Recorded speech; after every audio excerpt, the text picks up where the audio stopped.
practice of radical Islam and jihad, and carried out their orders with military precision, no doubt with the hope of riding that flight path to paradise. The 9/11 hijackers had not had to make any decisions for themselves. All had been planned out.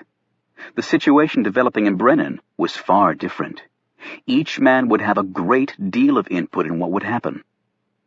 Thus, Hemingway and Captain Jack had sought out older, reasonably educated men who had once led normal lives. These men had not trained with Al-Qaeda.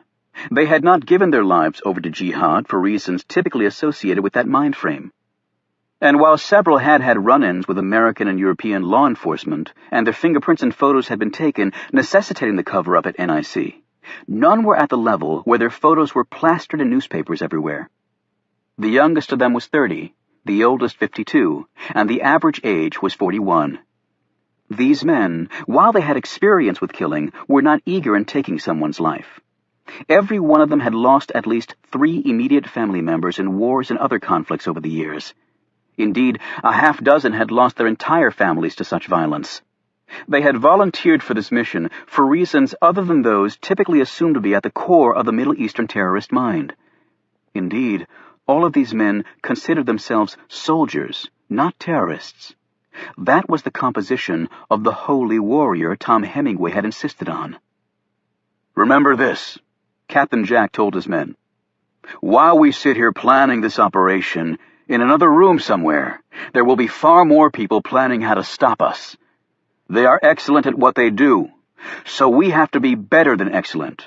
We have to be perfect." He paused, making eye contact with each of them.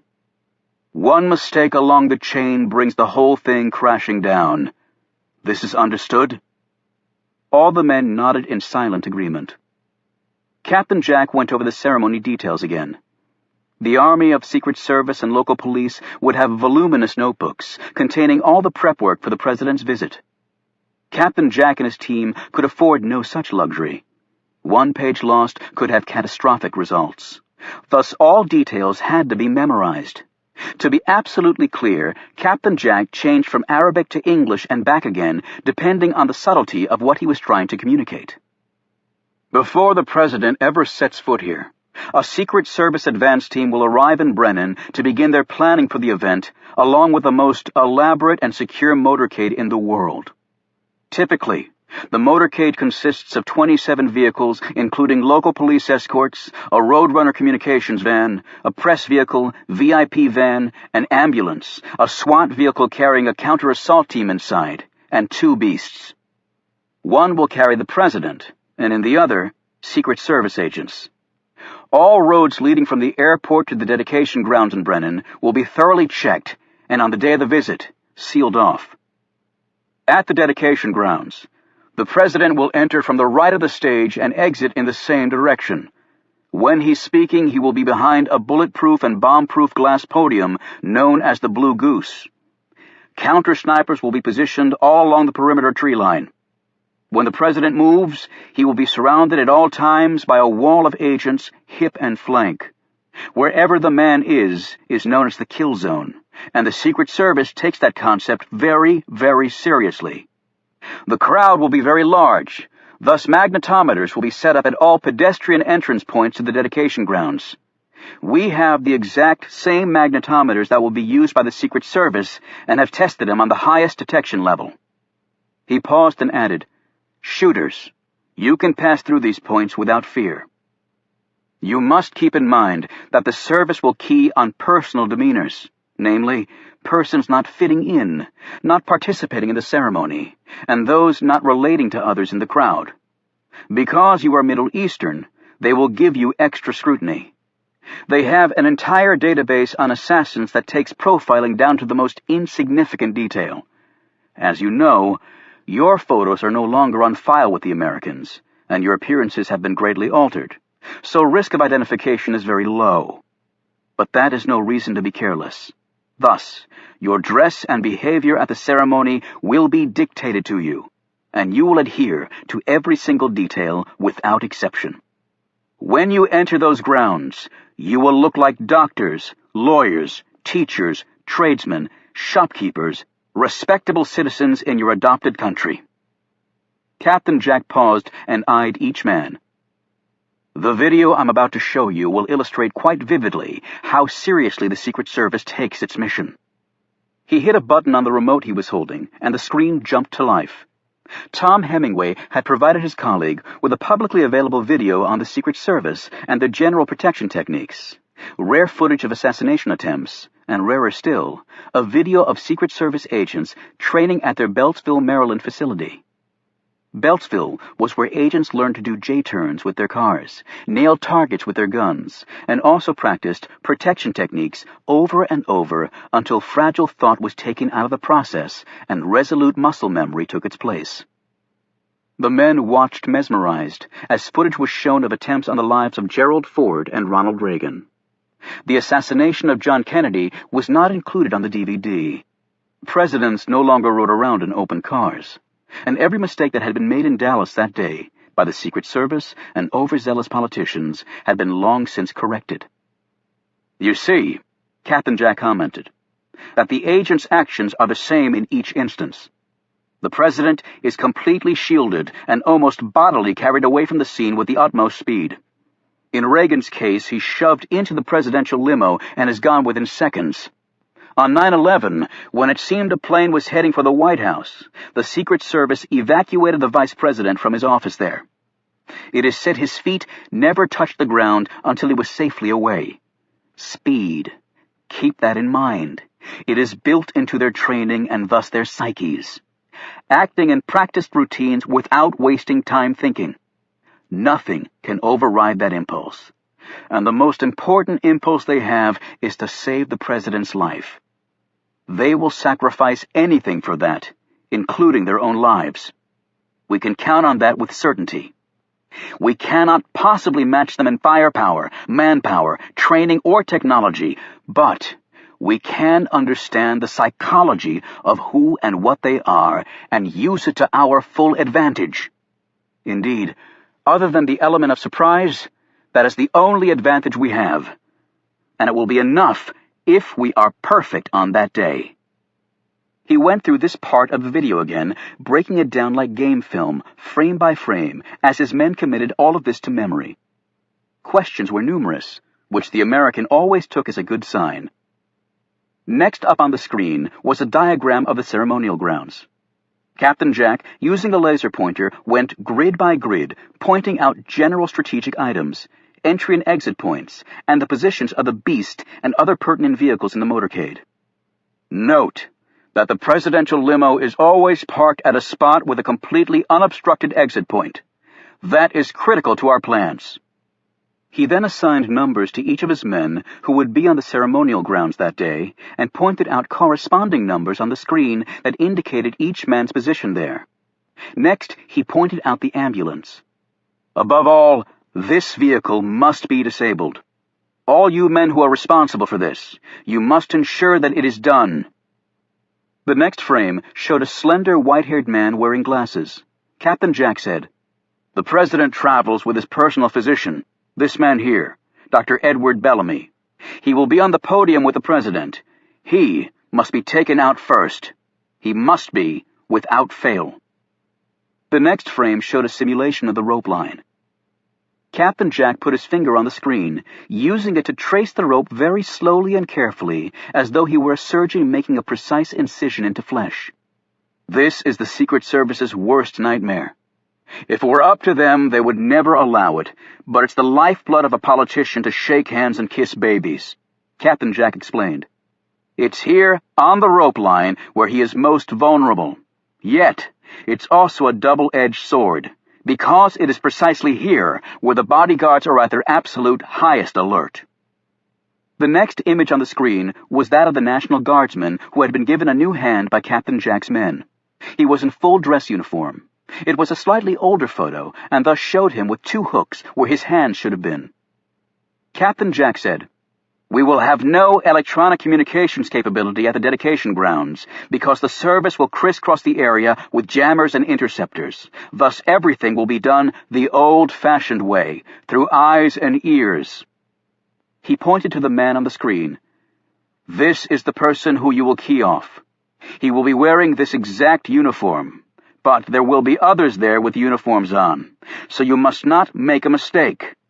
Each of you will receive a copy of this DVD and a portable DVD player. You must study it for 4 hours each day so that you can memorize his every feature and every other detail I am showing you tonight. However, this man you must spot early and never lose sight of where he is. The organizers of the event have arranged that all disabled American soldiers will be up front on the rope line as a way to honor them. It's very good of the town fathers to do this, and it certainly aids our plan. He looked at the engineer and chemist in the group, who'd supplied the ex-National Guardsman with his new hand. It has been confirmed that the desired effect will take less than 2 minutes. The men nodded, and Captain Jack continued. When that happens, the pattern becomes immediately this. He snapped his fingers as he talked. Shooter sequence 1, then Fedayeen A and B, then shooter sequence 2, followed by Fedayeen C and D, then shooter sequence 3, then the final Fidea, and then shooter sequence 4. As you know, each sequence has precise targets. If one target is not hit during its sequence, the next sequence must add that to its responsibilities. Every target must be struck, no exceptions. All agents will be wearing the latest generation body armor, as will most of the police, so place your shots accordingly. Is this understood? He stopped and scrutinized each of them again, something he planned to do constantly tonight. One by one they nodded at him. He repeated the attack sequence again and then had each man repeat it to him exactly, also confirming what sequence they were in. Because of the limited range of your weapons, you'll see on the position grid that each shooter is located no more than 2 rows back from the rope line, and in most cases, only 1 row back. You will arrive at the event in assigned shifts, and early enough to make your way to those spots. Captain Jack stopped talking and looked at his men for a long minute. What he was about to say next was, in many ways, the heart of the matter. Each of you must realize that as soon as you fire your weapon, you almost certainly will be killed by the counter-snipers. The proximity of the crowd will afford you some protection, but probably not enough. Our information is that the counter-snipers will be using the standard Remington 700 series bolt-action sniper rifle with 308 rounds. The American sharpshooters you will be facing can place a shot within a 10-inch circle at over 1,000 yards. There was a murmur of appreciation around the room at the skill of their opponents. It was an interesting reaction in the face of what he was telling them. He couldn't allow them to choose between life and death when the time came. Captain Jack simply wanted them to act, just as the Secret Service trained their people. And each man had to understand that the forfeit of his life was the price to be expected for being a part of this historic day for Islam. As you know, the bullets that hit you will instantly carry you to paradise. You will have more than earned such a reward. He said this part to them in Arabic. Captain Jack now looked at each of the Fedayeen. He had given them that title as one of honor. The Arabic term was Fedai, and originally meant adventurer. Now it usually referred to Arab guerrilla fighters or to men of sacrifice. It was likely that all of Captain Jack's men on the ceremonial grounds would perish, and thus they should have all been called by that title. However, some of Captain Jack's men would unquestionably die, and thus their colleagues had not begrudged them being referred to as the Fedayeen during the course of this mission. After the briefing, Captain Jack led them downstairs to a room that had been soundproofed by its former owner and used as a recording studio. That was another reason Captain Jack had leased the house, although the weapons they would be using wouldn't be making that much noise. Here a firing range had been set up, and the men were given their guns and ordnance. For the next 2 hours, they practiced on their targets, with Captain Jack throwing in unexpected disruptions via sound and video equipment, because it would be complete chaos when the real firing started. Although Adnan al-Remi would not be at the dedication grounds, he'd attended this meeting because he was a man who insisted on knowing everything that had to do with the mission. He had fought side by side with Captain Jack in the Middle East, and the American trusted Adnan as well as he trusted anyone. Adnan was standing behind the Iranian named Ahmed, who lived in the apartment with the 2 Afghans across from Mercy Hospital, and was working on the vehicle at the garage. Ahmed wouldn't be at the dedication grounds either, But, like Adnan, he had insisted on attending the meeting tonight. Ahmed kept muttering to himself. Something he said caught Adnan's attention, but the Iraqi didn't show surprise. He spoke to Adnan in Arabic. "My language is Farsi," Ahmed answered. "If you wish to speak to me, do it in Farsi, Adnan." Adnan didn't answer him. He didn't like the young man commanding him to speak his language. The Iranians, Adnan had long ago concluded, were a very different breed of Muslims.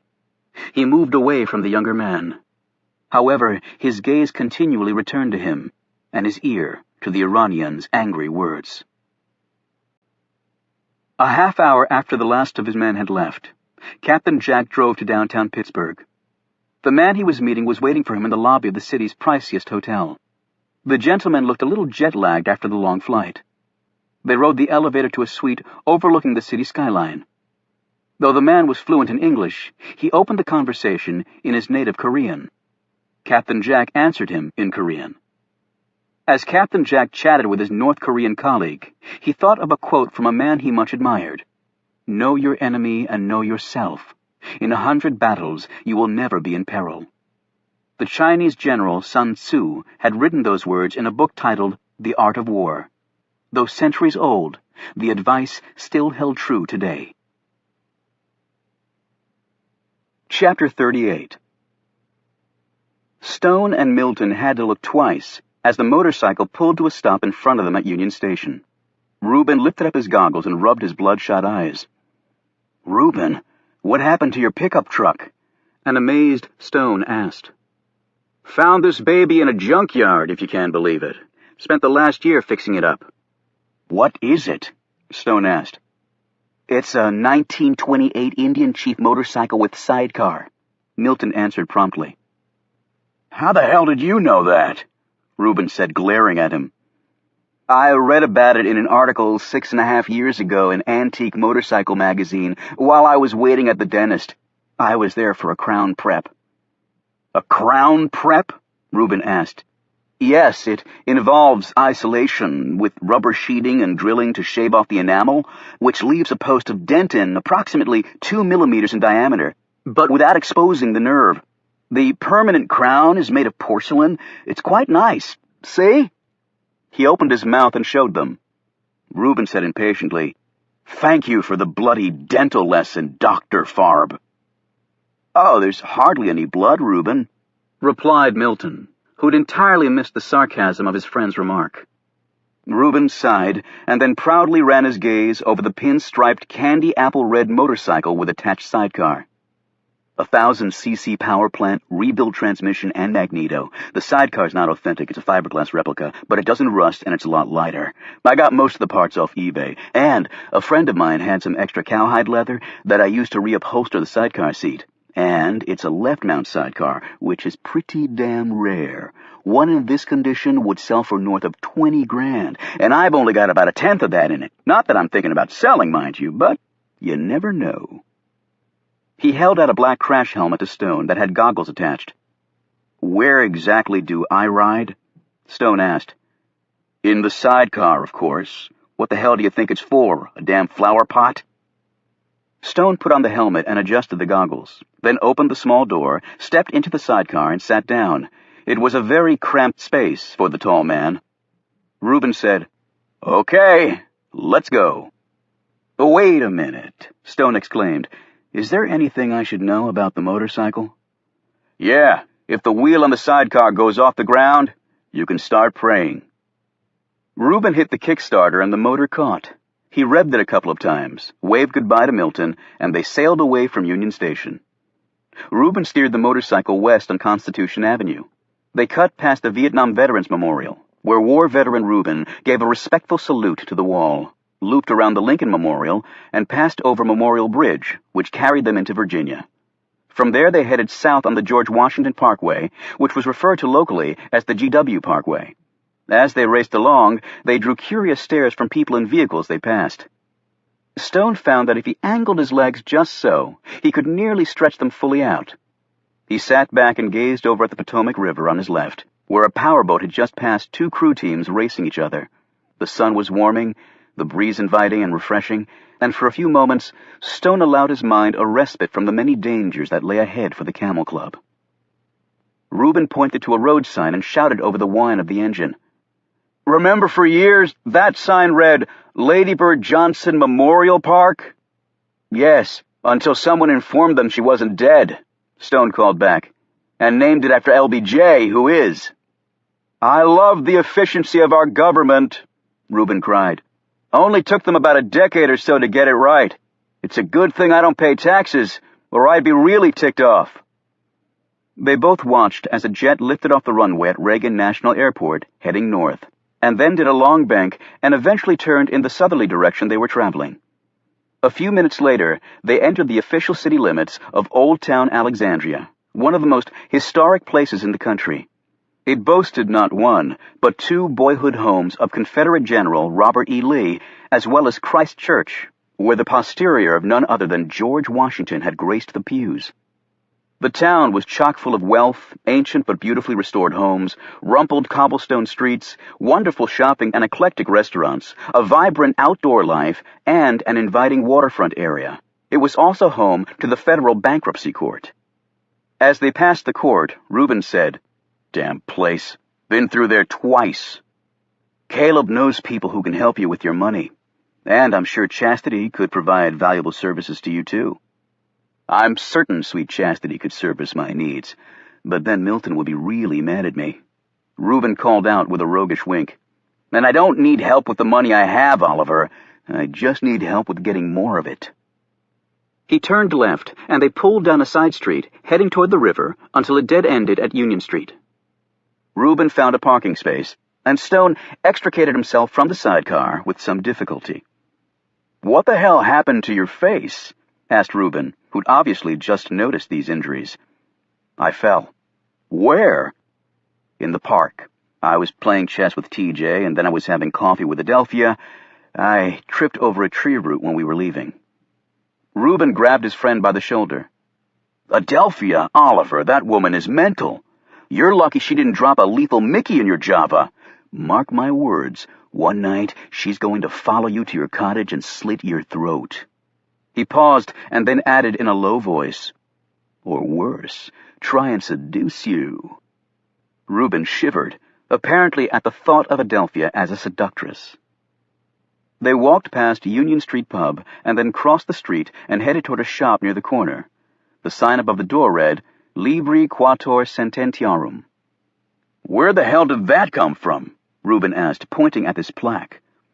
"I know I haven't been here in a while, but didn't this place used to be called Doug's Books?" That name wasn't attracting the desired upscale clientele, so they changed it. "Libri Quator Sententiarum. That's real catchy. What does it mean?" "It's Latin for 4 books of sentences. It was a 12th century manuscript by Peter Lombard that was cut up and bound around the 1526 edition of St. Thomas Aquinas' lectures on the Epistles of Paul. Some scholars consider the Aquinas work to be the world's rarest book. An even earlier work that was bound around that one might be even more special. Hence, it's a very appropriate name for a rare bookshop. "I'm impressed, Oliver. I didn't even know you spoke Latin." "I don't. Caleb told me about it. In fact, it was his idea to rename the shop. As you know, I introduced him to the shop's owner. I thought it would be productive, given Caleb's expertise with rare books. At first he simply advised on a few things, but now Caleb has an ownership interest in the place." They went inside the shop, accompanied by the jangle of a bell attached to the arched solid oak door. Inside, the walls were equal parts exposed brick and ancient stone with worm-eaten wooden beams overhead. Tasteful oil paintings hung on the walls, and ornate bookshelves and massive armoires were bulging with ancient tomes that were all carefully labeled and housed behind glass doors.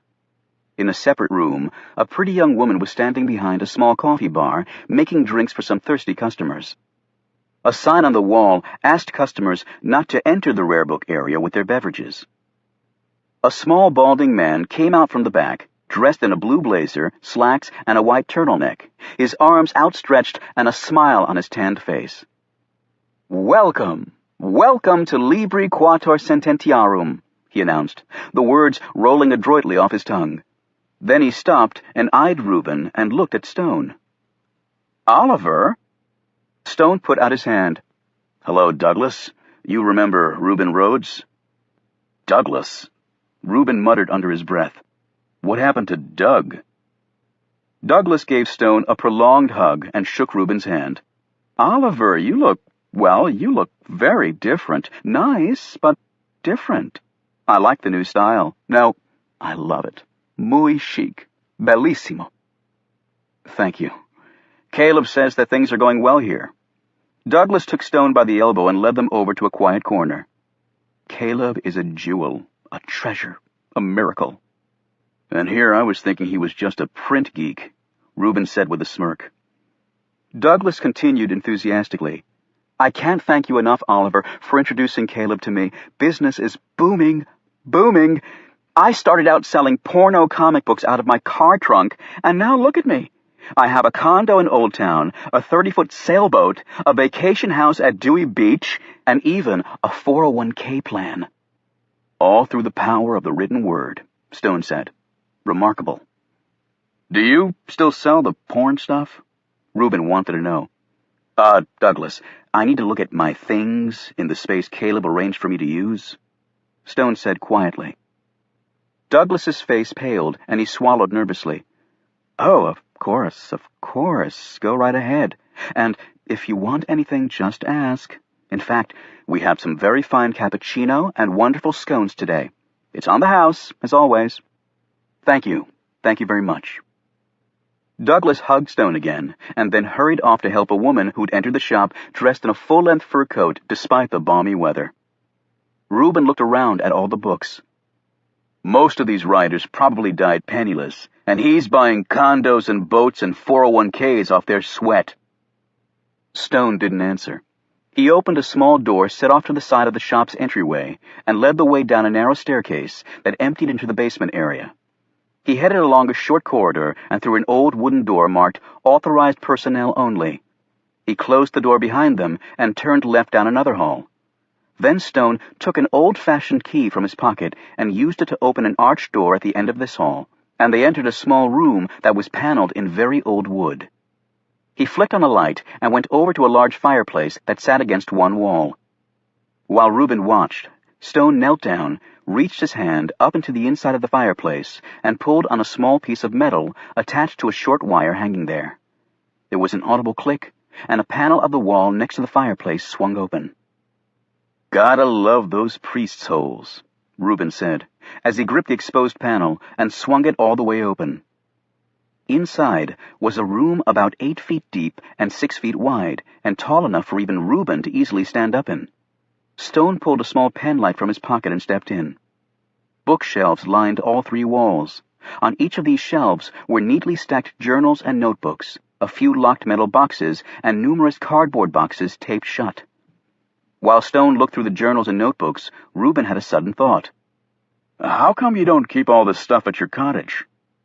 "This place has an alarm system. All I have guarding my cottage are dead people." "Well, how can you be sure that old Douglas doesn't come down here and poke through your stuff when you're not here?" Stone kept examining the journals as he talked. "I told him that I'd booby-trapped this room, and that no one other than myself could open it safely without threat of instant death." "And you think he believed you?" "It doesn't really matter. He has no personal courage, so he'll never find out for sure. Plus, at my suggestion, Caleb let some hints drop to Douglas that I used to be a homicidal maniac before my release from a hospital for the criminally insane, solely on a technicality. I think that's why he hugs me every time he sees me. Either he wants to stay on my good side, or he's checking for weapons. Here we are." Stone pulled out an old leather-bound journal and opened it. The book was filled with newspaper clippings, carefully glued to the pages. He read through it as Reuben waited impatiently. Finally, Stone closed the journal and then pulled out 2 other large books on a shelf. Behind these books was a leather case about 18 inches square in size. Stone put this in his knapsack along with the journal. On the way out, Reuben got 3 scones from the attractive young lady in black. "I'm Reuben," he said, towering over her and holding in his belly. Good for you, she said curtly before hurrying off. I think that young babe in there was rather taken with me, Reuben said proudly as they got back to the motorcycle.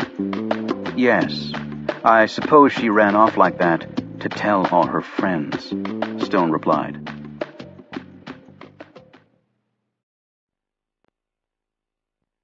This audiobook has been broken into multiple parts to make the download faster. You have reached the end of a part, but not the end of the complete audiobook. So please check your library for the next part of this audiobook. Audible hopes you have enjoyed this program. This is Audible. Time Warner Audiobooks presents The Camel Club by David Baldacci. Read by Jonathan Davis.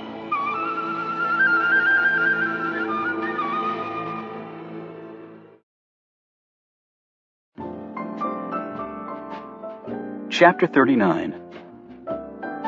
It took Alex Ford about an hour to decide what to wear on his night out with Kate Adams. It was a humbling and embarrassing 60 minutes as he realized how long it had been since he'd gone on a real date. He finally decided on a blue blazer, white-collared shirt, and khaki pants with loafers on his big feet. He combed down his hair, shaved off his 5 o'clock shadow, dressed, chewed a couple of breath mints, and decided the big, somewhat weathered lug staring back at him in the mirror would just have to do. D.C. traffic had reached the critical stage, where there was no good time or direction to be driving, and Alex was afraid he was going to be late. However, he lucked out after skirting an accident on Interstate 66 that left a clear field ahead. He took the Key Bridge exit, crossed the Potomac, hooked a right onto M Street, and soon found himself cruising up 31st Street in posh Georgetown. It was a place named after a British king, and certain elements of the area retained that regal dignity that some might equate to outright snobbery. However, on the main shopping drag of M Street and Wisconsin Avenue, the tone was decidedly funky and modern, with gaggles of underdressed kids crowding the narrow sidewalks, yakking on their cell phones, and checking each other out. Yet in the upper regions of Georgetown, where Alex was heading, lived famous families with enormous financial portfolios and nary a tattoo or body piercing in sight. As Alex passed one stately mansion after another, he started growing more nervous. He had guarded some incredibly powerful people over the years, but the service prided itself as being an elite agency with a blue-collar nature. Alex was solidly in that mold, and much preferred the lunch counter at the local IHOP to a 3-star restaurant in Paris. Well, there was no going back now, he told himself. The road he was on dead-ended at R Street, near the massive Dumbarton Oaks mansion. Alex hung a left and continued on down R until he found the place. Okay, she wasn't kidding about the mansion status, Alex said, as he stared up at the brick and slate-roofed behemoth. He pulled into the circular driveway, got out and looked around. The grounds were formal, with the bushes all cut to the same height and shape, and the late summer blooms presented in all their colorful and symmetrical glory. The moss was growing lushly around the stone slabs that led to an arched wooden door that accessed the backyard. Or, with palaces such as this, it was probably referred to as the rear grounds, Alex thought. He checked his watch and found he was about 10 minutes early. Maybe Kate wasn't even here yet. He was about to drive around the block to kill some time when he heard a lilting voice calling out to him. "Yoo-hoo! Are you the Secret Service man?" He turned and spotted a small, stooped woman scurrying toward him, a basket of cut flowers hooked over one arm. She had on a wide-brimmed sun hat, with white cottony hair poking out, beige canvas pants, and an untucked long-sleeved jean shirt. Large black sunglasses covered most of her face. She seemed shrunken with time, and he put her age at around mid-80s or so. "Ma'am?" "You are tall and cute. Are you armed, too? With Kate, you better be." Alex glanced around, briefly wondering if Kate was playing a joke on him, and this odd woman had been hired as part of the gag. He didn't see anyone and turned back to the woman. "I'm Alex Ford." "Are you one of those Fords?" "Sorry, afraid there's no trust fund in my future." She took off her glove, stuck it in her pants pocket, and put out her hand. He shook it, but then she didn't let go. She pulled him toward the house. "Kate isn't ready yet. Come on in, have a drink, and let's talk, Alex. Alex allowed himself to be led along by the woman because, frankly, he didn't know what else to do. She smelled of strong cooking spices and even stronger hairspray. When they reached the house and went inside, she finally let go of his hand and said, "Where are my manners? I'm Lucille Whitney Houseman." "Are you one of those Whitney Housemans?" Alex said with a grin. She took off her glasses and smiled back coquettishly.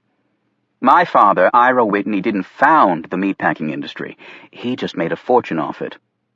My dear husband, Bernie, may you rest in peace," she added, looking at the ceiling and crossing herself. "Now his family made their money in whiskey, and not all of it legally. And Bernie was a prosecutor before he became a federal judge. It made for some interesting family gatherings, I can tell you." She led him into a vast living room and motioned for him to sit down on a large sofa placed against one wall. She put the flowers in a cut crystal vase and turned to him. "Now, speaking of whiskey, name your poison." She went over to a small cabinet and opened it. Inside was a fairly complete bar. "Well, Mrs. do you go by both names?" "Just call me Lucky. Everybody does, because lucky I've been my whole life." "I'll have a glass of club soda, Lucky." She turned and looked at him sternly. "I know how to make lots of cocktails, young man, but club soda ain't one of them," she said in a scolding tone. "Oh, rum and coke, then?" "I'll make it Jack and Coke, honey, with the emphasis on the Jack." She brought him the drink and sat down next to him with her own glass. She held it up. "A Gibson. I fell in love with them after I saw Cary Grant order one on that train in North by Northwest. Cheers." They tapped glasses, and Alex took a sip of his. He coughed. It tasted like she'd let the Jack run solo. He looked around the living room. It was about the size of his entire house, and with far nicer furniture. "So you've known Kate long?" he asked. "About 7 years. Although she's only lived with me for 3. She's wonderful. Smart as a whip. Beautiful. A real pistol. But then I'm not telling you anything you don't already know. Plus, she makes the best buttery nipples I've ever tasted." Alex nearly choked on his drink. "Excuse me?" "Don't get all excited, honey. It's a specialty drink. Baileys and butterscotch schnapps. She is a bartender, after all." "Oh, right." "So are you one of the agents who guard the president?" "Actually, starting tomorrow, I am," Alex said. "I've known every president since Harry Truman," she said wistfully. "I voted Republican for 30 years, and then Democratic for about 20. But now I'm old enough to know better, so I'm an independent. But I loved Ronnie Reagan. What a charmer. He and I danced at one of the balls. But of all the presidents I've known, I have to confess that I liked Jimmy Carter best. He was a good, decent man, a real gentleman, even if he did lust in his heart. And you can't say that about all of them, can you?" "No, I guess you can't. So you know President Brennan, then?" "We've met, but he wouldn't know me from Eve. I've long since passed my usefulness in the political arena, although in my prime I had some sway. Georgetown was the place to be for all that. Kate Graham, Evangeline Bruce, Pamela Harrington, Lorraine Cooper, I knew them all. The dinner parties we had. The national policy we came up with sitting around drinking and smoking, although the ladies were often separated from the gentlemen. But not always." She lowered her voice and looked at him with raised pencil-thin eyebrows that looked painted on. "Because the sex we had, oh my Lord. But not any orgies or anything like that, honey. I mean, you're talking about government people, public servants, and it's hard to get up early and work those long hours after sex orgies. It takes it out of you. It really does." Alex suddenly realized his mouth had opened wider and wider as he listened to her. He quickly closed it. "So, Kate lives in the carriage house?" "I've wanted her to move in here. The place has 8 bedrooms after all, but she won't. She likes her space. All women do. And she can come and go as she wants." She patted his leg. "So this is your first date with her. That's sweet." Where are you going? I'm not sure. Kate picked the place. She gripped his hand again and looked directly into his eyes. Okay, honey, let me give you some advice. Even the modern woman likes the man to take charge every once in a while, so next time you pick the place. Be decisive about it. Women hate men who can't make up their minds. Okay, but how do I know when else she wants me to take charge? Oh, you won't. You'll just screw it up like every other man does. Alex cleared his throat. So does she date a lot? Okay. You want the 411 on Kate, don't you, honey? Well, Kate only brings someone around every few months. Nobody's stuck yet, but don't let that discourage you. She usually brings home some fancy-pants lawyer, lobbyist, or big-shot government type. Now you're the first man with a gun she's brought here. She added in an encouraging tone. You are packing heat, aren't you? She asked hopefully. Would that be a good thing? Honey, all civilized women throw their underwear at dangerous men. We just can't help ourselves. He grinned, opened his coat, and showed her his gun. She clapped her hands together. Oh, that is so thrilling. Hey, Lucky, get away from my man. They both turned around and saw smiling Kate Adams standing in the doorway, leading into the next room. She had on a pleated black skirt that ended mid-thigh, a white blouse open at the neck, and sandals. Alex realized he'd never seen her legs before. She always wore pants at the bar. She gave Lucky a hug and a kiss on the cheek. I've been entertaining your beau while you made yourself beautiful, my dear, Lucky said. Not that it takes that much effort for you. Oh, it's just not fair, Kate. Not even the best plastic surgeon in the world could give me your cheekbones. You liar. The men were always gaga over Lucky Whitney, and they still are. Lucky smiled at Alex and said in a very coy tone, Well, I have to admit, this young man did show me his piece, Kate. I bet you haven't had that pleasure yet. Kate looked surprised. His piece? No, I haven't seen it yet. His expression one of horror. Alex jumped up so fast he spilled some of his drink on the couch. My gun. I showed her my gun. That's right. That's what he called it. His gun, Lucky said, smiling impishly. Now, where are you two going for dinner? Nathan's, Kate answered. Lucky raised her eyebrows. Nathan's. She gave Alex a thumbs up. That's where she takes the ones with real potential. Chapter 40. Reuben, Stone called out from his perch in the sidecar. We have some time yet. Can we stop in at Arlington Cemetery? Reuben looked over at the nation's most hallowed burial place for its military dead and nodded. A few minutes later, they passed through the visitors' entrance and walked past the Women in Military Service Memorial. They paused for a moment near the Kennedy graves, Arlington's biggest visitor draw, with the changing of the guard at the tombs of the unknowns a close second. Continuing on, Reuben stopped and gazed at a stretch of grass near Arlington House. It had once been Robert E. Lee's home, but had been confiscated by the federal government after Lee had chosen to lead the Confederate Army against the Union. Isn't that where you found me stoned out of my head? Stone looked at the spot. It was a long time ago, Reuben. You pulled yourself out of it. You fought off your demons. I couldn't have done it without you, Oliver. He paused and looked around at all the white tombstones. I was just so damn pissed off. I lost half my company from Nam to Agent Orange, and the Army wouldn't even admit they'd done it. And then the same thing happened with the Persian Gulf Syndrome. I just wanted to come here and scream, make somebody listen.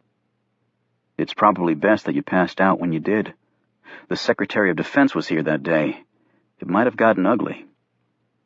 Reuben gazed curiously at his friend.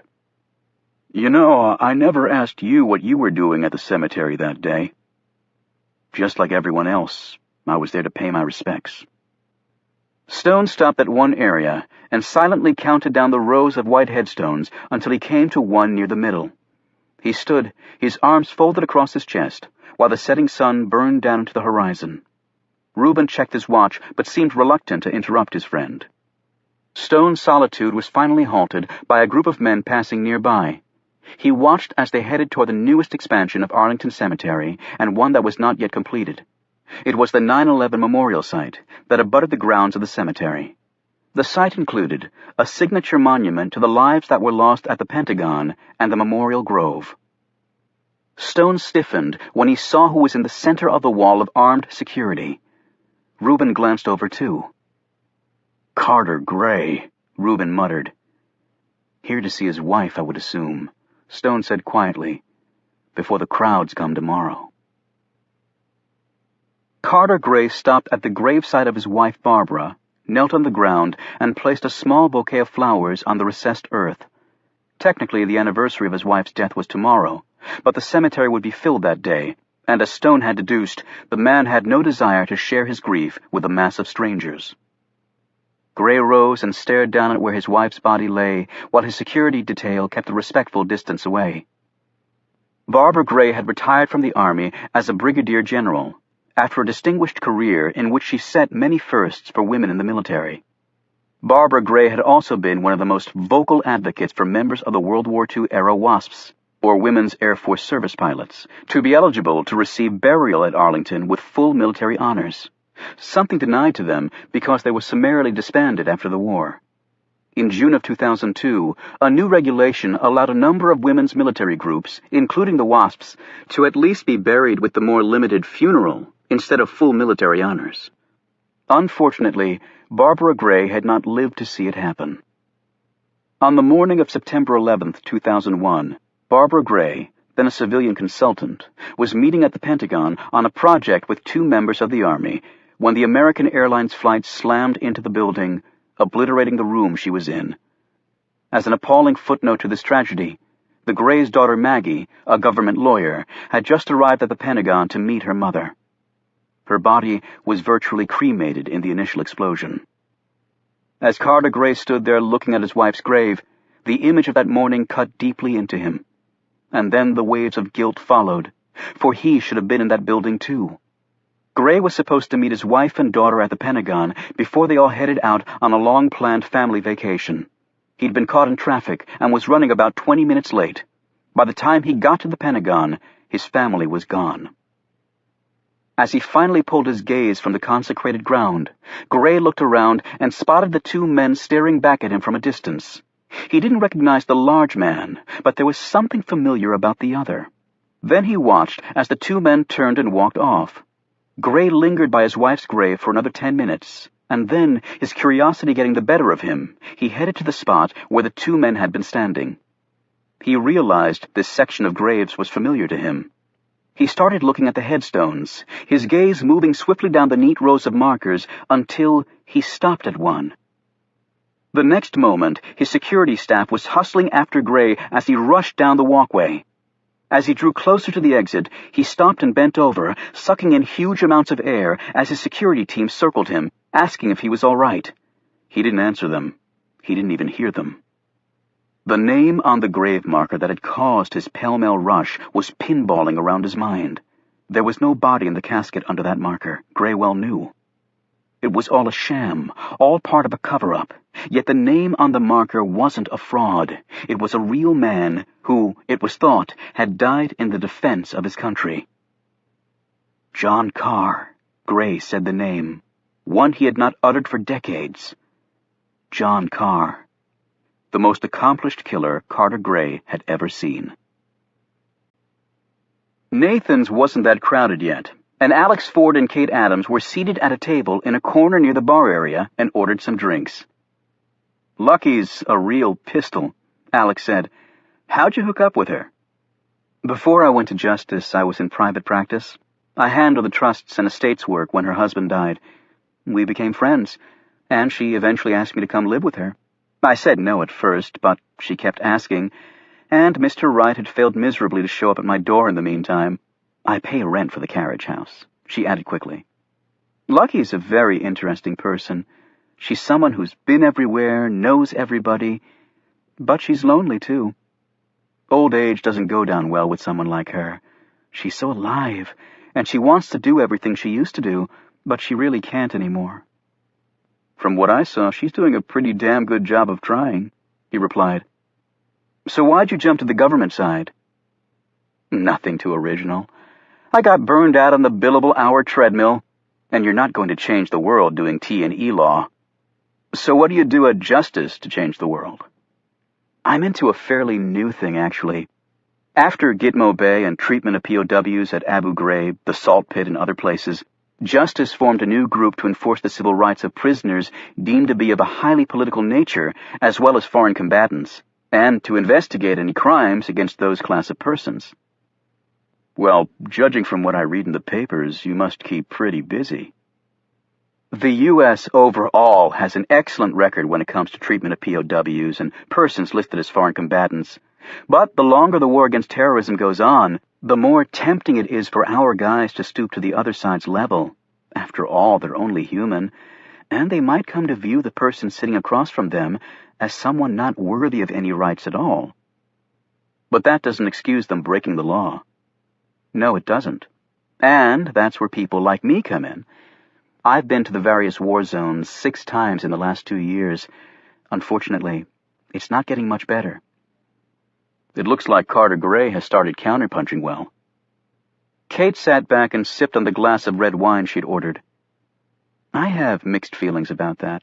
I feel for him personally and his loss on 9/11. I think that's the only reason he came back into the government sector, but I'm not convinced it was a good thing. What do you mean? Alex asked. I know he's gotten extraordinary results. I wonder if he employs extraordinary means to achieve them.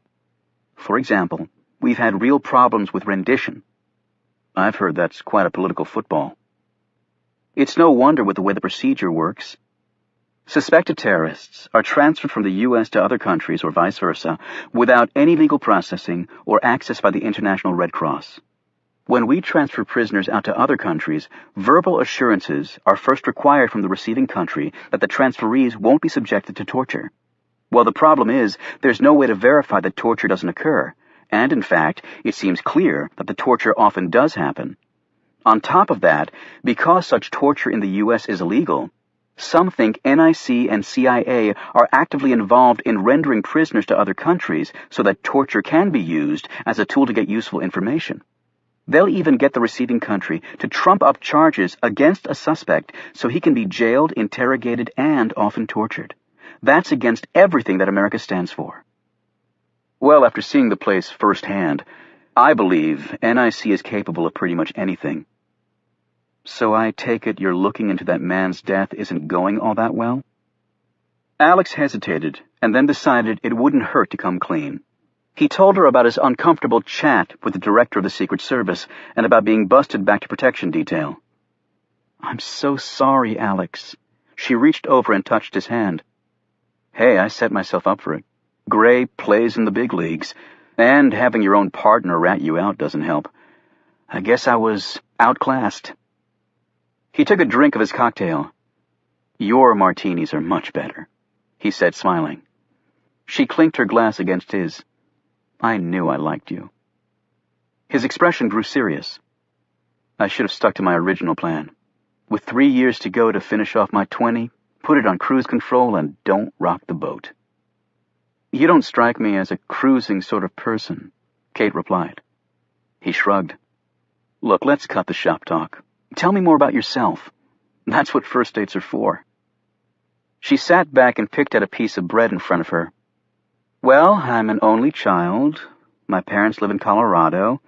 They'll tell you we're descended from the Massachusetts Adamses, but I'm not sure I buy that.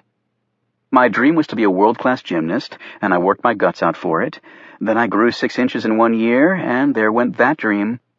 Right after high school, I decided I wanted to be a croupier in Vegas. Don't ask why, I just did. I enrolled in a course, passed with flying colors, and took off for Sin City, but it didn't last too long. I had a teeny problem with drunken high rollers thinking they could grab my butt whenever they wanted. After a few of them lost teeth, the casino suggested I head back east. When I started college, I decided to bartend to pay for it, and then I continued pouring drinks when I went to law school. At least with that occupation, you have solid wood between you and the resident animals. And, as you deduced earlier, I also play the piano. I earned money teaching it to help pay for school. I don't need to keep bartending, but honestly, I like to. It's an outlet for me, and you meet a lot of fascinating people at the Leap Bar. Gymnast, croupier, bartender, piano-playing defender of truth and justice. That's pretty damn impressive. Sometimes I think it's far more dysfunctional than it is impressive. So how about you? Nothing too exciting. I grew up in Ohio, youngest of 4 and the only son.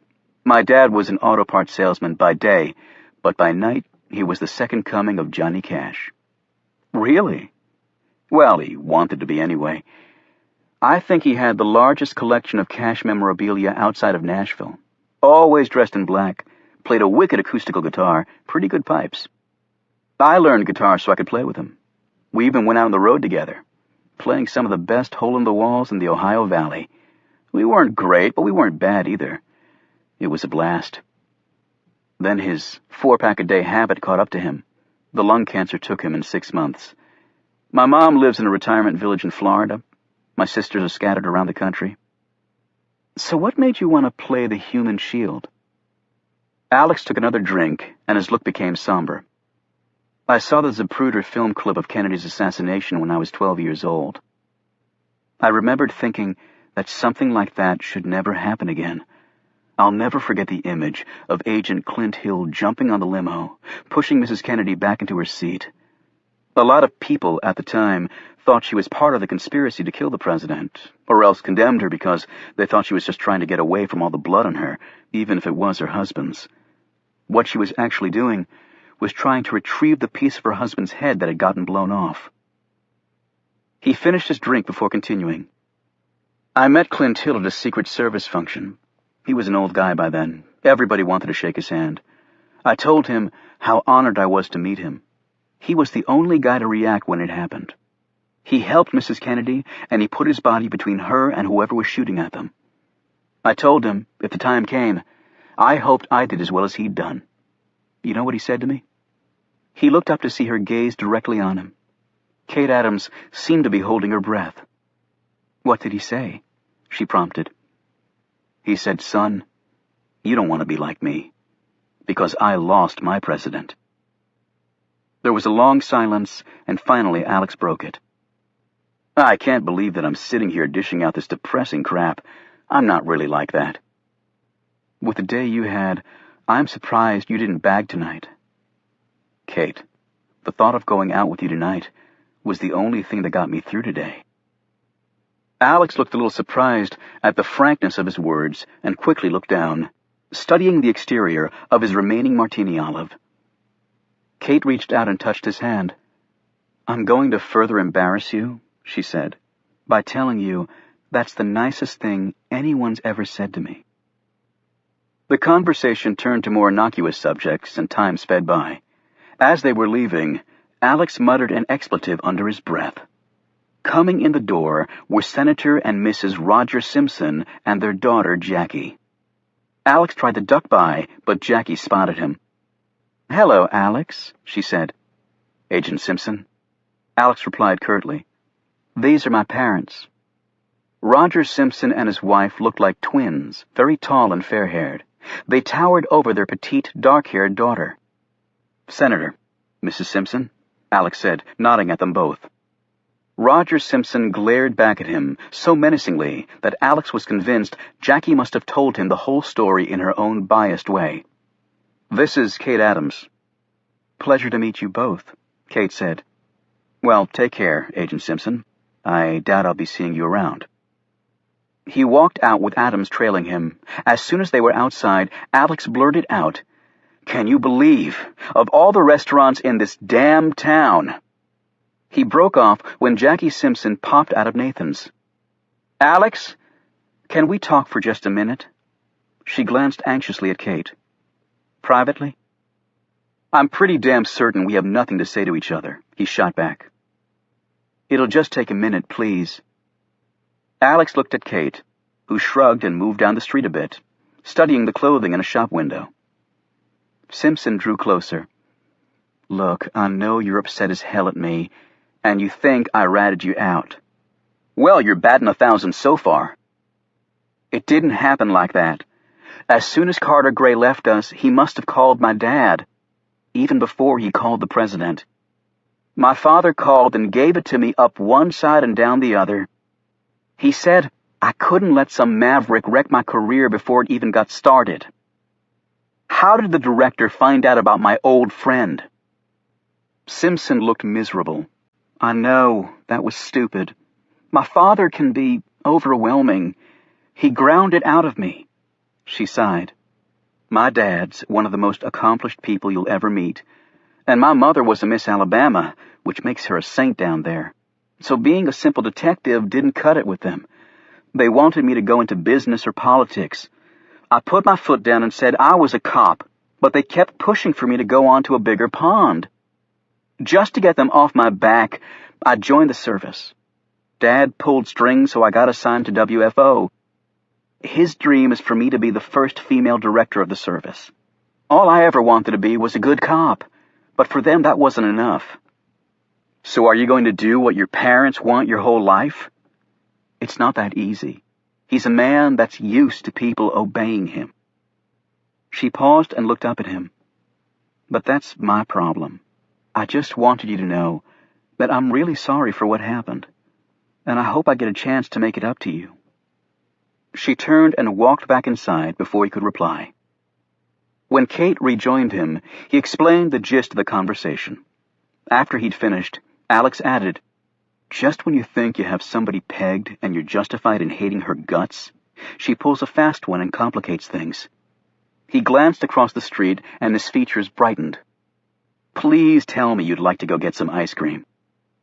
She looked over at the shop across the street. "Okay, but I have to warn you. I'm a minimum 2-scoop sort of girl, and I don't share. My kind of woman." Chapter 41. At Union Station, Stone and Rubin found Caleb and Milton in the B. Dalton bookstore. Caleb was poring over a Dickens masterpiece, while Milton was firmly entrenched in the computer magazine section. Stone and Rubin rounded up the pair, and they all boarded the metro, taking it to the Smithsonian Station, where they rode the escalator up to the mall. "Keep your eyes and ears open," Stone cautioned. They took a stroll past the major monuments, as tourists flocked around taking pictures and videos of all the sights. The Camel Club eventually reached FDR Park, where the FDR Memorial, a fairly recent addition to the mall, was located.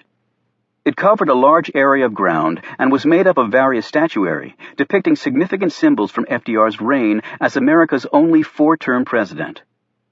Stone led his friends over to a secluded section that was shielded from wandering tourists by a Depression-era breadline immortalized in bronze. After he'd glanced around for a few moments, Stone shook his head in dissatisfaction and led them back to the subway, which they rode to Foggy Bottom. They exited and started walking. At 27th and Q Streets, northwest, Stone stopped.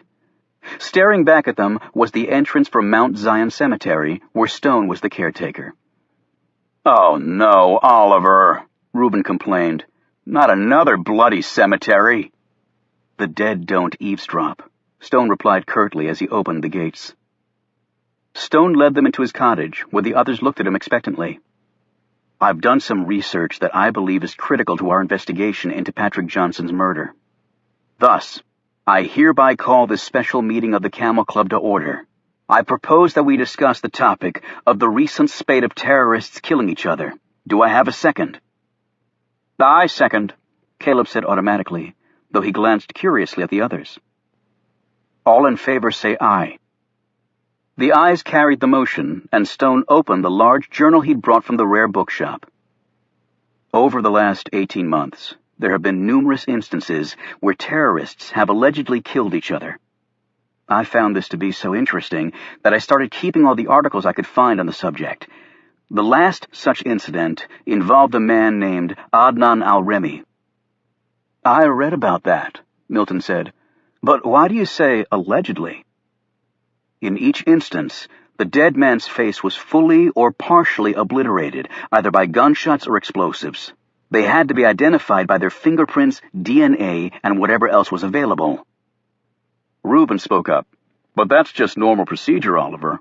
When I was at DIA, we did that too. although we didn't have DNA tests back then.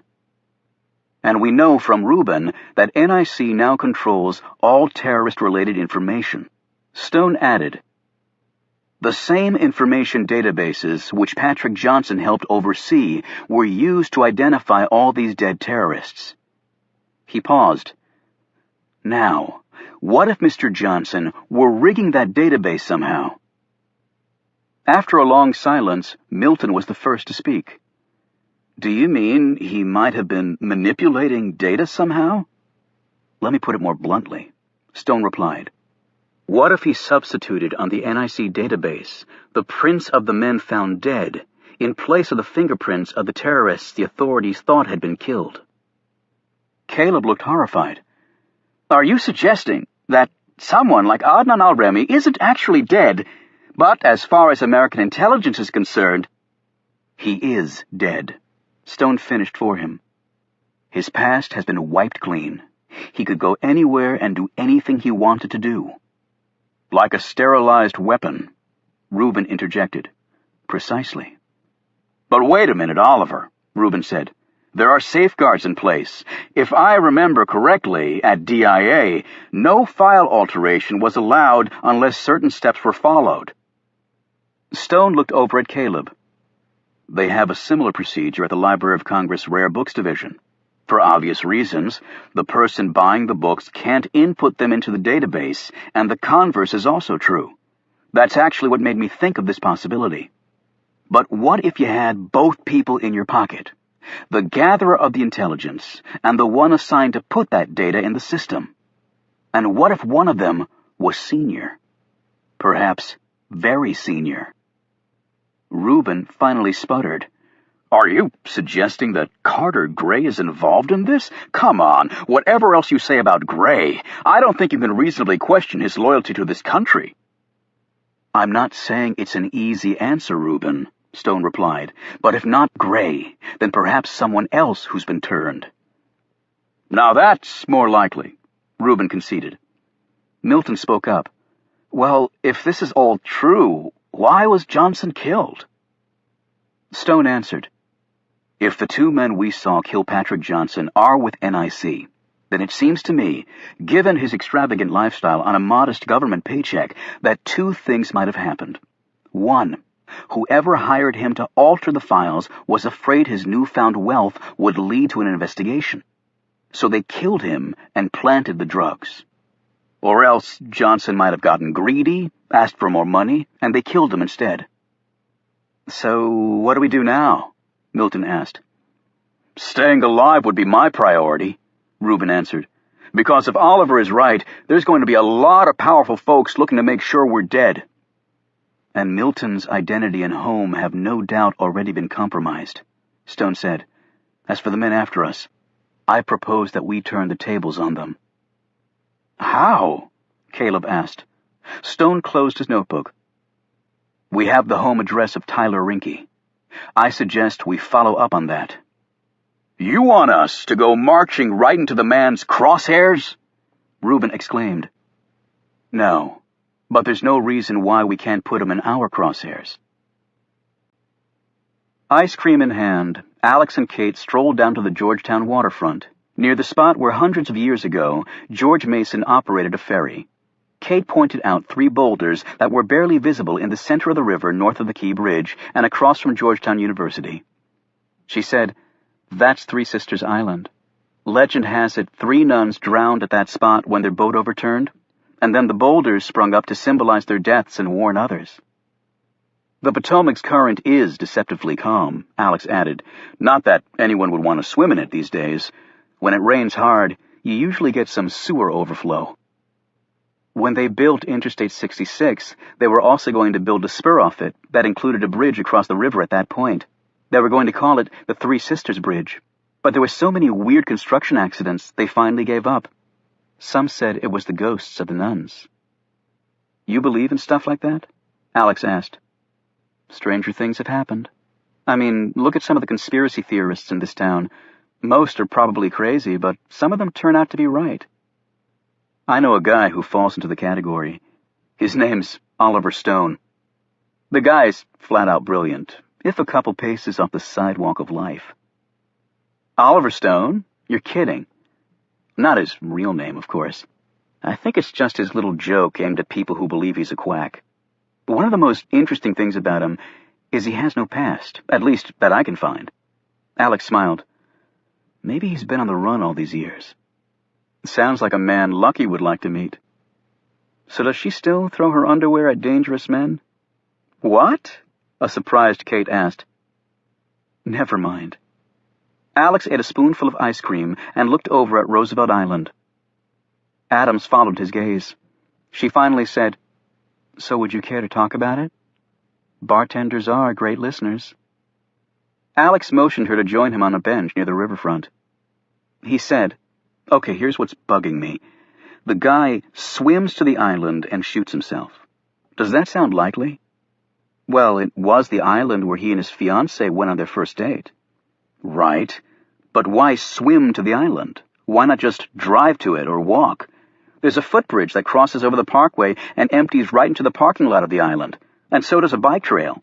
Then you jump the gate, go over to the island, get stoned, and blow your brains out without schlepping through the Potomac. They found his car a good ways upriver, which means it was a long swim, in street clothes and shoes, and carrying a pistol in a plastic baggie. It's not like the guy was Mark Spitz or Michael Phelps. But his prints were on the gun, Kate retorted. Forcing someone's hand around a gun and pulling the trigger isn't that easy or smart to do. Alex conceded. The last thing you want is to put a gun in somebody's hand that you're trying to kill. But what if you got him drunk first? Alex pointed to his feet. And the bottoms of his shoes bothered me. How so? They had dirt on them, as you'd expect from walking through the brush, but there wasn't any dirt on the ground around him. You'd think that some of that red clay would have ended up on the stone pavers around him. And his clothes were too clean. If you'd hiked around that island, you'd have twigs and leaves stuck all over your clothes. There was nothing like that on him. And if he'd swum to the island, he would have had to trek through that bramble to get to the main trail. That doesn't make a lot of sense, Kate admitted. And the suicide note in his pocket? It was barely damp and the ink hadn't run. He probably carried it in the same plastic bag he used for the gun. Then why not leave it in the baggie? Why pull it out and put it in a soaking wet pocket that might cause the ink to run and the message to be lost? And while Johnson was wet when he was found, if he'd really swum all that way, I would have expected him to be soggier and grimier than we found him. I mean, the Potomac can get pretty foul around here. But he was wet. Yeah, but if you wanted it to seem like someone had swum all that way, what would you do? Kate thought for a moment. Dunk him in the water. Right, you dunk him in the water. And then there's motivation. No one I talked to knew anything about Johnson dealing drugs. Hell, his fiancée was so ticked she threatened to sue me for even suggesting it might be true. Like I always said, Secret Service doesn't miss the details. But come on, it's not like we're inherently better than the FBI with this stuff. They should have seen it too. I think there's a lot of pressure from up top to put this to rest the easy way. If someone brought him to the island and they didn't want to use a car for fear of being seen, what would they do? As they were talking, they saw a police boat slowly pass. Alex and Kate looked at each other and said together, "A boat!" That's not something that's easy to hide, Alex said slowly. Kate looked up and down the waterfront. I'm game if you are. They threw their ice cream containers in the trash and headed down to the water. It took them a solid hour, but they finally found it when Kate spotted a tip of the bow sticking out from the drainage ditch. Good eyes, Alex complimented. She slipped off her sandals and Alex's shoes and socks.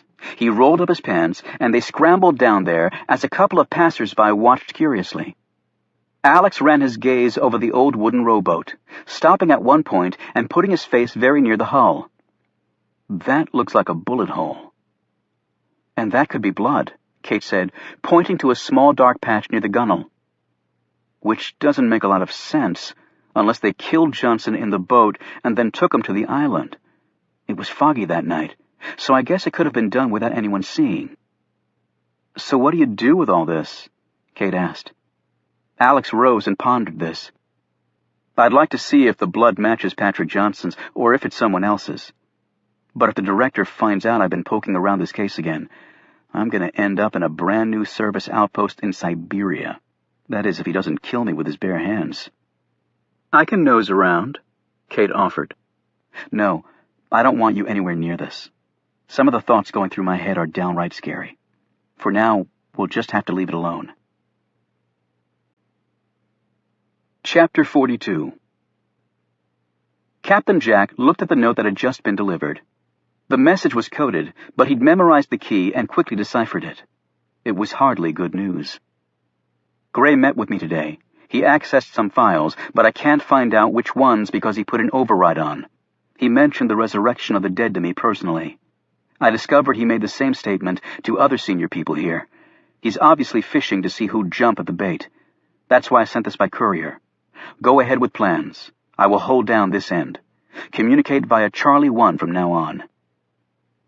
The problem with trying to communicate in this day and age was that it was virtually impossible to do so in secret if you used modern technology.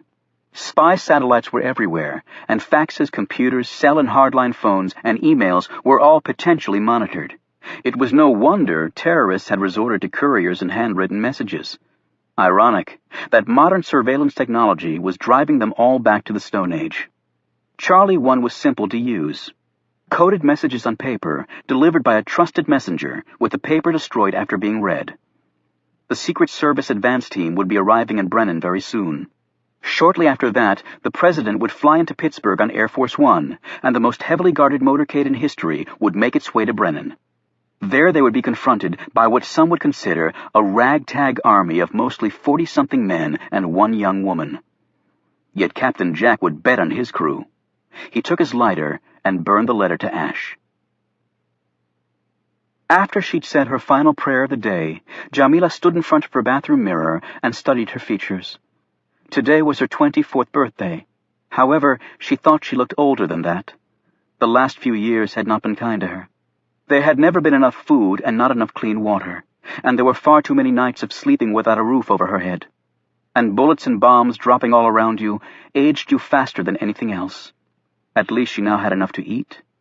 America was the land of abundance, she'd often been told. They had so much, she thought, and it was hardly fair. It was said that there were homeless people here and children who went hungry, but she didn't believe that. It couldn't be possible. That was just American propaganda to make people pity them. Jamila swore in Arabic at this thought. Pity them? She was 24 years old, alone, and halfway around the world from where she belonged. Her family was all gone, murdered. She felt the lump in her throat growing, and a moment later she was choking back the tears. She quickly wet a towel and put it over her face, letting the cool fabric dry the tears. Recovered, she grabbed her purse and van keys and shut the door to her apartment, being careful to make sure it was securely locked. She had been told that there would always be one of Captain Jack's men watching her van wherever it was parked. They could not afford to let the vehicle be stolen. There was not time to get another one like it. Captain Jack was a strange man, she thought. An American who spoke fluent Arabic was not common. He seemed to know the customs and history of the Islamic world better than some Muslims. Jamila had been instructed that whatever he told her to do, she must obey. It had not seemed right at first, taking orders from an American, yet after meeting him in person, there was an aura of authority around the man that she couldn't deny. Driving her van around the area in the evening had become a ritual for Jamila. It was as much to unwind after a long day of playing nanny to 3 energetic boys as it was to commit to memory the various roads and shortcuts necessary to her task. She drove into downtown Brennan and passed by Mercy Hospital. Adnan al-Remi was not on duty, but Jamila wouldn't have known him if she saw him.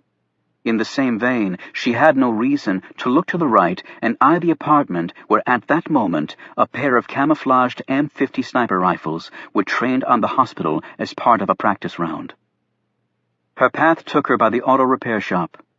Out of habit, she drove down the alley past a set of overhead doors situated there, their windows painted black. Her route on that day would take her through the southern tip of the downtown area, and then she would head west on the main road leading out of Brennan. In 30 minutes' time, her part would be over.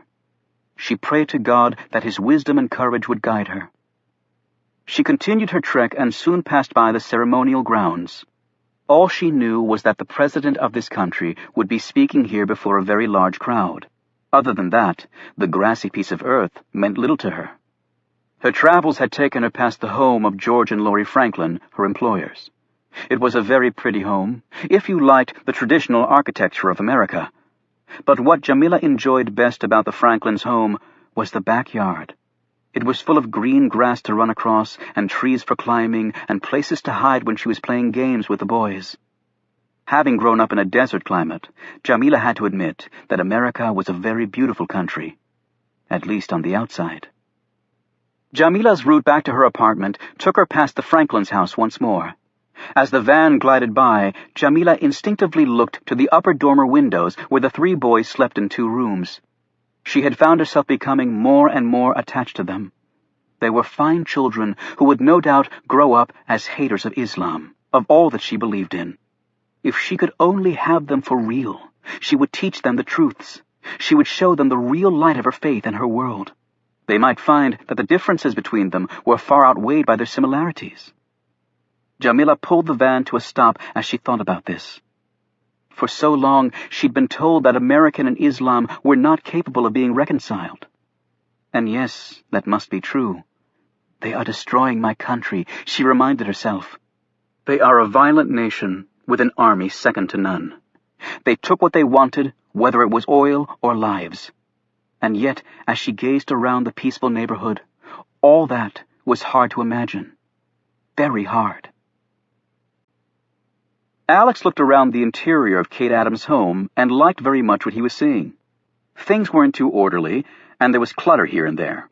Alex himself was no neatnik, and doubted he could long stand the company of someone who was. And there were books everywhere, too, which was also a good thing. Never a reader in school, Alex had made up for that with a vengeance when he joined the service. Long plane flights allowed for plenty of time spent between the pages. And she obviously wasn't a snooty, high-browed reader. While many literary classics were tucked on shelves, Alex noted a healthy dose of commercial-grade fiction there as well. Family photos dotted tables and walls, and he took his time looking at Kate Adams as she evolved from a gangling, shy young girl into a lovely, confident woman. In one corner of the room that took up most of the first floor sat a black baby grand piano. When she came back downstairs from her bedroom, Kate had changed into jeans, a sweater, and was barefoot. "Sorry," she said. "I start to implode after a day in a dress and shoes." But don't let the $1,000 suits and impeccable grooming fool you. I'm a jeans and t-shirt kind of guy myself. She laughed. "Beer? Always a good chaser to mocha mint ice cream." She pulled 2 Coronas from the fridge, cut up limes, and they sat on the couch that looked out into the rear grounds. She curled her legs up under her. "So, what's your next move?" He shrugged. "Not sure. Officially, I'm on White House protection detail, and I should be thankful for that. I mean, it's not like I did anything wrong during the investigation, but I sat in the director's office and refused a direct order from him to reveal the name of someone. I still can't believe I did that." "So was the old friend you told me about Oliver Stone?" He shot Kate a glance that answered the question for her. "How the hell did you figure that out? You're not the only person in the room with deductive powers." "Apparently not." He took a swig of beer and sat back against the cushions. "Like I said, I think at this point my hands are tied. How can I even tell them about finding the boat without revealing that I was doing the very thing the director ordered me not to do? If he finds out I'm history, I can't risk that." "I see your dilemma." She brushed against his shoulder as she set her beer down on the coffee table. That simple touch was like an electric spark shot through Alex's body. Kate sat down in front of the piano and started playing a piece that he recognized as Rhapsody on a theme of Paganini. It was clear that the woman was a highly skilled pianist.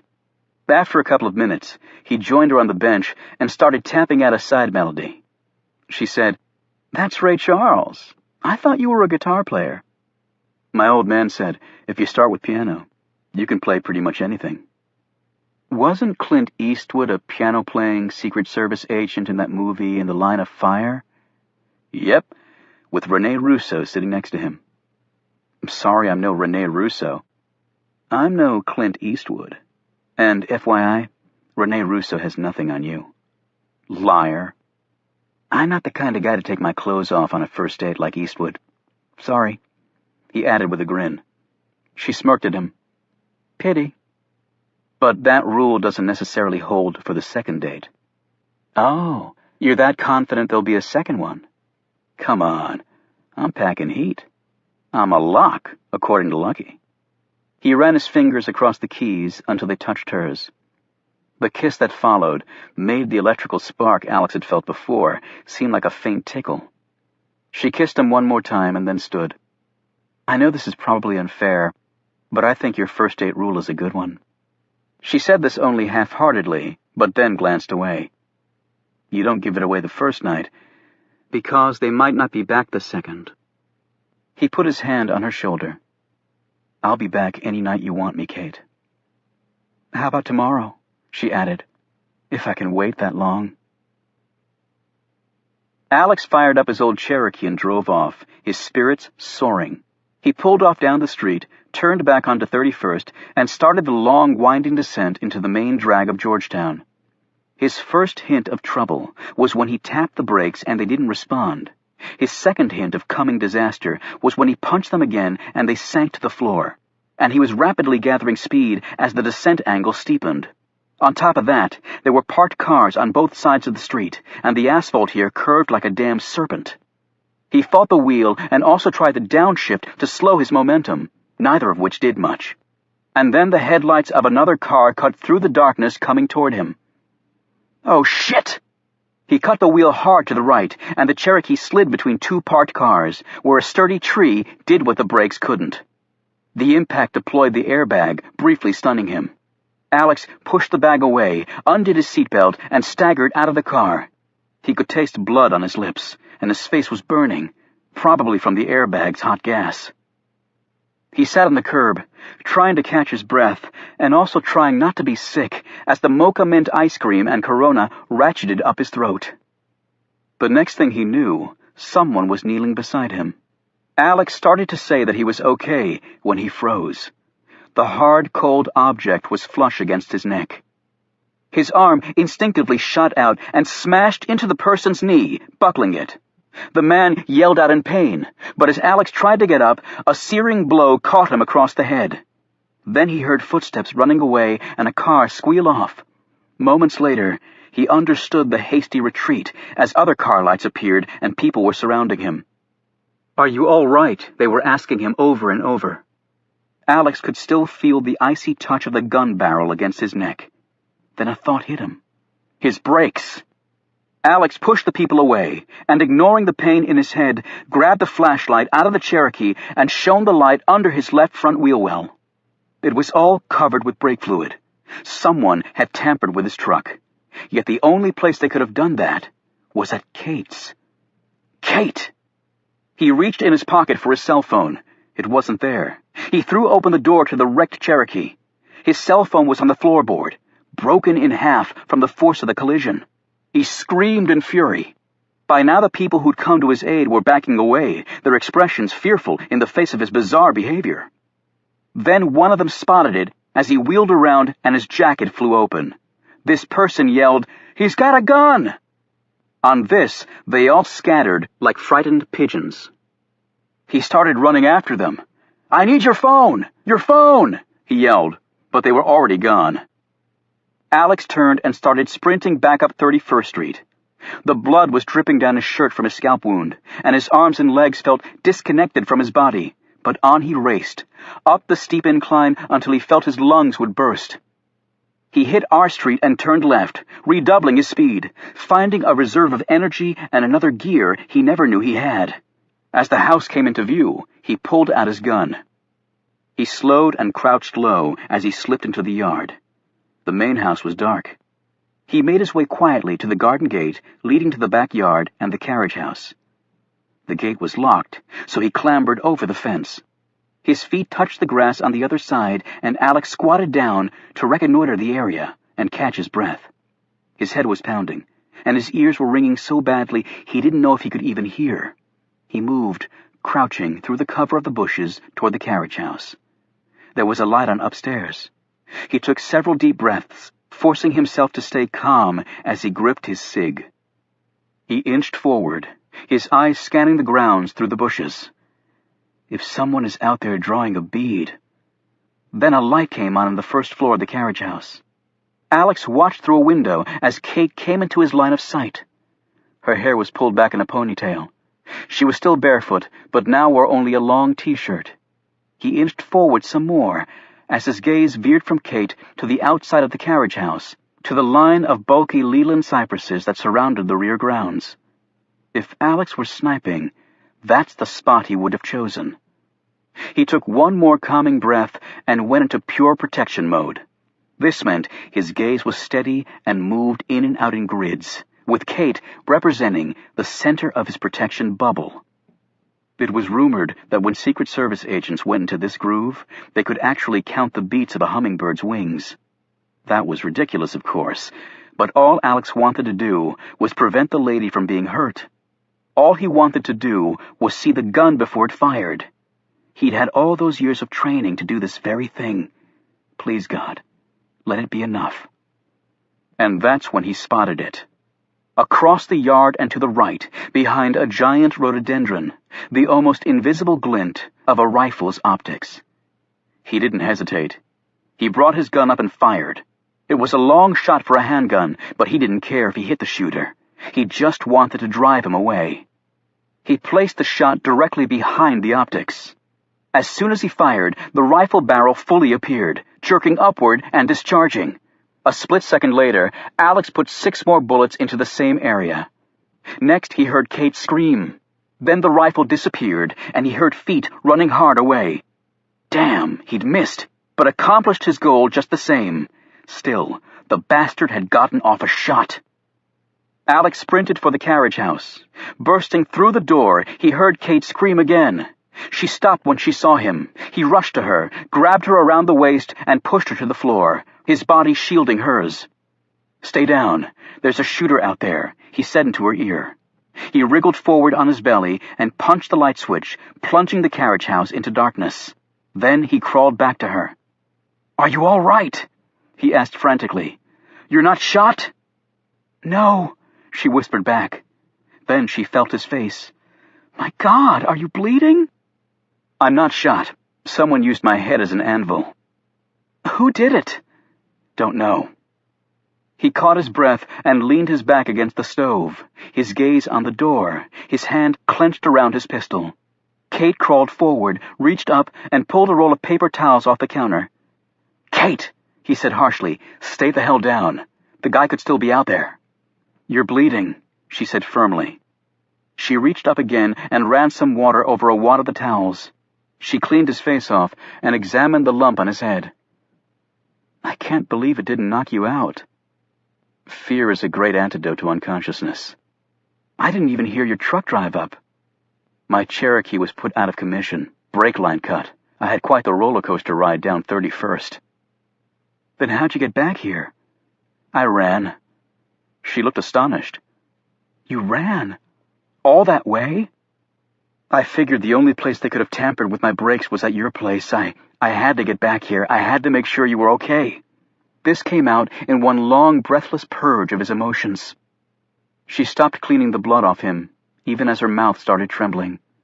Then Kate wrapped her arms around him, her face nestled against his neck. Alex put an arm around her. What a hell of a first date.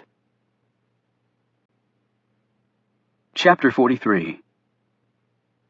The Camel Club had walked back to Foggy Bottom and ridden the metro to Union Station, where they had some late dinner at the food court in the lower level and talked things over. Afterward, they went to the train station's parking garage to pick up their vehicles. Stone elected to ride in the sidecar with Reuben. He turned to Caleb and Milton, who were getting into the Malibu. "All right, you two can go to your condo, Caleb. I believe you'll be safe there, but please keep vigilant." "Wait a minute," Caleb said sharply. "Where are you and Reuben going?" Stone hesitated. "I'll just have Reuben drop me back at my cottage." Caleb scrutinized his friend. "You're lying. You're going to Percival, where that man lives." "Tyler Rinke." Milton stated, glaring at Stone. "You're going out there," Caleb continued. "And you don't want us along because you're afraid we might get in the way."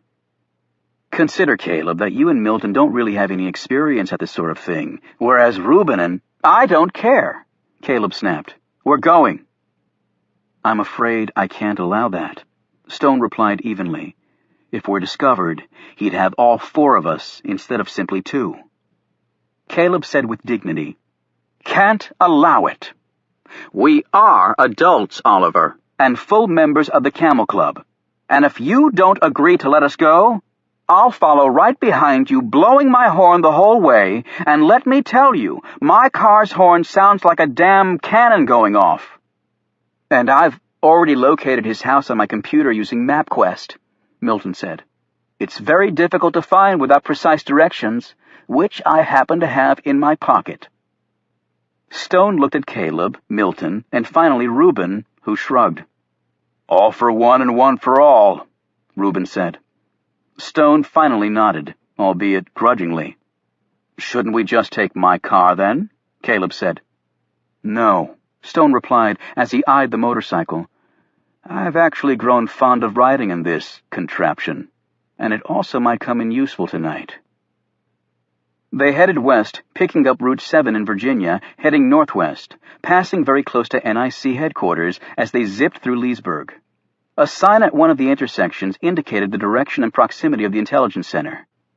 It had always amazed Stone that there were actually signs to NSA, CIA, and other highly sensitive places, yet he supposed they had visitors too. Still, it certainly put a crimp in the secret part of the business. Rinky's place was very, very rural. They wound up and down back roads for a half hour after leaving Route 7, when Milton finally saw the route sign they wanted. He motioned for Caleb to pull off to the side of the road. Reuben slid in behind them, and he and Stone climbed off the motorcycle and joined them in the car. Milton said, "His house is 2/10 of a mile up that road. I did a cross-search of other addresses up there. There aren't any. His house is the only one." "Bloody isolated," Reuben said, looking around nervously. Stone commented, "Murderers are notorious for wanting their privacy." "So, what's the plan?" Caleb asked. "I want you and Milton to remain in the car." "Oliver!" Caleb argued immediately. "Just hear me out, Caleb. I want you and Milton to remain in the car, but first we're going to drive up the road and see if anyone's home. If they are, we leave. If not, you and Milton will come back here and serve as our lookout. This is the only road in or out, correct, Milton?" "Yes." "We'll communicate by cell phone. If you see anyone coming, call us immediately, and we'll take the necessary actions." "What are you going to do?" Caleb asked. "Break into the man's house?" "You know, Oliver, he's probably got an alarm system," Reuben ventured. "I would be surprised if he didn't." "So how do we get in, then?" Reuben asked. "Let me worry about that."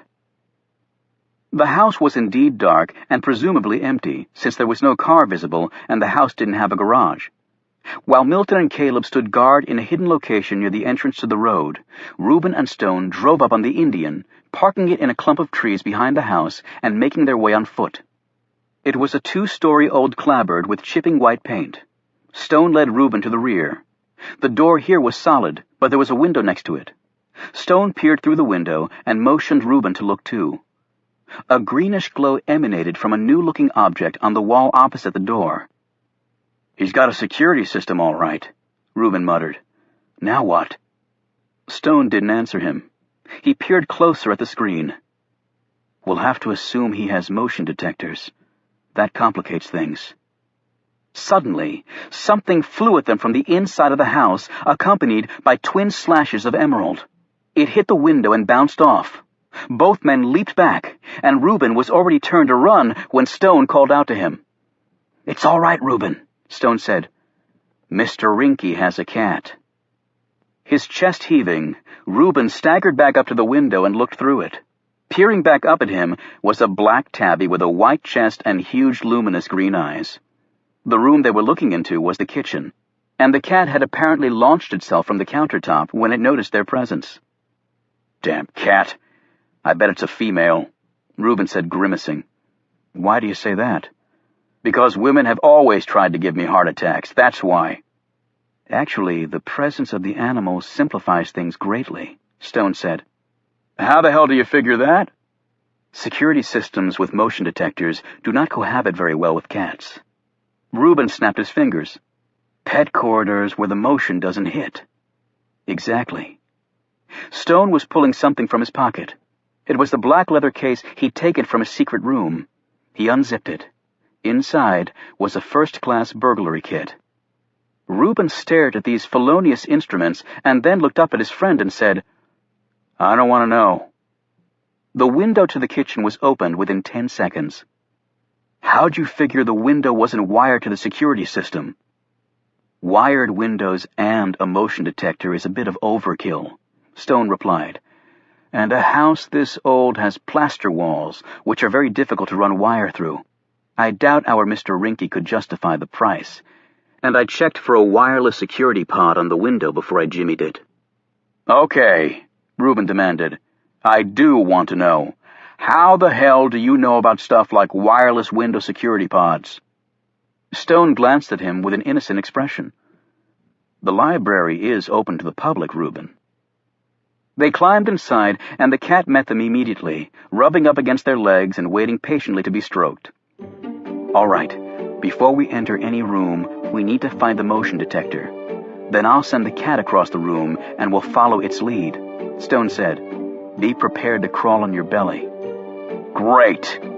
I might as well be back in Nam, Reuben groused.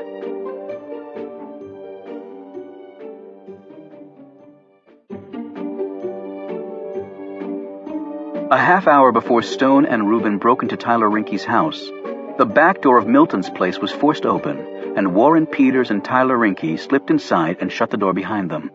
It hadn't been that easy, since Milton had 6 locks on every door, and all the windows were nailed shut, something the fire marshal doubtless would have disapproved of. They had already checked the power box going into the house for any signs of a security system, and had found none. Rinky was limping from where Alex Ford had punched him in the knee, and there was a bullet hole in Warren Peters' coat sleeve, where one of the Secret Service agent's shots had also found its mark. They'd stumbled upon the two when they went to Georgetown for another look at the boat, only to find that Ford and Adams had beaten them to it. Both men were furious about their failure to kill the pair, and it was fortunate indeed for Milton Farb that he wasn't at home right now. The two men pulled out their flashlights and started searching. Farb's place wasn't that large, but it was filled with books and expensive computer and video equipment for his web design business. Also located there was the one thing Rinky and Peters hadn't counted on: a wireless infrared surveillance system that looked like overhead track lighting. Located in each room, it was now recording their movements, and had also sounded a silent alarm to a security firm that Milton had hired because of several previous burglaries. The system ran off a regular household outlet with a battery backup. He had stopped using a loud alarm because in his neighborhood the police took their time coming, and the alerted thieves had always been long gone before their arrival. As the pair searched the house, their amazement grew with each new discovery. "This guy's a freaking nutcase," Peter said as they explored the kitchen. The canned goods in the pantry were all neatly labeled and placed in excruciatingly precise order. The utensils hung from a rack on the wall arranged from largest to smallest. The pots and pans were organized the same way on a large rack over the stove. Even the oven mitts were lined up with precision, as were all the dishes in the cupboards. The place was a monument to fastidiousness of the most zealous kind. When they went upstairs and poked around Milton's bedroom and closet area, it was more of the same. Rinky came out of the master bathroom shaking his head. "You're not going to believe this. This bozo has torn off each sheet of the toilet paper and stacked them in a wicker box beside the toilet with instructions on disposal. I mean, what do you do with toilet paper except flush it?" In the bedroom closet, Peter said, "Yeah, well, come in here and tell me who puts their socks on hangers." A moment later, they were both staring at the socks and the tri-folded underwear and shirts that all hung on wooden hangers in precise order, with the shirts fully buttoned, including the cuffs, and they were organized by season. The men weren't guessing at this, as Milton had helpfully posted pictures depicting winter, summer, spring, and fall. Finding nothing useful in the master bedroom, the two NIC men slipped into the other room upstairs that had been fitted out as an office. They both were immediately drawn to Milton's desk, where every item there was laid at right angles to its neighbor. And finally, in this house of perfect order, they found something that they could actually use. It was in a box marked Receipts, on a shelf behind Milton's desk, and the receipts, they quickly determined, were divided by both month and product. From the box, Rinky plucked out a credit card slip that had a name on it. Chastity Hayes, Rinky read. Want to bet that's his girlfriend? If a guy like that can have a girlfriend. Each probably thinking the same thing, they shone their lights on the wall of Milton's office. The pictures there were arranged in a very elaborate configuration that Peters recognized first. It's a double helix. DNA. This guy is a total freak. Rinky's light flickered across one picture and then came back to it. Love Chastity. Rinky read at the bottom of the picture, which showed Chastity in a revealing bathing suit and blowing a kiss to the photographer, presumably Milton. That's his girlfriend? A stunned Rinky said, as he eyed a picture of Milton next to the one with Chastity in her bikini. How the hell does a geek like that get a chick like that? Nurturing instinct, Peters answered promptly. Some women love to play mother. Peters pulled out an electronic device that looked like a larger version of a BlackBerry and typed in the name Chastity Hayes. A minute later, 3 possibilities came up. Restricting his search to the Washington D.C. area, Peters found Chastity Hayes, accountant, and the owner of a house in Chevy Chase, Maryland. In addition, it revealed her educational, medical, employment, and financial history. As Peters ran his gaze down the info pouring over his tiny screen, Rinky pointed a finger at one line. She was in a psych hospital for a while. I bet you she's OCD like Farb. At least we know where she lives. And if Farb isn't here... Peters glanced once more at the photo of the lovely Chastity. Chances are he's there, because that's where I'd be sleeping if I were him. The noise in the back of the house froze them both. They were footsteps, and then they heard a groan and a thudding sound. They pulled their guns and moved in the direction of those noises. When they reached the kitchen, they saw it. The man was on the floor, unconscious. They both started when they saw the uniform. Rental cop, Rinky said finally. We must have tripped some alarm. Yeah, but who the hell knocked him out? They looked around nervously. Let's get out of here, Rinky whispered. They slipped out the back of the house and soon reached their car a block over. Do we hit the chick tonight? Peters asked. No, you don't, a voice said, causing both of them to jump. They turned and saw Tom Hemingway rising from the back seat. He did not look very happy. You've had a singularly unproductive night, he began ominously. You followed us here? Peters asked in a small voice that broke slightly. After your last report of screwing up, what exactly did you expect me to do? So you did the rental cop? Is he dead? Rinky asked. Hemingway ignored him. Let me impress upon both of you once more the seriousness of what we're trying to accomplish here. I have an army working their asses off just north of here, doing far more than either of you have been asked to do. And unlike them, you two are being paid very well. And they've made no mistakes whatsoever. He stared at them so intensely that both men held their breaths. Maybe what happened tonight was just a string of bad luck. But going forward, I will make no more allowances for bad luck. What do you want us to do now? Rinky asked nervously. Go home and get some rest. You'll need it. He held out his hand. Give me the receipt with the woman's name on it. How did you... Rinky began. However, Hemingway looked at him with such disdain that Rinky closed his mouth and passed the paper over. In a few seconds, Hemingway had disappeared. Both men sat back in their car seats and let out deep breaths. Peters said, That guy scares the complete and total shit out of me. Rinky nodded. He was a legend at CIA. Even the drug guys in Colombia were scared to death of him. Nobody ever saw him coming in or going out. He paused. I've watched him working out at the gym at NIC. He looks like he's carved out of granite, and he's quick as a cat. And he's destroyed 2 75-pound body bags with just his hands. They won't even let him use his legs on the heavy bags anymore, because he was breaking them with just one kick. So what now? Peters asked. You heard the man. We get some rest. After 3 close shaves tonight, we don't need a 4th. You can crash at my place. Chapter 44. After what he'd seen at Arlington Cemetery, Gray had gone directly to CIA headquarters at Langley.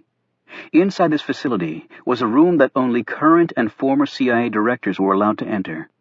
Each director could access documents and other materials that pertained to missions he was involved in while at the agency. They were held in vaults that contained large safe deposit-style boxes.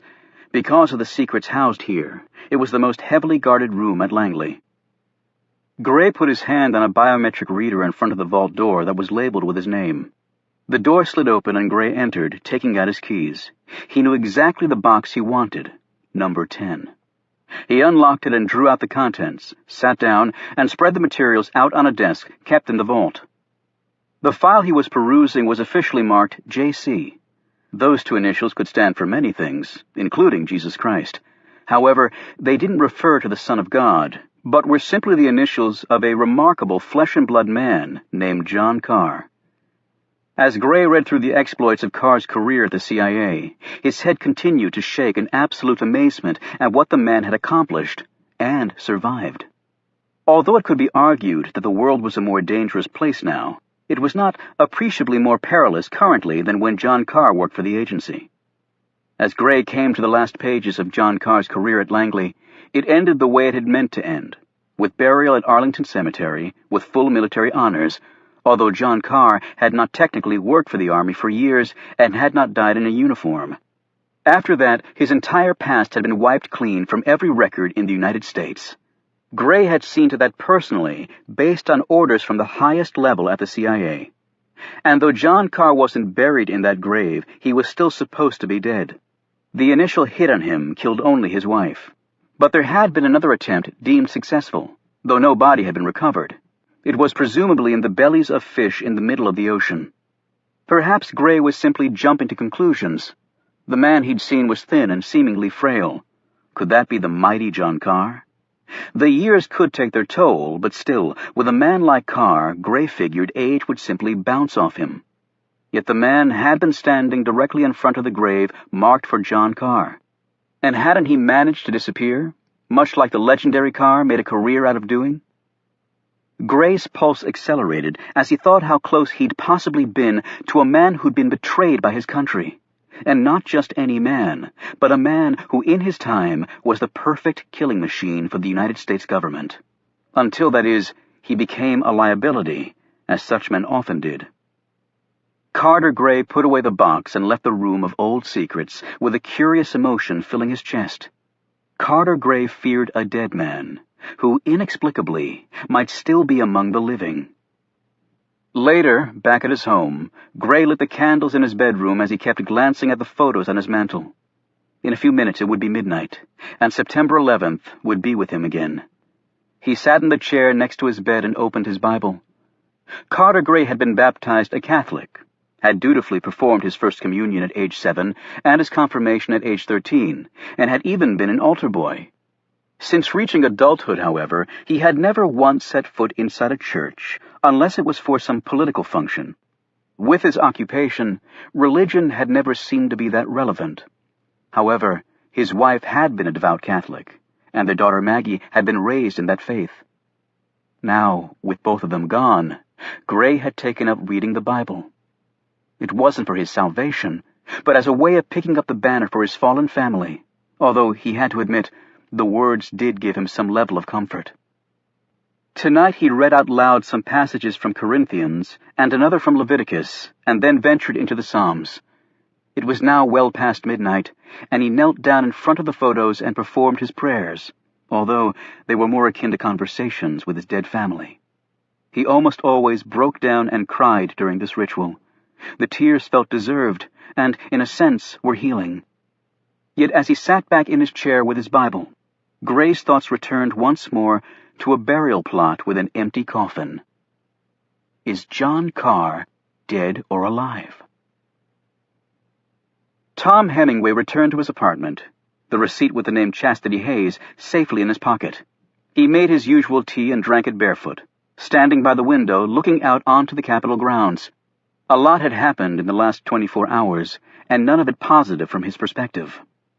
His pathetic duo of Rinky and Peters had missed 2 targets tonight, and now Alex Ford and Kate Adams would no doubt go straight to their respective agencies and demand that full investigations move forward. Added to that was the fact that Carter Gray was talking about the resurrection of the dead. In Hemingway's mind, that was a clear reference to all the terrorists supposedly killed by their colleagues. That had prompted Hemingway's hurried message to Captain Jack. He turned from the window and looked at a portrait on the wall. It was a very good likeness of his father, the Honorable Franklin T. Hemingway, ambassador to some of the most difficult territories in the world of diplomacy. And his last post proved to be too violent even for him. A bullet in China ended the career of a man who had devoted his life to cobbling peace where none seemed possible. The son had not followed the father's footsteps, principally because Tom Hemingway didn't believe he possessed the necessary skills and qualities that went into a successful statesman. And back then he was an angry young man. While that fury diminished over the years, it had never entirely gone away. Why should it? At his funeral, it was said by many distinguished voices from all over the world that Franklin Hemingway would be sorely missed as a global peacemaker. Hemingway still felt the loss of his mentor as strongly this minute as he had felt it the day an assassin's bullet ended his father's life. For him, time lessened nothing. It only intensified the sense of agony he'd carried with him, since learning that precious valiant heart had stopped beating. Chapter 45. Tyler Rinky's home was very sparsely furnished. Reuben and Stone crawled on their bellies to each room, hoping for anything that could be useful, but came away disappointed each time. They passed the front door, where another alarm code pad was mounted, and slithered up the stairs after the fat tabby. When they reached the bedroom, something caught Reuben's eye. "Our Mr. Rinky is a chopper pilot." He picked up the only picture on the nightstand. In it, Tyler Rinky was at the controls of a sleek black helicopter. "Any insignias on it?" Stone asked, as he searched other parts of the room. "Nope." Reuben put the picture back down after using a corner of the bedspread to wipe off any fingerprints. Stone had rummaged around in the closet and came out carrying a small box. "Financial records," he said in response to Reuben's questioning look. He took out a stack and started going through them, scanning each page. "Anything of interest?" Stone held up one page. "It seems this account is set up under a false name, although the address matches the house we're in. However, I'm afraid I have little experience with financial portfolios." "Let me take a look." Reuben spent some time going over the statements and some handwritten notes also contained in the batch. "It looks like Rinky, if this is his account statement, has recently bought an enormous long-put option on margin." "Long-put option on margin? What's that?" "Margin means he's borrowed money to purchase his position, and he has the option to sell the position at a certain level.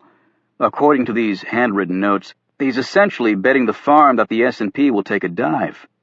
So it's like sell low and buy back high. That's not what you usually want, but in this case, you can make enormous amounts of money doing that very thing. And the amount at risk is far more than someone would make off a government salary. That's why it's on margin." "I had no idea you knew so much about finances." "Hey, a guy likes to take a plunge every now and then, and I don't plan on working on that damn loading dock until I croak, I can tell you that." "But how would he know that it's going down? It's one thing to have inside info on one stock, but the whole market." Stone thought for a moment. But then again, the financial markets almost always drop in the face of an unforeseen catastrophe. "What, like an earthquake?" Reuben said. "But also with man-made catastrophes. On 9/11, I recall, they had to close the stock market and calm everyone down. Left to its own devices, the market would have plunged. It still went down when it reopened after 9/11. Unscrupulous people with advanced knowledge could have made a fortune." So maybe Rinky knows of a coming catastrophe? Reuben said nervously. Or else he's helping create one, Stone replied. As soon as they saw the car approaching from their hiding place off the road, Milton got on his cell phone and called Reuben. Well, he attempted to call, but no ringing sound came. He looked at his cell phone and his heart sank. Caleb glanced at him as the headlights crept closer. Call them! There's no signal strength. What? There's no signal strength here. It must be a bad cell zone. I can't get through. Caleb pointed at the oncoming car. That is very likely a murderer in there. Caleb, there is nothing I can do. Damn these high-tech abominations, Caleb said angrily. They never work when you really need them to. The other car turned off the road and headed to Rinky's house. That's Tyler Rinky's car. I recognized it, Caleb said. I know. I did too, a panicked Milton added. What are we going to do? Caleb started the car. Well, I'm certainly not going to let them kill Oliver and Reuben while we just sit here with useless technology. Hold on! Milton braced himself as Caleb hit the gas and the Malibu sprang forward. They squealed back onto the road, where Caleb floored it and took the turn toward Rinky's house just barely on 4 wheels. As the Malibu flew forward, Caleb hit the horn. He hadn't been joking before to Stone. It was very loud, like a shriek and a train whistle rolled into one. Rinky glanced over his shoulder at the Malibu as it raced by honking its horn. He looked at Peters and muttered, Stupid high school kids joyriding. Happens all the time around here. Inside Rinky's house, both Stone and Reuben raced to the front bedroom window when they heard the car horn. That's when they saw the headlights turn into the drive. Oh, shit! That's Rinky, Reuben said. And his friend, Stone added, as the 2 men climbed out of the car. Then he glanced at the Malibu disappearing down the street. I told them to call us, not race around sounding like a banshee, Stone said irritably. They hurtled downstairs, and then, in the nick of time, Stone remembered and grabbed Reuben by the shirt an instant before he would have stepped into the infrared arc of the motion detector mounted by the front door. They crawled forward as they heard the front door being unlocked. They hit the kitchen as the front door opened and the beep started to sound. They were getting off the floor as they heard someone punching in the code and the beeps stopped. Okay, Stone whispered. The alarm's off, so we can open the back door. Reuben did so as quietly as possible, even as they heard a set of footsteps coming their way. They bolted out of the house, shutting the door behind them, and turned the corner of the house, and ran right into Warren Peters, who was pulling a trash can back behind the house. What the hell? Was as far as Peters got, before Reuben's massive fist sent the NIC man flying head over heels backward. Stone and Reuben ran for the motorcycle. They were on it, and Reuben had kick-started the bike to life when Rinky, hearing all the commotion, came flying out of the house. He spotted Stone and Reuben, and his hand went inside his jacket as he ran forward. He had a clear line to shoot. What he didn't count on was a rusted Malibu going partially airborne, driven by a crazed rare book specialist with a terrified OCD genius counting madly in the co-pilot seat. Holy Mother of God! Milton screamed as Rinky went flying across the windshield, rolled off, and landed in a heap in the grass. Then Milton resumed his ritual counting. Peters had staggered to his feet by this time. However, Caleb, his mind and body seemingly possessed by the spirit of a youthful daredevil, rammed the Malibu into reverse, put the gas pedal to the floor, and sped backward, the wheels spitting gravel like machine gun bullets. Peters screamed as the car bore down on him. He got off one shot and dove out of the way. He was coming up for another attempt when the motorcycle flew past him. As Reuben drove, Stone was sitting on the lip of the sidecar, swinging his helmet by the strap. It caught Peters on the side of the head, and he went down for the count. It was a full 10 minutes before Peters and Rinky began to stir. By the time they'd regained consciousness, the Camel Club was long gone. Chapter 46. The authorities' response to what had happened to Alex Ford and Kate Adams was not exactly encouraging. According to the police, the brake line seemed to have popped all by itself. Not unusual for a vehicle that old, the police said. And there was no evidence of any shooter at Kate Adams' home other than what Alex had said he'd seen and heard. 2 of his bullets were found embedded in the fence, behind where he shot. No other slugs were recovered. It was the next morning, and Alex was sitting in Jerry Sykes' office listening to the official version of last night's event. Sykes stopped pacing and looked at him. The people who tried to help you after your accident reported you were acting in a bizarre manner and then you took off running.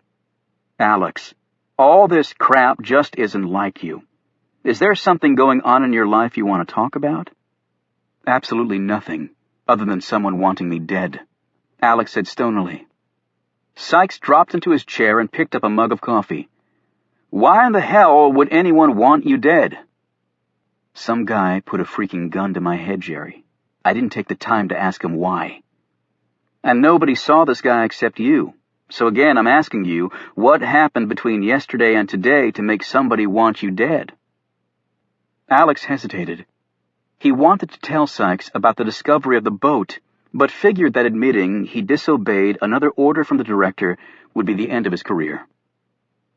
I've got a lot of years of damn good service behind me. Why all of a sudden would I start making this sort of crap up? You put your finger on it. You've put in a lot of years. The director cut you a break yesterday.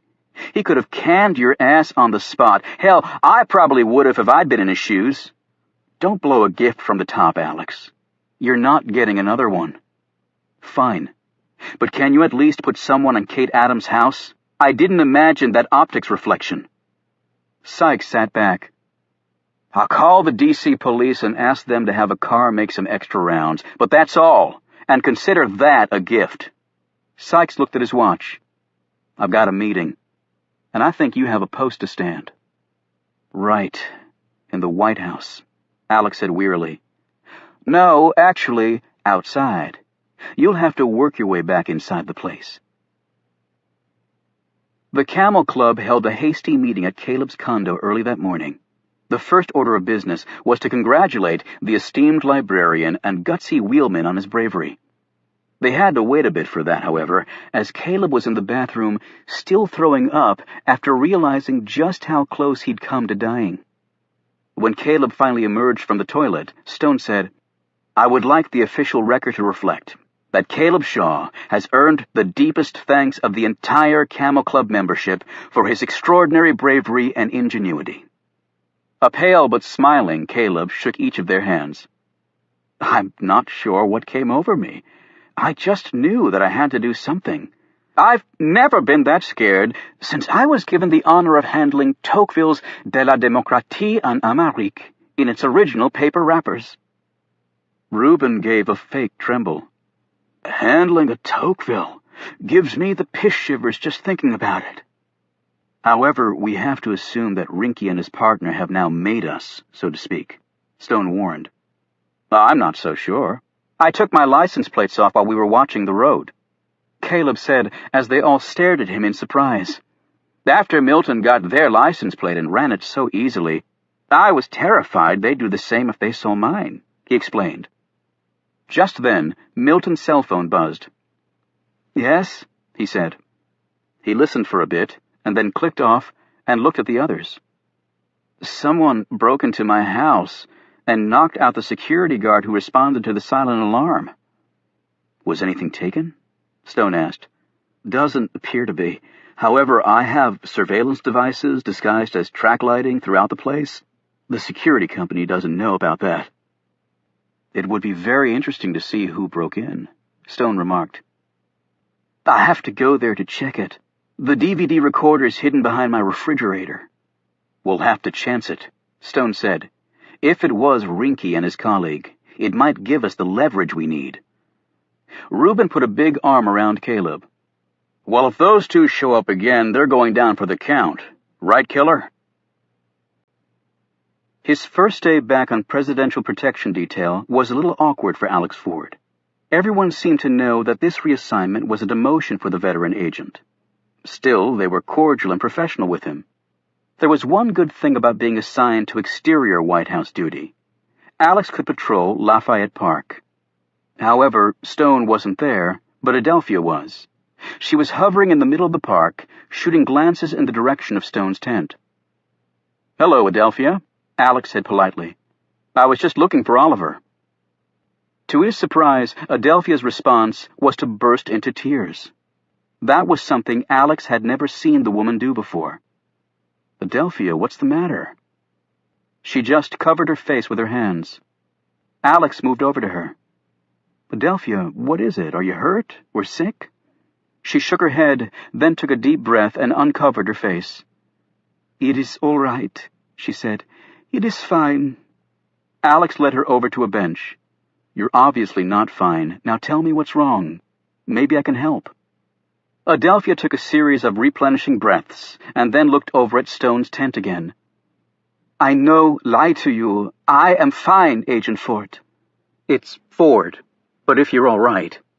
Then he followed her gaze to Stone's tent. "Has something happened to Oliver?" he asked quickly. "I not know that." "I don't understand. Then why are you crying?" She stared at him in a way she never had before. It wasn't her usual distrustful and surly expression. It was one of hopelessness. "He trusts you.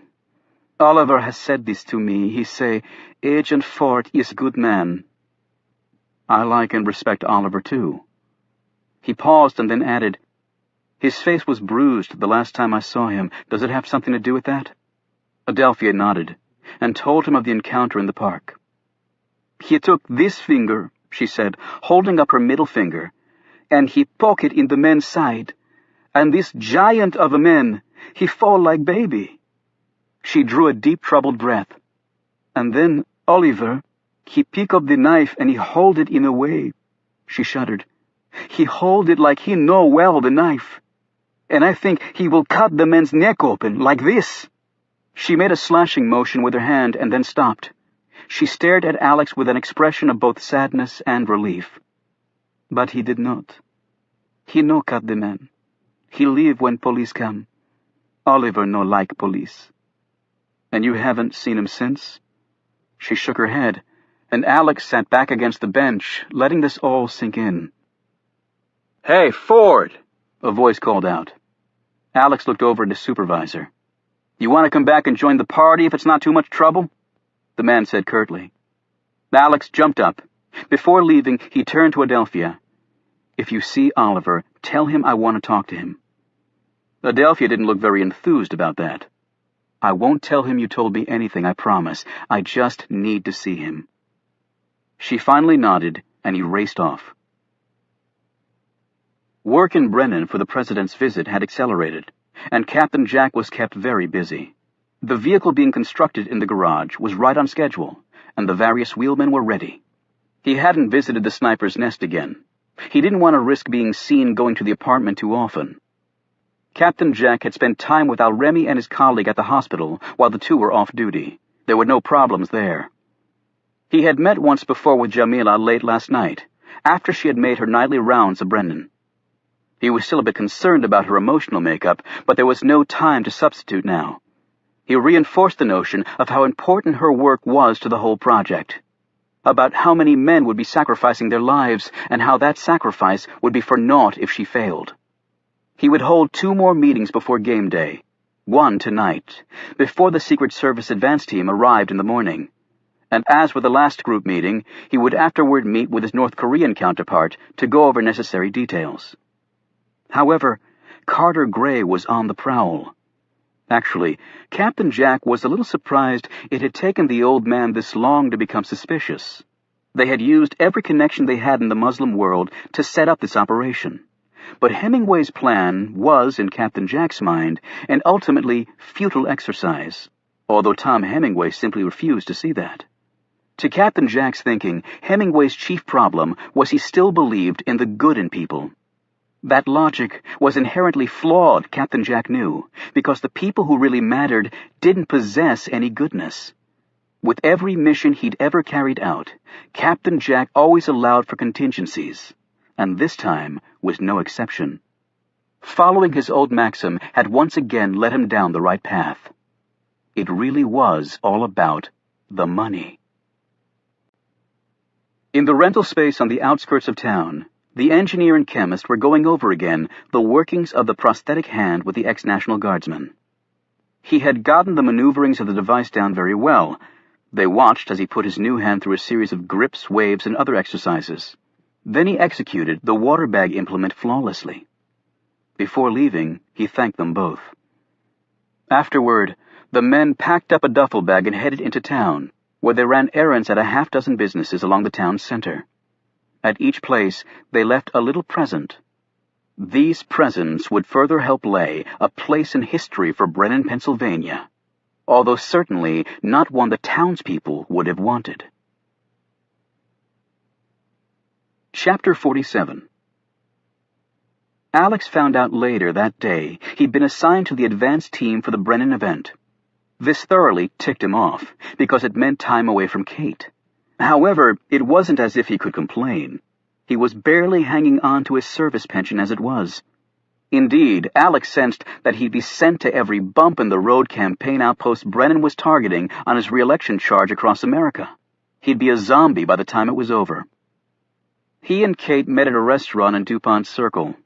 She'd rebounded well from the frightening events of the previous night and was now determined to get to the truth. That spunk drew both admiration and terror from Alex.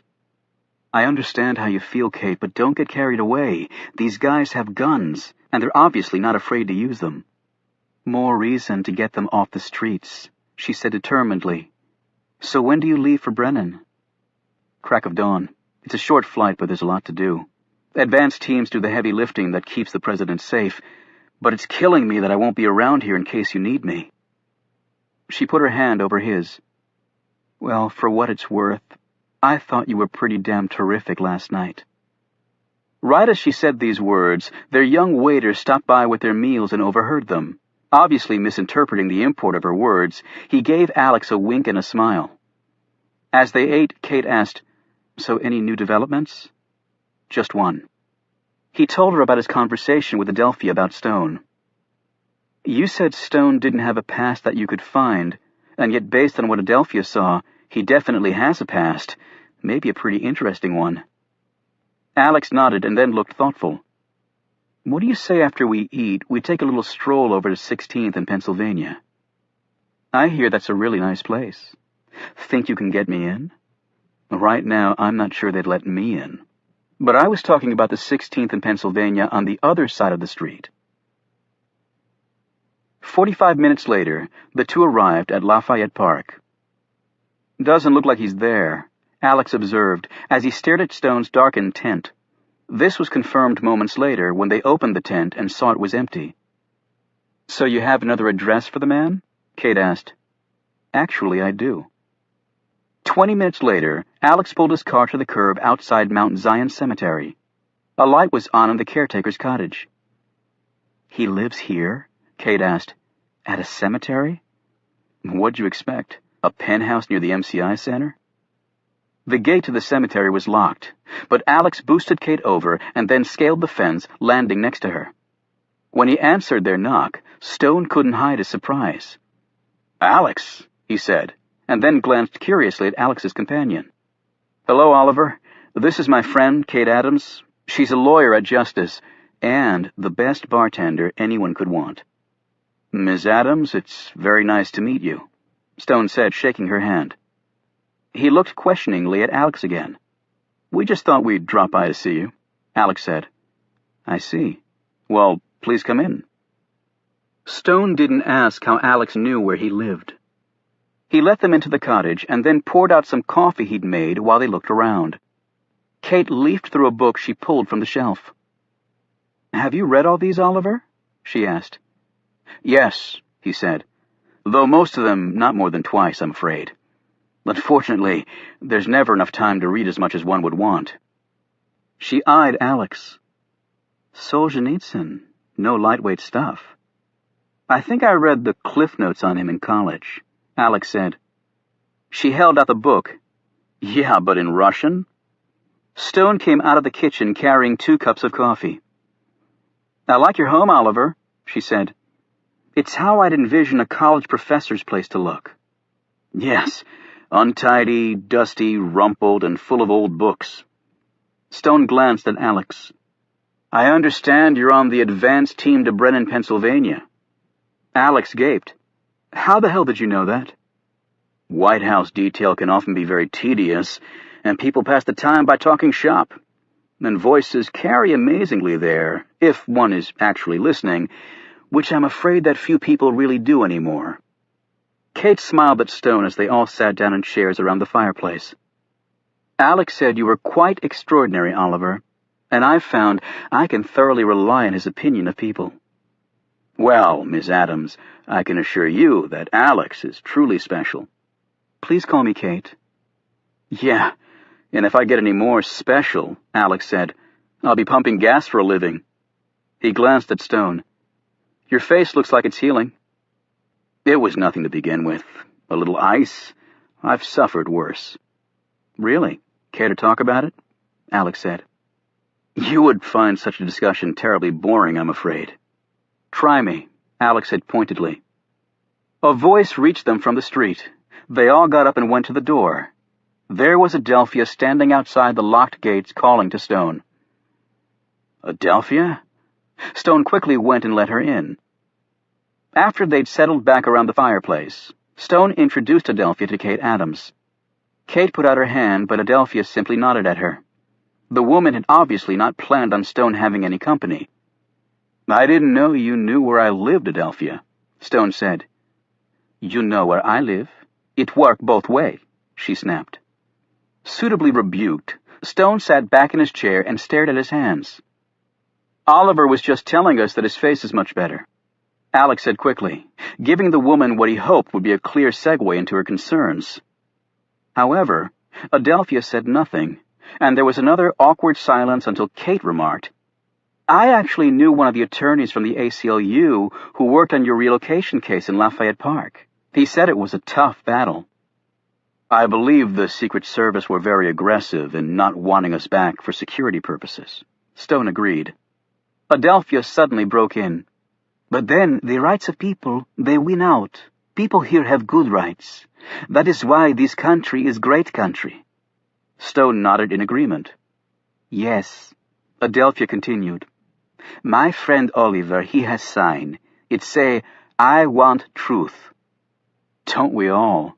Kate said with a smile. But sometime truth, it must come from inside a person, Adelphia said forcefully, as she touched her chest. One who asks for truth, they too must be truthful. Is this not so? She looked around the group as she said this. Stone was clearly uncomfortable with the direction of the conversation. He responded slowly. The truth comes in many different shapes, but sometimes, even when the truth is staring someone in the face, he fails to see it. He abruptly stood. Now, if you'll excuse me, I actually have someplace I have to be. It's pretty late, Oliver, Alex said.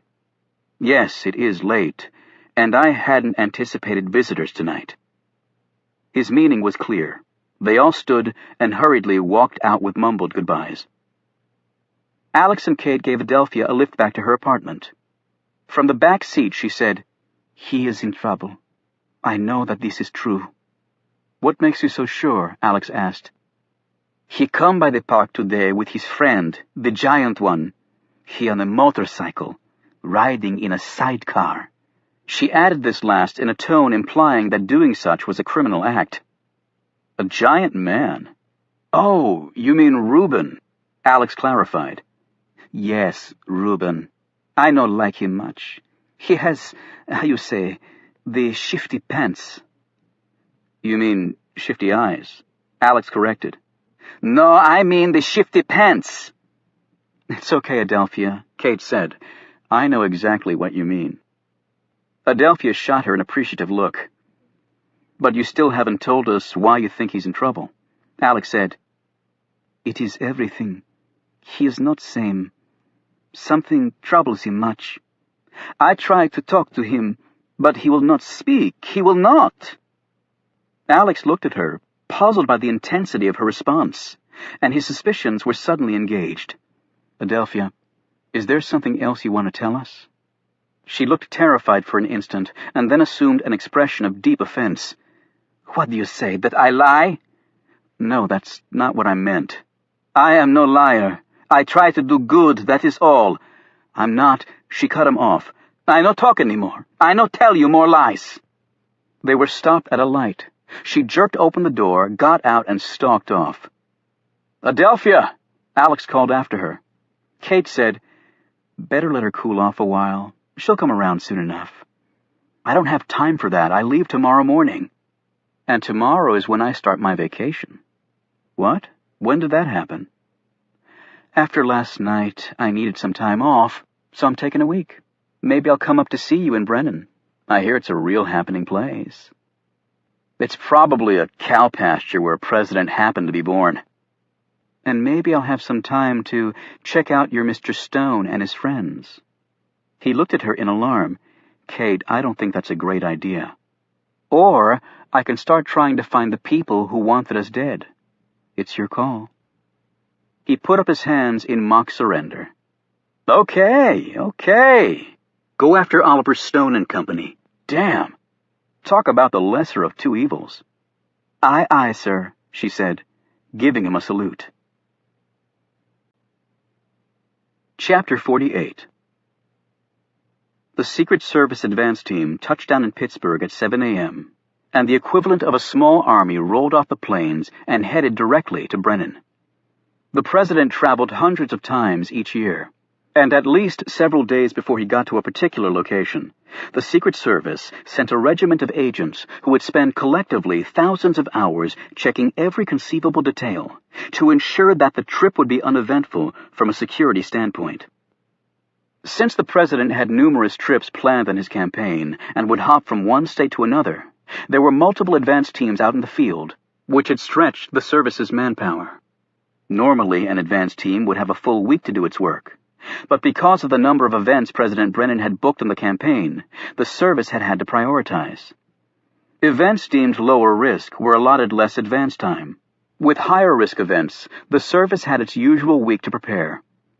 The Brennan, Pennsylvania event had been deemed low risk for a number of factors. Of course, what that meant for Alex Ford and the rest of the advance team was that they would have to cram a week's worth of work into a few days. The service set up shop at the largest hotel in Brennan, taking over an entire floor. It had been renamed the Sir James in honor of the president's first name. That had caused about 10 minutes of funny one-liners from the field agents, until their leaders came within earshot. One room became the communications center, and was consequently stripped of all furniture and completely debugged.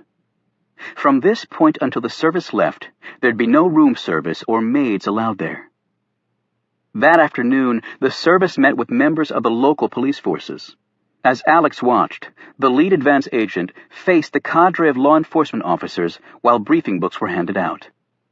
"Just remember," he warned, "in another room near here, there may be a group of people planning to do the exact opposite of what we're trying to accomplish." Alex had heard this spiel many times, but as he looked around the room, he couldn't believe that many of those present were buying the line. Still, Alex, with all his experience, discounted nothing. Secret Service agents were paranoid by nature. While Brennan didn't look like a potential trouble spot, no one had expected Bobby Kennedy to be shot in the kitchen of a hotel. James Garfield bought it at a train station. William McKinley went down at a rope line after having been shot by a man who wrapped his revolver inside a bandage. Lincoln was gunned down in a theater, and JFK in his open limo. Not on my watch, Alex kept telling himself. Not on my watch. Potential motorcade routes from the airport to the ceremonial grounds were discussed, and possible trouble spots with each were considered. Then the group broke into smaller units, and Alex found himself asking the usual questions of the local law enforcement. Had gun sales peaked? Were any police uniforms missing? Were there any local threats against the president? What were the locations of the nearest hospitals and potential safe houses? After that, they drove out to the site. Alex walked the ceremonial grounds and helped establish sniper posts. He eyed the area, locating what the service referred to as the assassin's funnel. You had to think like a killer. Where, how, and when could the person be expected to strike? The stage was finished, and a work crew was putting the finishing touches on lighting and sound, and the 2 giant TV screens that would allow the crowd to see the president up close, at least digitally. To Alex's experienced eye, the place looked reasonably doable from a protection point of view. The single entry and exit for vehicular traffic was both bad and good for obvious reasons. Still, the president wouldn't be here that long, 2 hours tops. As Alex drove back into Brennan, he looked around the small town. It had long been a service myth that the best time to rob a bank was when the president was in town, because every cop within 20 miles would be watching him and not the townspeople's money. Alex had a feeling that adage would be pretty accurate here. There were no cops anywhere. Back in his hotel room, Alex decided to go for a run. He'd gone through college on a track scholarship, and, despite his neck injury, he ran whenever he could. It was one of the few things keeping him from feeling totally washed up physically. He hit the main street and headed east, past the hospital, and then turned left and picked up his pace as he headed north. A van passed him. He had no reason to look over and didn't. He wouldn't have recognized the woman anyway. Nor did Jamila look in his direction as she drove by with the 3 boys in the back. Next, Alex passed an auto repair facility with its blacked-out windows. Hidden behind them was a lot of work going on as a new vehicle was fashioned. If Alex had been aware of the plot, he would have charged into the garage and arrested everyone there. But he wasn't aware, so he just kept jogging. Indeed, the downtown area of Brennan held little interest for Alex because the president would never be coming here. The ceremony at the dedication grounds would constitute the entire program. After he'd showered back at his hotel room, Alex went to volunteer for another chunk of work that night. Might as well do all he could to get back into the service's good graces. While Alex was working away up in Brennan, Kate was busy too. She'd risen very early that day and eaten breakfast with Lucky. She asked the older woman a favor, which Lucky quickly granted. After that, Kate had gone to the carriage house, sat down at her small desk, and planned out her attack on Oliver Stone. Alex had said that he'd run Stone's prints through all the usual databases and come up with zilch. To Kate, that could only mean one of 2 things. Either the man had never held a position requiring a fingerprint check, or else his identity had been erased from those databases so completely that whoever Oliver Stone really was had ceased to exist. She wrote down some possible lines of inquiries and then mapped out her strategy in the same manner she would a legal case. Satisfied, she quickly showered and headed out. A little later, she parked as close to Mount Zion Cemetery as she could and then waited. It was only 7:30 in the morning, but as she watched, Stone emerged from his cottage and headed off down the street. Kate ducked down in her car so he couldn't see her. When he was almost out of sight, a surprising thing happened. Adelphia came out from behind some parked cars on Q Street and started following Stone. Kate thought for a moment and then put the car in gear. She quickly caught up to Adelphia and rolled down her window. At first, Adelphia pretended not to know who she was, but Kate persisted, and Adelphia finally said self-consciously, "Oh, yes, it is you, I know now." Then she cast an anxious glance in Stone's direction. He was almost out of sight. "Do you have somewhere to go?" Kate asked, following her gaze. "It is nowhere I have to go," Adelphia said curtly. "I am free to do nothing." "Then how about I buy you a cup of coffee? Alex told me that you like coffee." "It is my own cafe I can buy. I earn living. I no need charity." "I was just being friendly. Friends do that, you know. Like when Oliver helped you in the park when that man attacked you." Adelphia looked at her suspiciously. "How is all this you know?" "Adelphia, you're not the only one worried about Oliver. Alex is too, and I'm trying to help him while he's out of town. Now please, come and have a cup of coffee with me. Please?" "Why you help Agent Fort?" she asked suspiciously. "Woman to woman? Because I care about him, just like I know you care about Oliver." At these words, Adelphia looked once more in the direction of Stone, started to sniffle a little, got in the car, and allowed Kate to buy her coffee at a nearby Starbucks. "So, what is it that you do?" Adelphia said.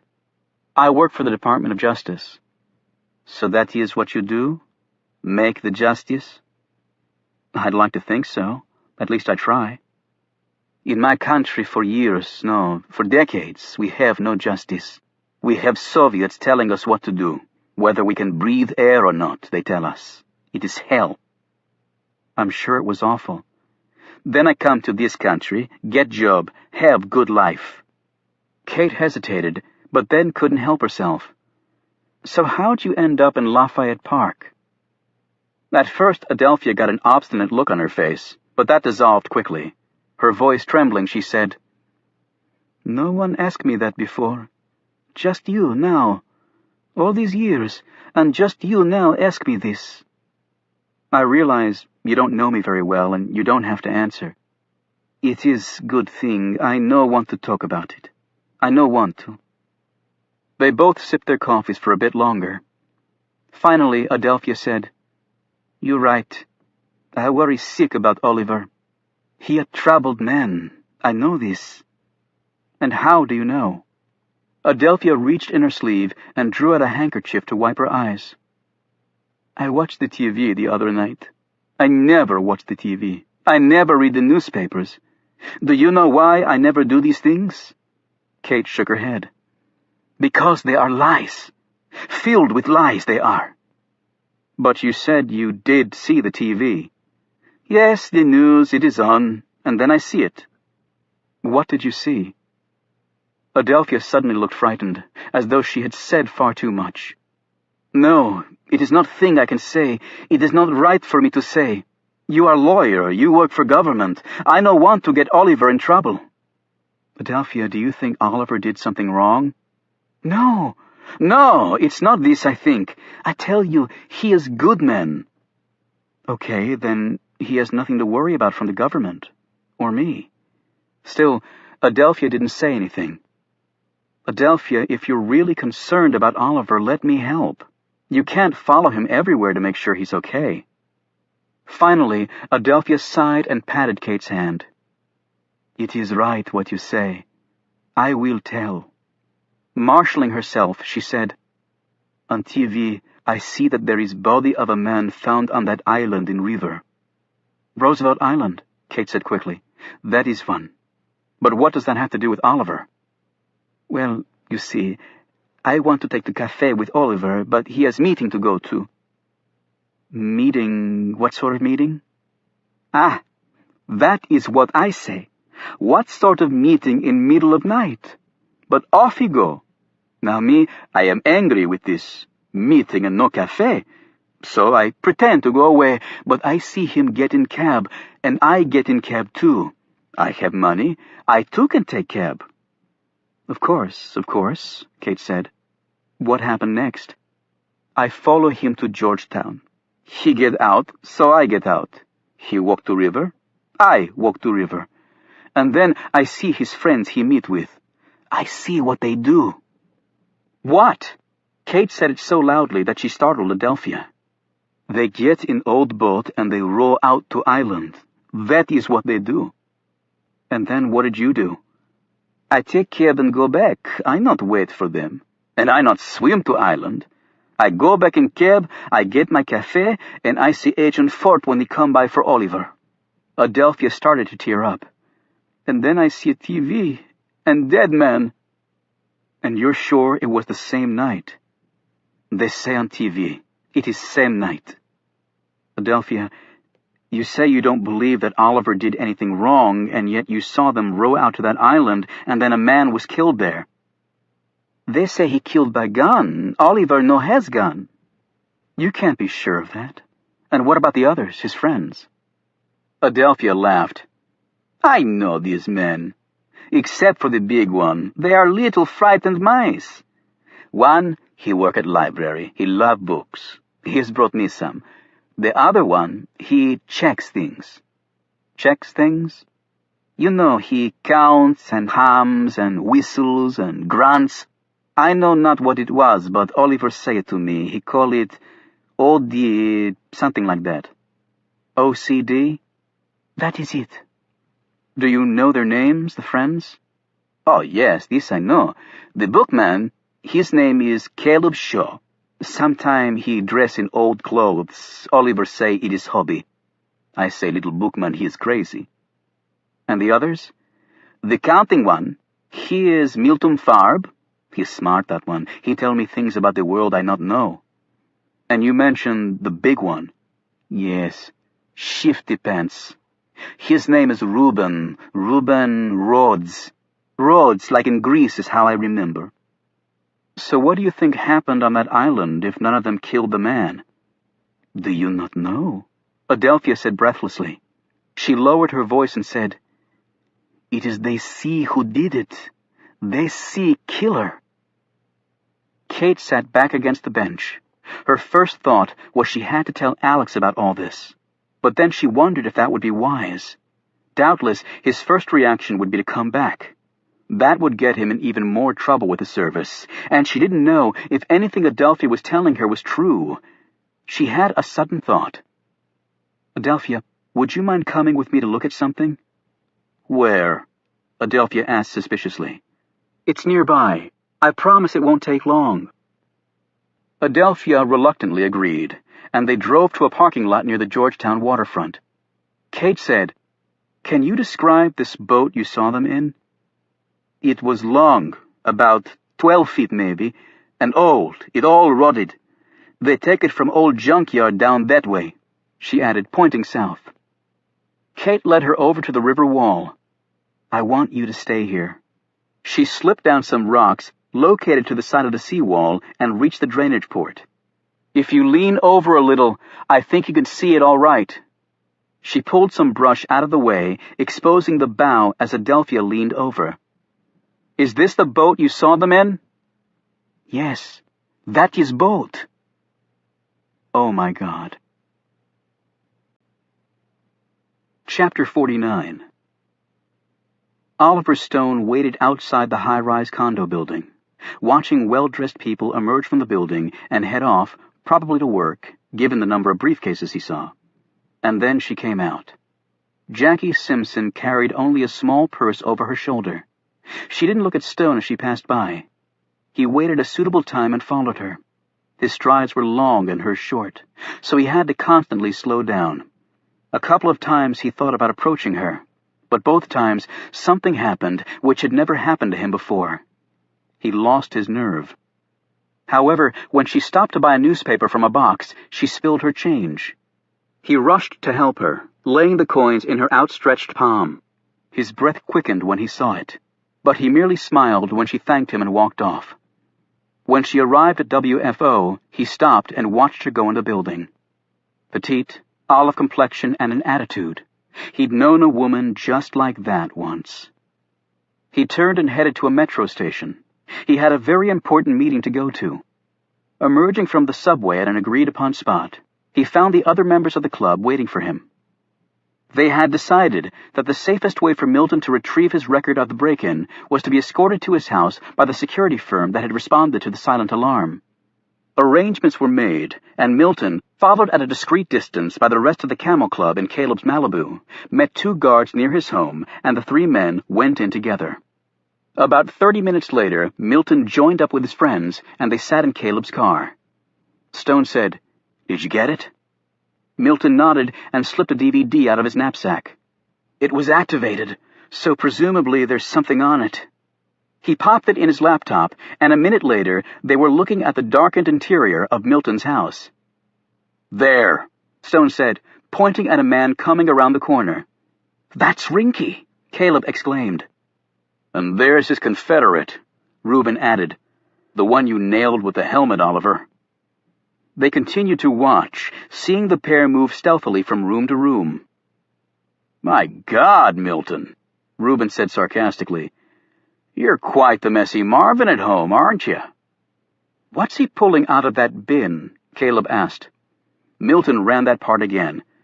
"That looks like my receipt box, but I can't see what the paper is." "Look, there's the security guard," Stone said. They watched as the man advanced, and then something flew out of the darkness at him, and he crumpled. "What the hell was that?" Reuben asked. "A man in a mask," Stone said. "At least one of them had the good sense to burglarize the place without showing his face." "But it wasn't Rinky and the other guy," Milton said. "Which clearly means there's someone else," Stone said slowly. "But this tape gives us the leverage that we—" He was cut off by the buzzing of Milton's cell phone. Milton answered. "Oh, hi, Chastity." Then his expression changed in a hurry. "What? Oh, my God! What are you talking about?" Stone ripped the phone from his friend. "Chastity!" However, it was a man's voice on the line. "I think under the circumstances that we can call it even right now. So long as you don't act, neither will we." The phone went dead. Stone looked at the panicked Milton, who had tears welling into his eyes. "I'm sorry, Milton." Kate had spent the next morning and afternoon researching Milton Farb, Reuben Rhodes, and Caleb Shaw. She'd also gone on Google and found some material on Milton and his Jeopardy stint. However, Oliver Stone remained an enigma. Kate was certain of one thing. She believed the men had seen who killed Patrick Johnson. The bullet hole and blood on the boat seemed to indicate that they'd almost lost their lives as well. Armed with her newfound knowledge, she went back to Mount Zion Cemetery that afternoon and was fortunate to find Stone working in the grounds. "Hello, Oliver. Kate Adams. We met briefly the other night." "I remember," he said curtly. "Are you okay? You look worried." "Nothing too important." "Well, as you know, Alex is out of town, and I hope you don't think it's too forward of me, but I'd like to invite you to dinner tonight." "To dinner?" Stone looked at her as though she were speaking a language he was not familiar with. "At my house. Well, not exactly my house. I live in the carriage house. It's actually Lucille Whitney Houseman's home in Georgetown. Do you know her?" "I'm afraid I haven't had the pleasure," he said distractedly. "And I wanted to invite Adelphia and your other friends." Stone threw some weeds in a garbage bag. "That's very nice, but I'm afraid—" He stopped and looked at her sharply. "What other friends?" "You know, Reuben Rhodes, Caleb Shaw, and Milton Farb. I'm starting to collect rare books, and I think Caleb will be fascinating to talk to. And I'm a huge fan of Jeopardy, though I don't think I saw Milton when he was on. And Reuben's work at DIA all those years ago, how could that not be enthralling? And then, of course, there's you." She let that comment hang for a long moment. "I'm sure it'll be a wonderfully interesting dinner. They used to have them in Georgetown all the time, or so Lucky, that's Mrs. Whitney Houseman, tells me." Kate said this all in one long surge, hoping to overwhelm Stone into accepting, if only because his curiosity had to be piqued by now. He said nothing for about a minute, as he knelt on the ground, apparently dissecting all she had said. "I've found that when one takes the time to learn that much about someone, there's usually a reason for the interest that's not readily apparent to everyone." "I wouldn't disagree with that," she answered. "However, I'm not sure tonight is good for us. We've had some bad news very recently." "I'm sorry to hear that. Alex and I had some bad things happen too. Some people tried to kill us. Funny, it was right after we discovered an old boat hidden in a storm drain in Georgetown that looked like it had a bullet hole in it and also some blood." "I see." Stone's calm response to what must have been a stunning revelation only increased her esteem for the man, along with her curiosity.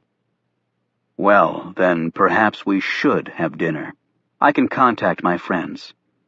"Around 7 will be great. Do you need the address?" "Yes. Mrs. Whitney Houseman no doubt resides in circles where the common masses do not often tread." She told him the address. "Now I'll just pop over to invite Adelphia. I'm sure she can catch a ride with you and your friends." "Kate, I really don't think that's a good idea." "Oh, I think it's a great idea," she said firmly. "And why is that?" he asked.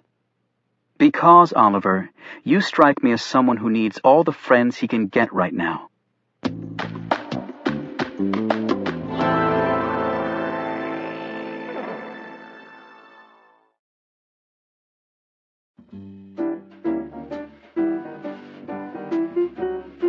Caleb, Milton, and Adelphia arrived at Lucky's manse in the Malibu, its tailpipe smoking and its springs creaking from the strenuous activities at Rinky's place.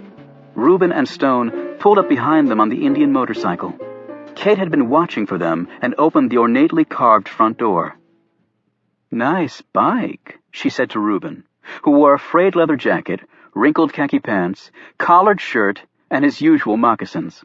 However, for the dinner, he'd wrapped a blue kerchief around his neck as a cravat. Reuben ran his gaze appreciatively over the young woman's figure. She was dressed in black slacks and matching pumps, with a white blouse and a small string of pearls around her neck. Her blonde hair was done up in a bun that showed off her long, slender neck. "I'll take you for a spin sometime," he said. "That sidecar has seen some action, let me tell you." Adelphia nodded stiffly at her hostess as she passed into the house. Milton followed her. He was dressed in an immaculate green blazer and striped tie, his slacks perfectly creased. He held out a small bouquet of flowers he'd brought. "It's Milton, right? Well, thank you very much. They're beautiful." Even as she said this, Adam saw tears forming in the man's eyes. Next came Caleb, who decided not to wear his Abe Lincoln outfit after Stone had spoken with him, something to the effect of not wanting their hostesses to think he was dangerously insane.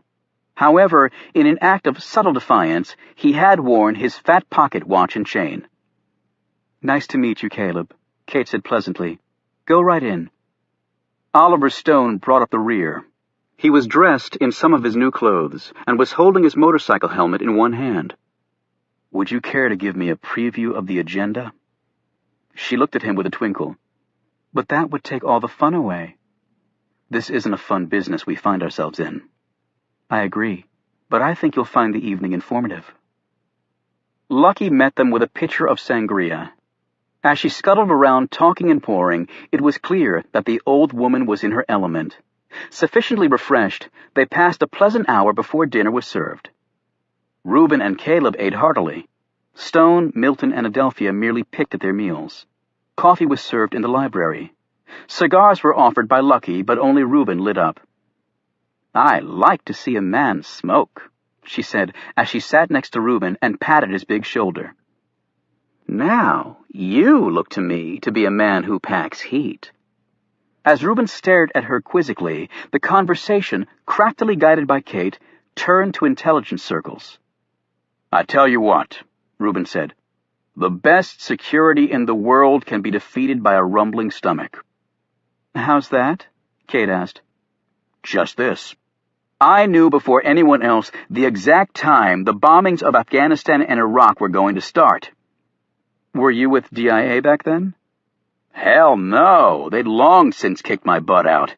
I knew because I was the dispatcher for Domino's. Each time, the pizza order for the Pentagon spiked right before the bombs started falling. So yours truly knew before the likes of Dan Rather or Tom Brokaw, or probably even the president." While Reuben had been talking, Caleb was making the rounds of the books on the massive shelves, with Lucky as his guide. Caleb's face brightened with each new discovery. "Oh, that's quite a good copy of Moby Dick, and a Hound of the Baskervilles First English edition. Very nice. And over there, is that Jefferson's Notes on the State of Virginia from 1785? Yes, it is. We have one in our collection. Lucky, you really should let me get you acid-free boxes for these. Computer cut to the book's exact dimensions." Lucky was hanging on Caleb's every word. "Oh, acid-free boxes cut by computer. How terribly exciting. Would you, Caleb?" "It would be my honor." Reuben helped himself to more coffee, spiked with a little something from a flask he pulled from his coat pocket. "Yeah, you'll find Brother Caleb a real dynamo in the excitement department." "Lucky," Kate said finally, "we're going to head out to the carriage house. I need to talk over some things with my friends." "All right, dear," she said, patting Caleb's arm. "But first they have to promise to come back." Reuben immediately raised his glass. "Lucky, you couldn't keep me away with a squad of special forces." Kate led them outside and over to the carriage house, where they settled down around a table on the large sofa and two wing chairs. "I'm assuming you've told them of our discussion and the discovery of the boat," Kate said in a businesslike tone to Stone. "I have," he answered, casting a glance in Adelphia's direction. "And for some reason you believe that we were in that boat and on the island." "I don't believe. I know." Now I want to know how much you saw." "There's no evidence that we saw anything," he replied evenly. "Even if Adelphia has told you that she followed us to the river and watched us head to the island, that doesn't mean we were witness to that man's death. But I believe you saw everything, and I think whoever killed Patrick Johnson discovered your presence, and you had to make a run for it. That would explain the bullet hole in the boat and the blood. What I can't understand is why you didn't simply go to the police and tell them what you saw." "Easy enough for you to say," Reuben interjected. "They'd believe you, but look at us. We're a scruffy bunch with questionable pedigrees." "So you're admitting you did witness the murder?" Caleb started to speak, but Stone broke in. "We're not admitting anything." Kate said, "Oliver, I'm just trying to help you.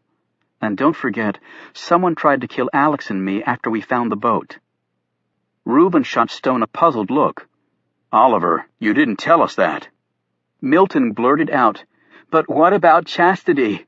They've kidnapped Chastity." They all stared at him as tears fell down his twitching cheeks. "If someone's been kidnapped," Kate said, "the police should be notified immediately." "It's not quite that simple," Caleb said, glancing at Stone, whose gaze was on the floor. "We really can't go to the police." Kate looked at Stone. "Oliver," she said quietly, "as a team, we might be able to do something." "Hell yes, we could," Reuben said.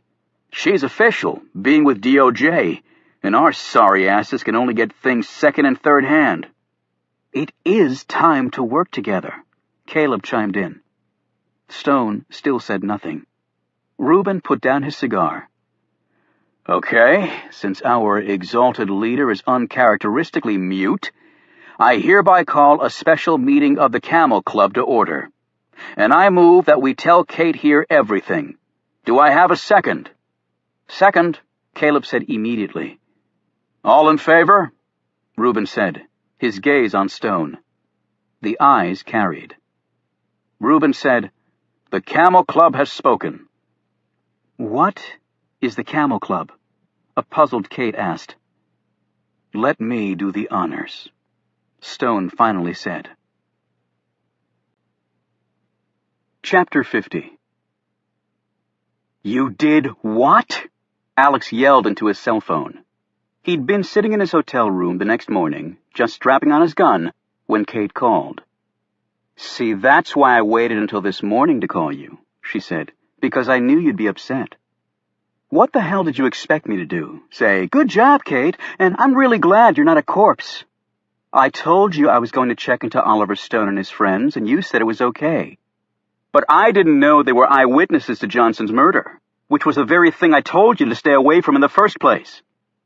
"Well, I didn't know they were connected either, so just hear me out. I've got a lot to tell you." She spoke for several minutes, relaying what Stone had told her last night. When she finished, Alex shook his head incredulously. Okay, let me get this straight. They saw the murder and didn't go to the police because they were afraid the police would think they were involved?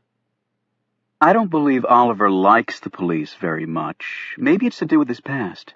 And on top of that, they traced one of the murderers, went to his house, and were almost killed?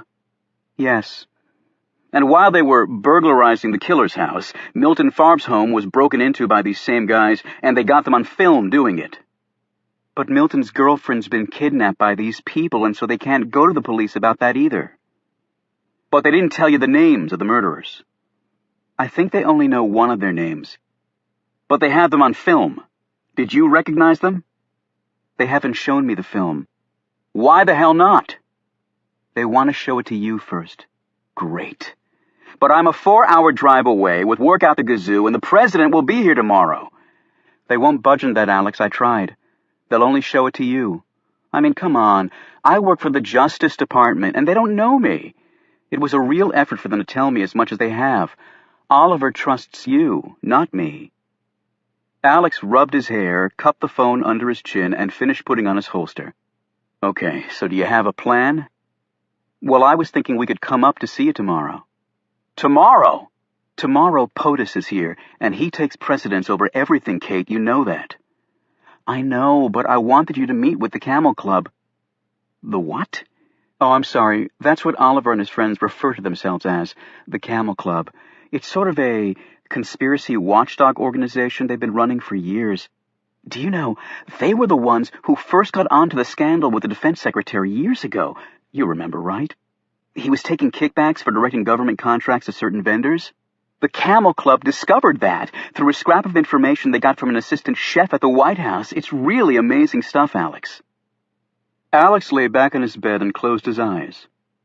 An assistant White House chef is spying on the Secretary of Defense for something called the Camel Club?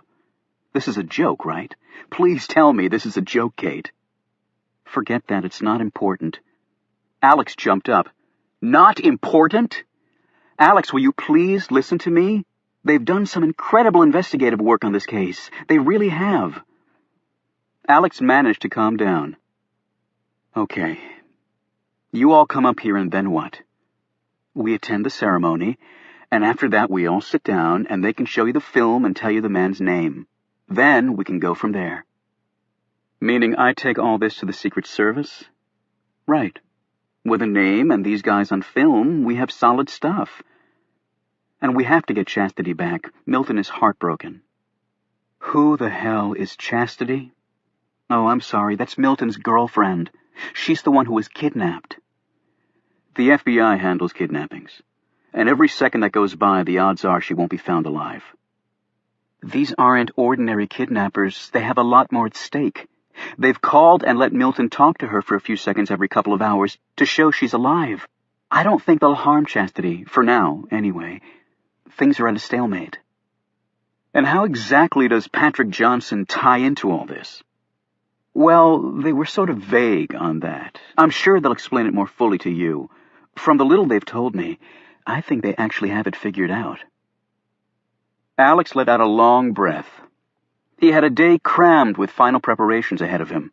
He should be totally focused on his work as a Secret Service agent, and yet now he knew the main thing occupying his mind would be the Camel Club. God help me. Alex, are you there? I'm here, he snapped. So what do you think? Can we come up? Alex actually glanced at his gun, wondering for a fleeting second if it wouldn't just be easier to end it right now. Alex! Yeah, okay. Come on up. And can we bring Adelphia? She's been really worried about Oliver. Alex finally exploded. Oh, sure, Kate, bring Adelphia. And bring the freaking Monkey and Giraffe Club, too. And while you're at it, why the hell don't you pop over to the White House and snatch the president? I bet he'd get a real kick out of all this.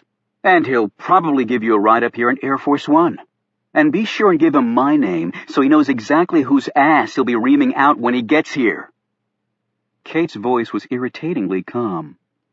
Okay, I'm hanging up now. We'll see you tomorrow. The phone went dead, and Alex plopped back on the bed, just as someone knocked on his door. Ford, time to hit it. Let's go. It was his squad leader. Alex, you ready? He said again more loudly. Alex jumped up and opened the door. His squad leader stared back at him. You okay? Never better, Alex said. Darkness was gathering as Tom Hemingway walked through the streets of a small town an hour outside of Frankfurt, Germany. He passed through the charming shopping district, alongside a Gothic-style cathedral, ducked down a side street, and entered an apartment building. He took the lift 3 flights up, rapped on the door of the 4th flat down the hall, and was told to enter. There were no lights on, and yet Hemingway almost instantly focused on one corner of the room that was almost completely dark. I see your sixth sense has not failed you, Tom, the man said, as he stepped forward with a smile. An Arab, he was not dressed in a jalaba, but in a 2-piece business suit, although he wore a turban around his head. He motioned for Hemingway to sit in a chair next to a small table. The man sat across from him. Hemingway sensed the presence of others, but said nothing about this. The Arab sat back and rested his hands on the arms of his chair. Your father was an excellent man and a great friend of mine for nearly 30 years. He knew us. He took the time to learn our language, religion, and cultures. No one does that today, unfortunately. He was special. Hemingway agreed. Very special. The man took a small cup of water off the table between them and drank from it. He offered one to Hemingway, but he declined. The Arab handed a piece of paper over to Hemingway. "As agreed," the Arab said.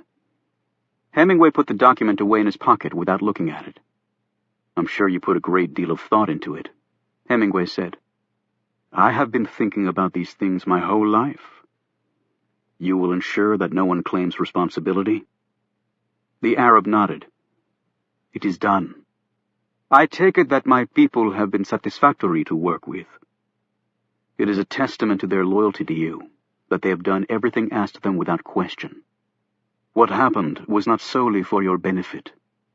Al-Zawahiri and others like him, they'd been seduced by your country. They had lost their ties to Islam." He paused. "You are confident about tomorrow?" "Yes. Attacking a superpower, that is something never to be done lightly.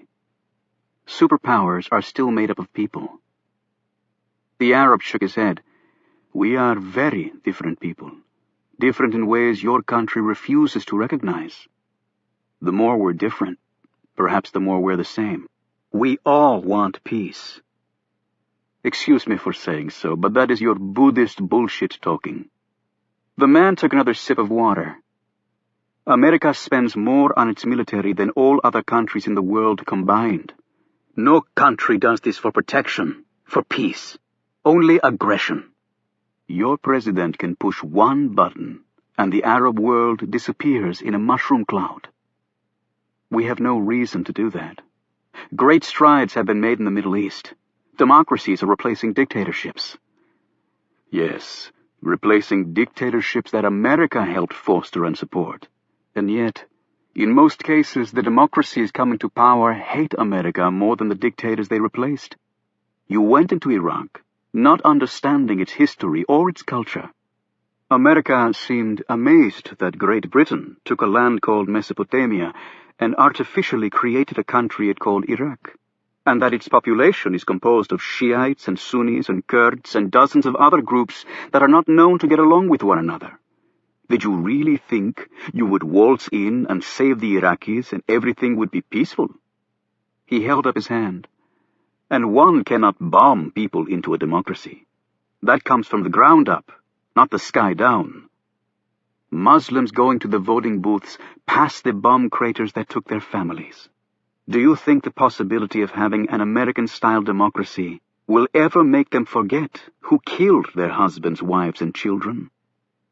My country needs to recognize that there are many ways to be free. I fear that we still see the only way to resolve things is our way." The Arab took another sip of water. "It is a nice sentiment, Tom, but not one I think that is shared by your leaders. Mighty God could vanquish your army with one sweep of his hand. Yet we mortal Arabs simply cannot beat you militarily with all your money and weapons. And we see American businesses and American pipelines marching behind the great American armies. You say your goal is a free world. Well, Africa has more dictators than the Middle East, and the genocide there is far worse. Yet I see no American tanks blasting their way through that land. But, of course, the Middle East has far more oil. Do not think we poor desert savages aren't aware that America's goals are less than altruistic, Tom. At least allow us that courtesy. Freedom is a good thing, my friend, and America is the world's most free country." "Really? A country that had slaves for 250 years and kept the black man de facto enslaved for 100 more? But I have also seen your style of freedom personally. Over 50 years ago, Iran had a democratically elected prime minister who had the effrontery to nationalize the petroleum industry. American oil companies were hardly pleased, so your CIA helped overthrow the government and reinstall the puppet Shah. His pathetic love of Western ways led to the Iranian Revolution, and all hope for real democracy ended there. America has played these games all over the globe, from Chile to Pakistan. The Western world's policies have led directly to the slaughter of countless millions across the world." He paused and studied Hemingway closely. So if the new government in Iraq is not to America's liking... And yet I know that you believe in freedom, Hemingway said quietly. As a young boy, I sat and listened to you and my father discuss such things. It is true that I have fought my whole life for certain freedoms that are in keeping with the word of God. I see clearly the benefits of people having a strong voice in their lives. I do not agree with how Muslim women are treated in some Arab countries, and it sickens me to see grand palaces rising next to mud huts. The Muslim world has many problems, and we need to address them. Yet, is it really freedom when someone else tells you what you should be seeking? And why doesn't it work both ways, Tom? America represents less than 5% of the Earth's population, yet consumes 1/4 of its energy. Poor nations cannot get the energy they need, and their citizens suffer and die because America takes so much. So should these countries invade the great energy dictator America and make it use less oil and gas? Would the U.S. like that? If you feel that way, can I ask why you're helping me? The man shrugged. It is simple. For every American killed, hundreds of Arabs die. Arab suicide bombers are now slaughtering their brethren by the thousands. We are weakening ourselves with every new explosion and playing right into the hands of the United States. He paused and took another sip of water. The Western press is fixated on suicide bombers killing themselves so that they can enter paradise. But God says that to save lives is a great thing. To save one life is to save many. Do we have to be slaughtered to enter paradise? Why can't Muslims enjoy a peaceful life on earth, believe in God and serve Him, and enter paradise that way? In the Western world, the young ones grow up in peace. Do our children not deserve that right? Of course they do, Hemingway said. Your country is asking the impossible, you know this. Before the 1970s energy crisis, America did not care about the Middle East, other than the Arab versus Israeli issue. Then 9/11 happened, and you attacked the Taliban. I have no issue with that. In your place, I would have done the same thing. Yet the goal you seek now, turning the entire Middle East into a democracy overnight, is madness. You ask us to do in years what it took you centuries to accomplish. He paused. And it is not simply a question of Islam against the West. For thousands of years, Arab nations developed customs and cultures inextricably tied to a desert climate with few natural resources, often with the law of the tribe as their base and the men as their leaders. For a very long time, America had no problem with that. And now they do, of course. And thus, according to you, we must change. Immediately. So far, 100,000 Iraqis have died and the country is in chaos. I cannot applaud the progress, Tom. I really can't. I can only do my best. If it doesn't work, what will have been lost? Many good lives. That is what will be lost, Tom, the Arab said sternly. And that is no different than what's happening right now, Hemingway replied. You have an answer for everything, just like your father. It was in Beijing that he was killed. Hemingway nodded. Surely not the Chinese, though. They're vicious, but hardly stupid. Hemingway shrugged. I have my suspicions. Officially, it was never solved. It is interesting about the Chinese, Tom. They will one day replace America as the world's largest economy. They have an army 10 times the size of yours, and it is growing stronger and more technologically advanced every day. They have the capability to hit the United States with nuclear weapons. They kill and enslave millions of their own people, and yet you call them friends, while America crushes the Arab world under the pretense of freeing us. Do you know what we Arabs say? We say, go and free your friends the Chinese. But America does not do this. Why? Because the Chinese will not fight back with rifles and car bombs as we Muslims are forced to. Thus, you leave them alone, and you call them friends. My father didn't think of them as all that friendly, actually. A wise man. He has gone on to a better world now. I'm an atheist, so I'm not sure where he's gone on to. The Arab stared at him in sadness. "It is an insult to yourself not to believe in God, Tom." "I believe in myself. But when your physical being ceases to exist, where does that leave you?" The Arab paused and said, "With nothing." "It is my freedom to make that choice," Hemingway said firmly. The Arab rose from his chair. "Goodbye, Tom, and good luck. We will not see each other again." A few minutes later, Hemingway was walking along the sidewalk back to his rental car. He looked at the sheet of paper his friend had given him, translating the Arabic in his head. The man had thought things out very carefully. Hemingway was on a flight out of Frankfurt that night, and would be in New York 8 hours later. He looked at the clear sky and wondered if there were as many gods as there were stars. According to some religions, there might be. The answers really didn't matter to him. No god had ever answered his prayers. To Hemingway, that was more than adequate proof that there was no such being. Several thousand miles away across the Atlantic, Captain Jack gazed up at the same sky and also pondered the events of the next day. Everything was done and only awaited the arrival of James Brennan and Company. As a last measure, all laptops used by the members of his operation had been destroyed. There would be no more movie chat room discussions. He would actually miss them. Later that evening, Captain Jack drove into the parking lot of Pittsburgh International Airport. He dropped off his car and headed for the terminal. His official itinerary was fairly straightforward. Pittsburgh to Chicago O'Hare, O'Hare to Honolulu, and Honolulu to American Samoa, where a puddle jumper would take him to his precious island.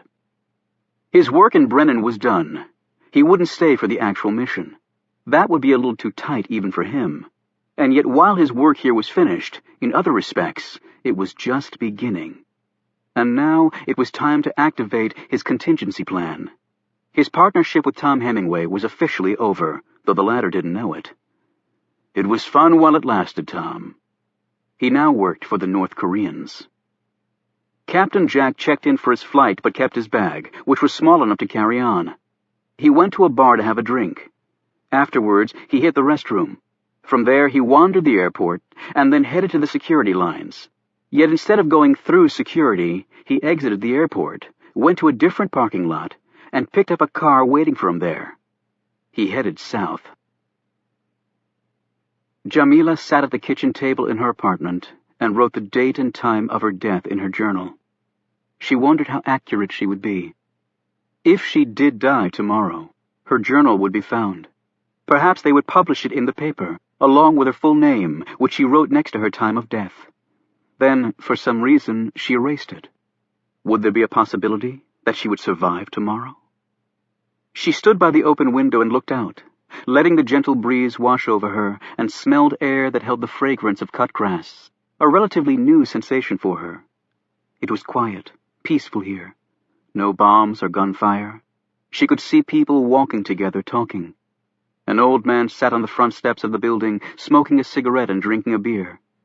She could hear the peals of laughter of children from the small playground nearby. Jamila was young, with her whole life ahead of her. Yet she slowly closed the window and drew herself back into the dark shadows of her apartment. "Do not let me fail you," she quietly asked God. "Do not let me fail you." Barely 20 minutes from Jamila's apartment, Adnan al-Remi had just completed his last prayer of the day. As Jamila had, he'd lingered over his words with God, too. He rolled up his prayer rug and put it away. Adnan only performed his prayers twice a day, at dawn and in the evening. He was a reluctant follower of Ramadan. His belly had been empty for too many years to starve it. Over the years, he'd had the occasional cigarette and alcoholic drink. He had never made the pilgrimage to Mecca because he couldn't afford the trip, and yet he considered himself a faithful Muslim because he worked hard, helped others in need, never cheated, never lied. But he had killed. He had killed in the name of God, to defend Islam, to protect his way of life. Sometimes it seemed his entire existence consisted of 3 elements: working, praying, and fighting. He'd worked hard to ensure that his children would not have to fight, would not have to blow themselves and others up to prove a point. But his children were all dead. The violence had reached them, despite their father's attempt to keep them safe. Now Adnan had only one more task ahead of him. With his eyes shut, Adnan paced off the dimensions of the hospital corridor in his apartment. He went down the hall, turned right, went 14 paces down and moved right, opened the door and simulated going down 8 steps, hitting a landing, turning and going down 8 more, down the hall and reaching the exit door. Then he did it again and again. Afterward, Adnan removed his shirt and looked at his body in the bathroom mirror. Though his physique was still impressive, there was a frailty beneath the muscle that more resembled an old man than someone in the prime of life. The numerous external injuries he'd suffered over the years had healed. Inside, though, the scars were permanent. He sat on his bed and withdrew from his wallet 10 photos that he arranged in front of him. They were crumpled, faded reminders of his family. He lingered over each, recalling moments of peace and love and horror, as when his father had been beheaded by the Saudis for what amounted to a misdemeanor. It usually took 2 whacks with a sword to behead someone, yet Adnan's father had a very thick neck, and it had taken 3 strokes to sever it, an event 8-year-old Adnan had been forced to watch. Few people could have gone through these memories without shedding at least a few tears. However, Adnan's eyes remained dry, and yet his fingers trembled as he kissed the fading images of his dead children. A few minutes later, Adnan put on his coat and left his apartment. The bike ride into downtown Brennan went quickly. He chained his bicycle to a rack and started walking. His path took him in front of Mercy Hospital, where he briefly glanced at his place of employment, at least until tomorrow. Then his gaze darted to the apartment building across the street, where he knew the 2 Afghans were checking and rechecking their weapons, because they were methodical and obsessive men, as all good snipers had to be. Adnan continued walking, turned down one street and then another, and finally slipped into an alley. He rapped twice on the door. He heard nothing. Then he called out in Farsi. Footsteps approached, and he heard Ahmed's voice answer in Farsi. "What is it you want, Adnan?" "To talk." "I'm busy." "Everything should be done, Ahmed. Is there a problem?" The door opened and Ahmed scowled at him. "I have no problems," Ahmed said, but he stepped back for Adnan to enter the garage. "I thought it wise to go over things one more time," Adnan said as he sat on a stool next to the workbench. His gaze took in the vehicle that would play such an important role the next day. He nodded at it. "It looks good, Ahmed. You have done well." "Tomorrow we'll see whether we have done well or not," Ahmed answered. He and Adnan spent 20 minutes going over their assigned tasks. "I am not worried about us," Ahmed said sullenly. "It is this woman who troubles me." "Who is she? What is her training?" "That is not your concern," Adnan answered. "If she was picked for this, she will do her job well." "Women are only good for having babies and to cook and clean." "You are living in the past, my friend," Adnan said. "The Muslim past was glorious. We had the best of everything." "The world has moved past us, Ahmed. For Muslims to be truly great again, we must move with it. Show the world what we can do, and we can do much." Ahmed spat on the floor. "That is what I think of the world. They can just leave us alone." "We will see after tomorrow who is right." Ahmed slowly shook his head. "You trust in things too much. You trust the American who leads us too much." "He may be an American, but he is brave and knows what he is doing." He gazed sternly at the Iranian. "I will do my job," Ahmed finally said. "Yes, you will," Adnan answered as he rose to leave. "Because I will be right there to ensure that you do." "You think I need an Iraqi babysitting me?" Ahmed said fiercely. "Tomorrow we are not Iraqi or Iranian or Afghani," Adnan replied. "We are all Muslims, following God." "Do not question my faith, Adnan," Ahmed said in a dangerous tone. "I question nothing. Only God has the right to question the souls of his people." Adnan went to the door, but then turned back. "I will see you tomorrow, Ahmed." "I will see you in paradise," Ahmed answered. Chapter 51. At 1 o'clock in the afternoon, Air Force One touched down at Pittsburgh International Airport. All other air traffic had been diverted from the area, as it would be when Air Force One took off again later. The long line of cars was ready to go.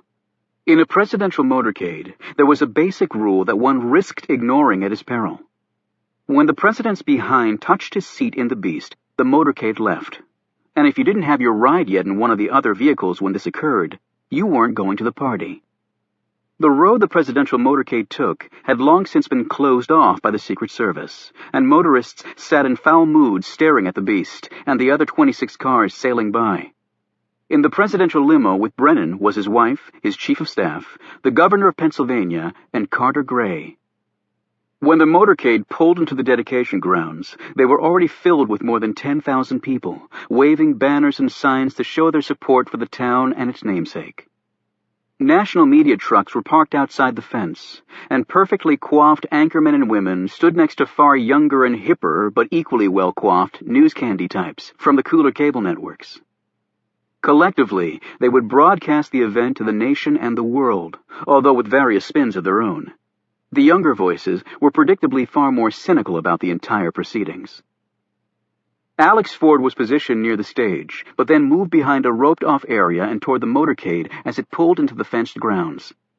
He stiffened for an instant as he saw Kate, Adelphia, and the Camel Club in the crowd, about midway back but working their way forward. Kate waved to show she'd seen him. He didn't wave back, but did nod his head a bare inch at her, and then he returned to trying to spot potential trouble. In a crowd this large and boisterous, that was nearly impossible. However, the magnetometers had been set up at all pedestrian entrance points, which had given the service some comfort. Alex took a moment to gaze at the tree line, where he knew the snipers were positioned, although he couldn't see them. "If it comes to it, don't miss, guys," he said under his breath. When the president appeared, he was boxed in on all sides by the A-team protection detail that formed a wall of Kevlar and flesh around him. Alex knew these agents. They were a rock-solid crew. The president stepped onto the stage and shook some important hands, while his wife, the governor, the chief of staff, and Gray took their seats behind the podium.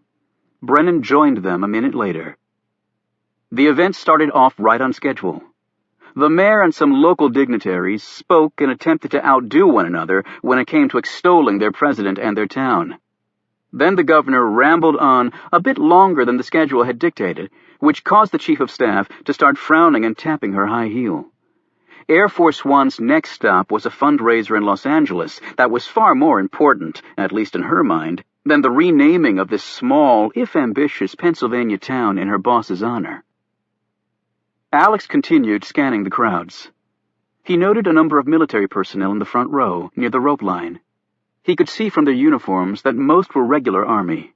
A number of them were missing arms and legs, probably from their tours of duty in the Middle East. There were a couple of National Guardsmen, including one with a hook for a left hand. Alex shook his head in commiseration for their sacrifice. Brennan would certainly go down and see these soldiers after he'd spoken. He'd always been good about that. As Alex's gaze swept across the thousands of faces, he noted quite a few Middle Easterners. They were dressed much like everyone else around them. They carried signs and sported "Re-elect Brennan" buttons and appeared to be just like the rest of the happy, proud, and patriotic crowd. However, Alex had no way of knowing that some of these people were not happy or proud or patriotic. Captain Jack's men were organized in various pockets throughout the crowd, so that their fire would cover maximum ground in front of the podium area. They'd all already keyed on the hook-handed National Guardsman. It had been easy after that, since the man stayed planted at the rope line, waiting his turn with the president. Indeed, they were all waiting for James Brennan. At about the time Air Force One had been making its final approach into Pittsburgh, a sleek black chopper was taking off from a helipad in downtown New York City and heading south. Next to the pilot sat another man dressed in a flight suit. In one of the seats in back was Tom Hemingway. In his hand, he held a portable television set that he was watching intently. The crowds in Brennan were very large, and the crowds were already packed. That was what worried Hemingway most of all. The crowd. He checked his watch and told the pilot to hit it. The chopper shot across the Manhattan cityscape. For the past 2 hours, Jamila had been on an outing with the children. As she pulled the van into the Franklins' driveway, her plan was to make them all a quick lunch, and then it would be time to go.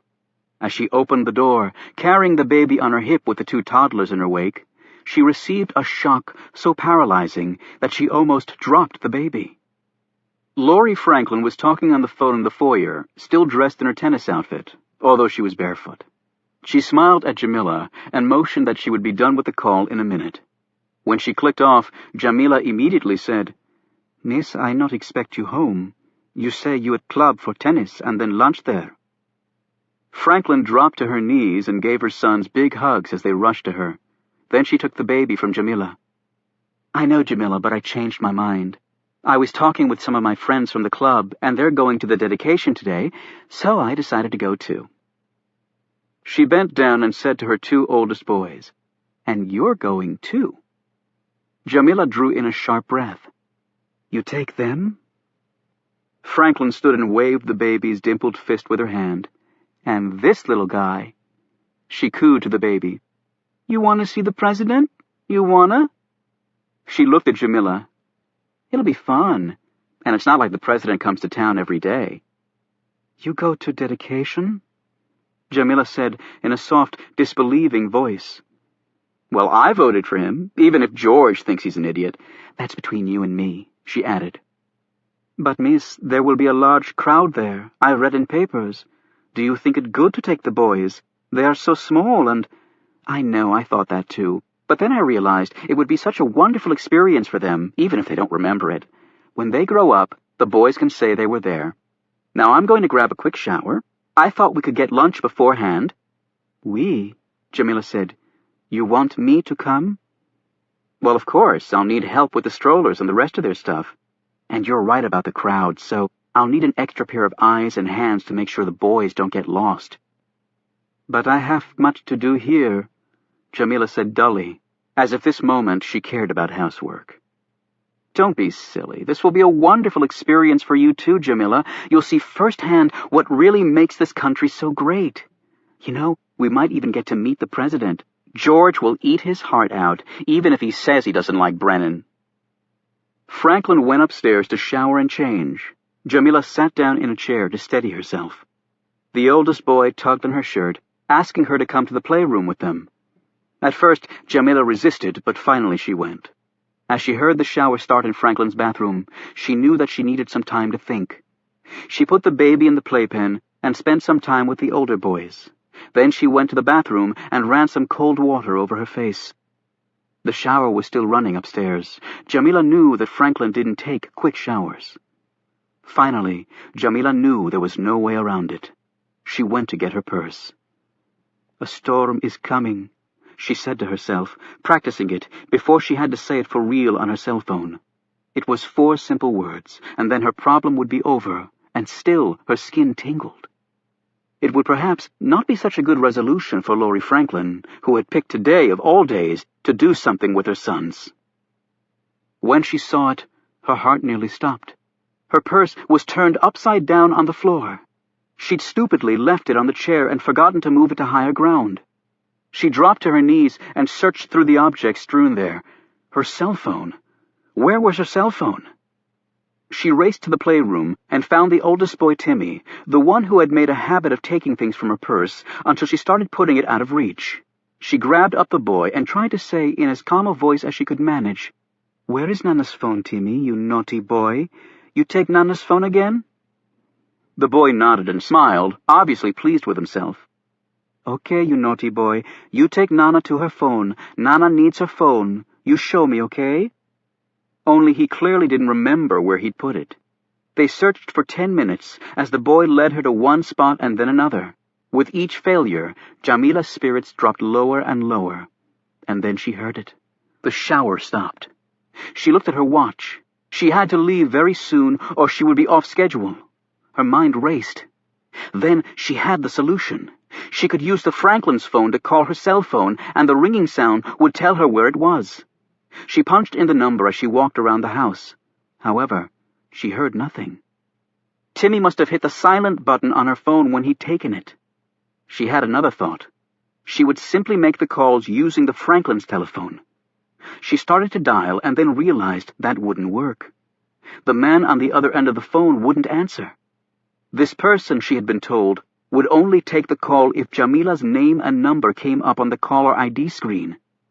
She ran to the front window and looked out. Could she see him? Could she signal to him? But she saw no one. No one. She was all alone. She heard feet moving around upstairs. She ran back into the kitchen and opened one of the drawers. Jamila slid out a steak knife and quietly made her way upstairs, where she knocked softly on Franklin's door. "Yes, miss? You can come in." She opened the door, closed, and locked it behind her. Then she saw that Franklin was wrapped in a towel and was putting an assortment of clothes on her bed. She glanced up at Jamila. "I should have given myself more time to pick out something. Are the boys ready?" "Miss?" "Yes?" "Miss, I really think it better that you go alone. The boys, they stay with me." "Nonsense, Jamila," Franklin replied. "We'll all go. Now, do you think the green or the blue?" She held up each outfit. "The blue," Jamila said distractedly. "I thought so, too. Now for the shoes." Franklin stepped into her closet and looked through her shoes. "Miss, I really think it better you go alone." Franklin stepped out of the closet, a look of mild annoyance on her face. "Jamila, I can't force you to go, but the boys and I are going." She crossed her arms and eyed her nanny harshly. "Tell me, do you have a problem seeing our president? Is that it?" "No, that is not. I know there's a lot of tension between America and your part of the world, but that doesn't mean you can't show respect for our leader. After all, you came here. You have a lot of opportunity here. And what really gets me upset are people coming to this country, making money, and then complaining and whining about how bad we are. If people hate us so much, they can go back where they came from." "Miss, I no hate this country, even with all it has done to my people. I do not hate." Jamila instantly knew she had made a mistake. "What the hell have we done to Saudi Arabia? My country has spent a lot of time and money on the Middle East trying to make it free, and what do we have to show for it? Just more pain, misery, and tax increases." Franklin took a deep, calming breath. "Listen, I don't like to argue like this, Jamila. I really don't. I just thought it would be fun to have a nice lunch and go to this event. When we get there, if the crowd's too big and it feels too uncomfortable, then we'll just leave, okay? Now, would you please make sure the boys are ready? I'll be down in about 20 minutes. Franklin turned and went back into her closet. Jamila withdrew the steak knife from her pocket, summoning the courage to do what she had to. She took a step forward and then froze. Franklin had abruptly come back out of the closet and was staring at Jamila open-mouthed. "Jamila," she said fearfully, as she glanced from the knife to her nanny. The expression on the other woman's face revealed to Franklin all she needed to know. "Oh, my God!" Franklin tried to close the closet doors so Jamila could not reach her, but Jamila was too quick. She grabbed Franklin's hair and pressed the knife against her neck. Laurie Franklin started sobbing hysterically. "Why are you doing this?" she shrieked. "You're going to hurt my babies. I'll kill you if you touch them." "I know I'll hurt your sons. I swear this." "Then why are you doing this?" "You're not going to see President." Jamila snarled back. "Get on the floor. Now, or you will not live to see your sons grow up." She pushed the blade edge against Franklin's neck. Trembling, Franklin lay on the floor on her stomach. "Don't you touch my babies!" Jamila reached over and ripped the phone line out of the wall and used it to tie up Franklin, binding her hands to her feet such that she couldn't even move. Then she tore a piece of the sheet from the bed and gagged her with it. Just as she completed this, there was a tapping on the bedroom door, and she heard Timmy's voice asking quietly, "Mama? Nana?" As Franklin tried to call out through her gag, Jamila said as calmly as she could, "It is all right, Timmy. I'll be right there. You go back with your brothers." She waited until she heard the patter of his retreating feet and then looked down at Franklin. Jamila pulled a small vial from her pocket, poured some of the liquid from the vial onto a corner of the towel, and pressed it flush against Franklin's nose and mouth. The American thrashed and gagged, and then slipped into unconsciousness. Jamila dragged the sedated woman into the closet and shut the door behind her. She went downstairs, readied the boys, and loaded them into her van. Now that events had started, Jamila didn't think. She simply did exactly as she had practiced. A minute after she'd driven away, the Franklins' downstairs phone rang, and rang. George Franklin hung up the phone in his office. He tried his wife's cell phone. When there was no answer there, he tried Jamila's number. Inside one of the pot drawers in the kitchen, Jamila's phone flashed but made no noise. Timmy had accidentally hit the silent key when he'd hidden it in there. George Franklin put his phone back down. He wasn't worried, he was just annoyed. This wasn't the first time he'd been unable to track down his wife, although Jamila usually answered her phone. He'd wanted his wife to bring him something he needed and that he'd left at the house. If he didn't get a hold of someone soon, he'd just have to go get it himself. He turned his attention back to some papers on his desk. Chapter 52. Brennan finished his speech and accepted a symbolic town key from the mayor while the crowd cheered. A couple of minutes later, waving and smiling, the president made his way down the steps, where he was enclosed immediately by a wall of agents. About 20 yards away, Alex stood near the beast and scanned the crowd, which was certainly the largest this area had ever seen. Before the president hit the first members of the rope line, the senior agent posted there said, "All right, folks, just like we talked about earlier, all hands out where we can see them." Brennan headed to the soldiers first. Some disabled regular army men, a couple of Marines, a young woman in dress blues, and some National Guardsmen. He shook hands, said thank you to the soldiers, smiled, and kept walking while photos were taken. He bent down to shake the hand of a soldier in a wheelchair, even as his Secret Service agents held onto his jacket, their gazes moving at whipsaw speed to each person within touching or shooting distance of the man. And then the president stepped in front of the disabled National Guardsman. Brennan put out his hand, and the man shook it firmly with his prosthetic. The feel of the artificial hand caused Brennan, who had obviously not noted it wasn't a real hand, to look slightly puzzled, but only for a second. He felt the moisture on his hand and subtly rubbed it against his other to wipe it off. He thanked the man for his service to his country, and the guardsman saluted his commander-in-chief with his other hand, or hook, rather. The president looked mildly surprised at this, too, but then moved on, saying his sound bites to the fans on the rope line and shaking hands with another National Guardsman, 2 older men, a young woman, and then an elderly lady who gave him a kiss. While this was going on, the First Lady, accompanied by the governor and the chief of staff, was making her way slowly down the steps of the stage, stopping to wave and chat along the way. Gray had also risen from his seat and was absently scanning the crowd. He looked like a man who'd rather have been anywhere except here. And then he abruptly stopped his random gazing as his eyes locked on Oliver Stone in the crowd, although Stone wasn't aware of this. Gray started to say something, but the words never got out of his mouth. The agent to the left of the president noted it first. Brennan was not looking well. Sweat had appeared on his forehead. Then he clutched his head, and next he ominously pressed the palm of his hand to his chest. "Sir," the agent said. Brennan said, and then stopped, his breath coming quickly. He looked panicked. The agent immediately spoke into his wrist mic, and using Brennan's code name, said, "Ravensclaw's ill. Repeat, Raven—" The agent didn't get any further, because he was suddenly on the ground. 6 other agents and 5 policemen around the president were also falling as the first wave of shots started. "Guns!" screamed a dozen different agents, and the Secret Service switched directly to emergency response mode. The crowd panicked and started to run in all directions, trying to get away from the violence exploding all around them. 4 of the Arab shooters were killed seconds after they'd fired by the counter-snipers at the tree lines. They were miraculous shots, considering the pandemonium that had flashed in front of their long-range scopes. Next, 3 Fedayeen rushed forward with the crowd toward the motorcade, each lighting a match and pressing it against a small pack concealed under their coats. An instant later, the trio was fully ablaze. One threw himself under the ambulance, and it became engulfed in flames. People raced away, fearing an imminent explosion as the fire neared the gas tank. A dozen agents sprinted forward and hurled themselves against the wall of the crowd, forming a protective perimeter around the president, who'd slumped to the ground, looking very pale.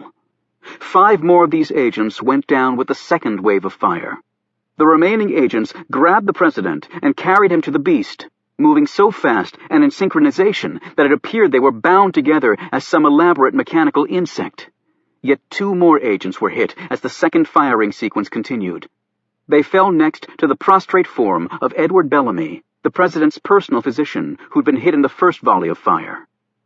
By the time the agents reached the beast with the president, there were only 2 left standing. A cadre of police went to reinforce them, but a third wave of fire dropped almost all of them. The rest of the police were trying to control the crowd, which was climbing fences, rushing out of all the exits, and screaming in terror, as husbands grabbed wives and parents carried children as fast as they could from the nightmare scene. 3 more shooters dropped, their heads punctured by the federal countersnipers, who were now moving toward the president. But their progress was greatly impeded by the turbulent mob of citizens who only wanted to get away. The second wave of Fedayeen had commenced their attack, and more of the vehicles in the motorcade were now ablaze. Carter Gray stood transfixed on the stage. Gone was his momentary astonishment at seeing Oliver Stone in the crowd, replaced by the horror he was witnessing right now. The president's wife was screaming to her husband, but her cries were lost in the noise of the crowd. Surrounding her, Gray and the chief of staff were 3 Secret Service agents, guns out. The unfortunate governor had stepped off the stage and gotten swept away by a crowd that was now almost as dangerous as the shooters or men on fire. Thousands of people were pushing against the stage in their panic to escape, and the supports holding it up were starting to groan under their collective pressure. During the course of the speech, Kate, Adelphia, and the Camel Club had kept edging forward so that at the conclusion of Brennan's remarks, they were only 2 rows back from the rope line. It was here that Reuben Rhodes was standing next to one of the first shooters. Yet he hadn't noted anything until the shot went off, because his attention was on the giant TV screens showing the president shaking hands. When he did see what was happening, Reuben instinctively yelled, "Gun!" and then he grabbed the man's arm and wrestled the weapon away. A moment later, the man was killed as a supersonic round smashed into his head. Reuben dropped the gun and grabbed Adelphia's and Kate's hands and pulled them away. They and the rest of the Camel Club started to frantically push their way to the fence. "Come on!" Stone cried. "Just a little farther!" Kate looked behind her, up near the beast. She was trying to spot Alex to make sure he was all right. And then she was being shoved forward and had to turn back around. Alex had reacted with the first wave of shots, his body operating on muscle memory. Pistol out, he pushed through to the small knot of agents now carrying the limp form of the president to the beast. Alex instantly took the place of one agent who was hit. They reached the beast and thrust the president inside. 2 agents followed. The agent assigned to drive the beast opened the driver's door and was about to jump in when he took a round and slumped to the grass. Alex instinctively raced to the driver's side, grabbed the keys from the front seat, started the car, and hit the gas and horn simultaneously.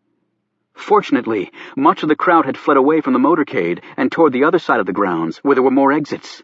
Yet there were still people running everywhere. For an instant, Alex had a sliver of an opening, and he darted through it. Through the exit, the enormous engine of the beast responded when Alex smashed his size 13 shoe to the floor, and the limo hit the parking lot and tore across it toward the road. Alex weaved in and out of streams of people running for their cars. He clipped the front end of a truck, but kept going. Back at the dedication grounds, other cars in the motorcade started up and began to race after the beast. An instant before the first car in the line, a state trooper vehicle, reached the exit, the last Fedayeen set himself ablaze and threw himself onto the windshield. The troopers jumped from their cruiser before it totally ignited in flames. Wedged right against the narrow entry and exit point to the dedication grounds, the fireball effectively blocked the rest of the motorcade from getting out. Normally, the remaining cars would have smashed through the fenced-in area, but they were stopped from doing so by the thousands of fleeing people. At least the beast had gotten away. At least the president was safe, thought one struck agent, before he lapsed into unconsciousness. The 2 agents in the back of the limo were examining Brennan. "Get the hell to the hospital! I think he's having a damn heart attack!" one cried out. Brennan was writhing in pain, clutching his chest and his arm. "Dr. Bellamy?" Alex asked. "Shot! And the ambulance has been blown up." Alex eyed the rearview mirror. There was no one back there. The 27-car motorcade had been reduced to 1. He concentrated on the road ahead. Mercy Hospital was only 10 minutes from here. Alex planned to make it in 5.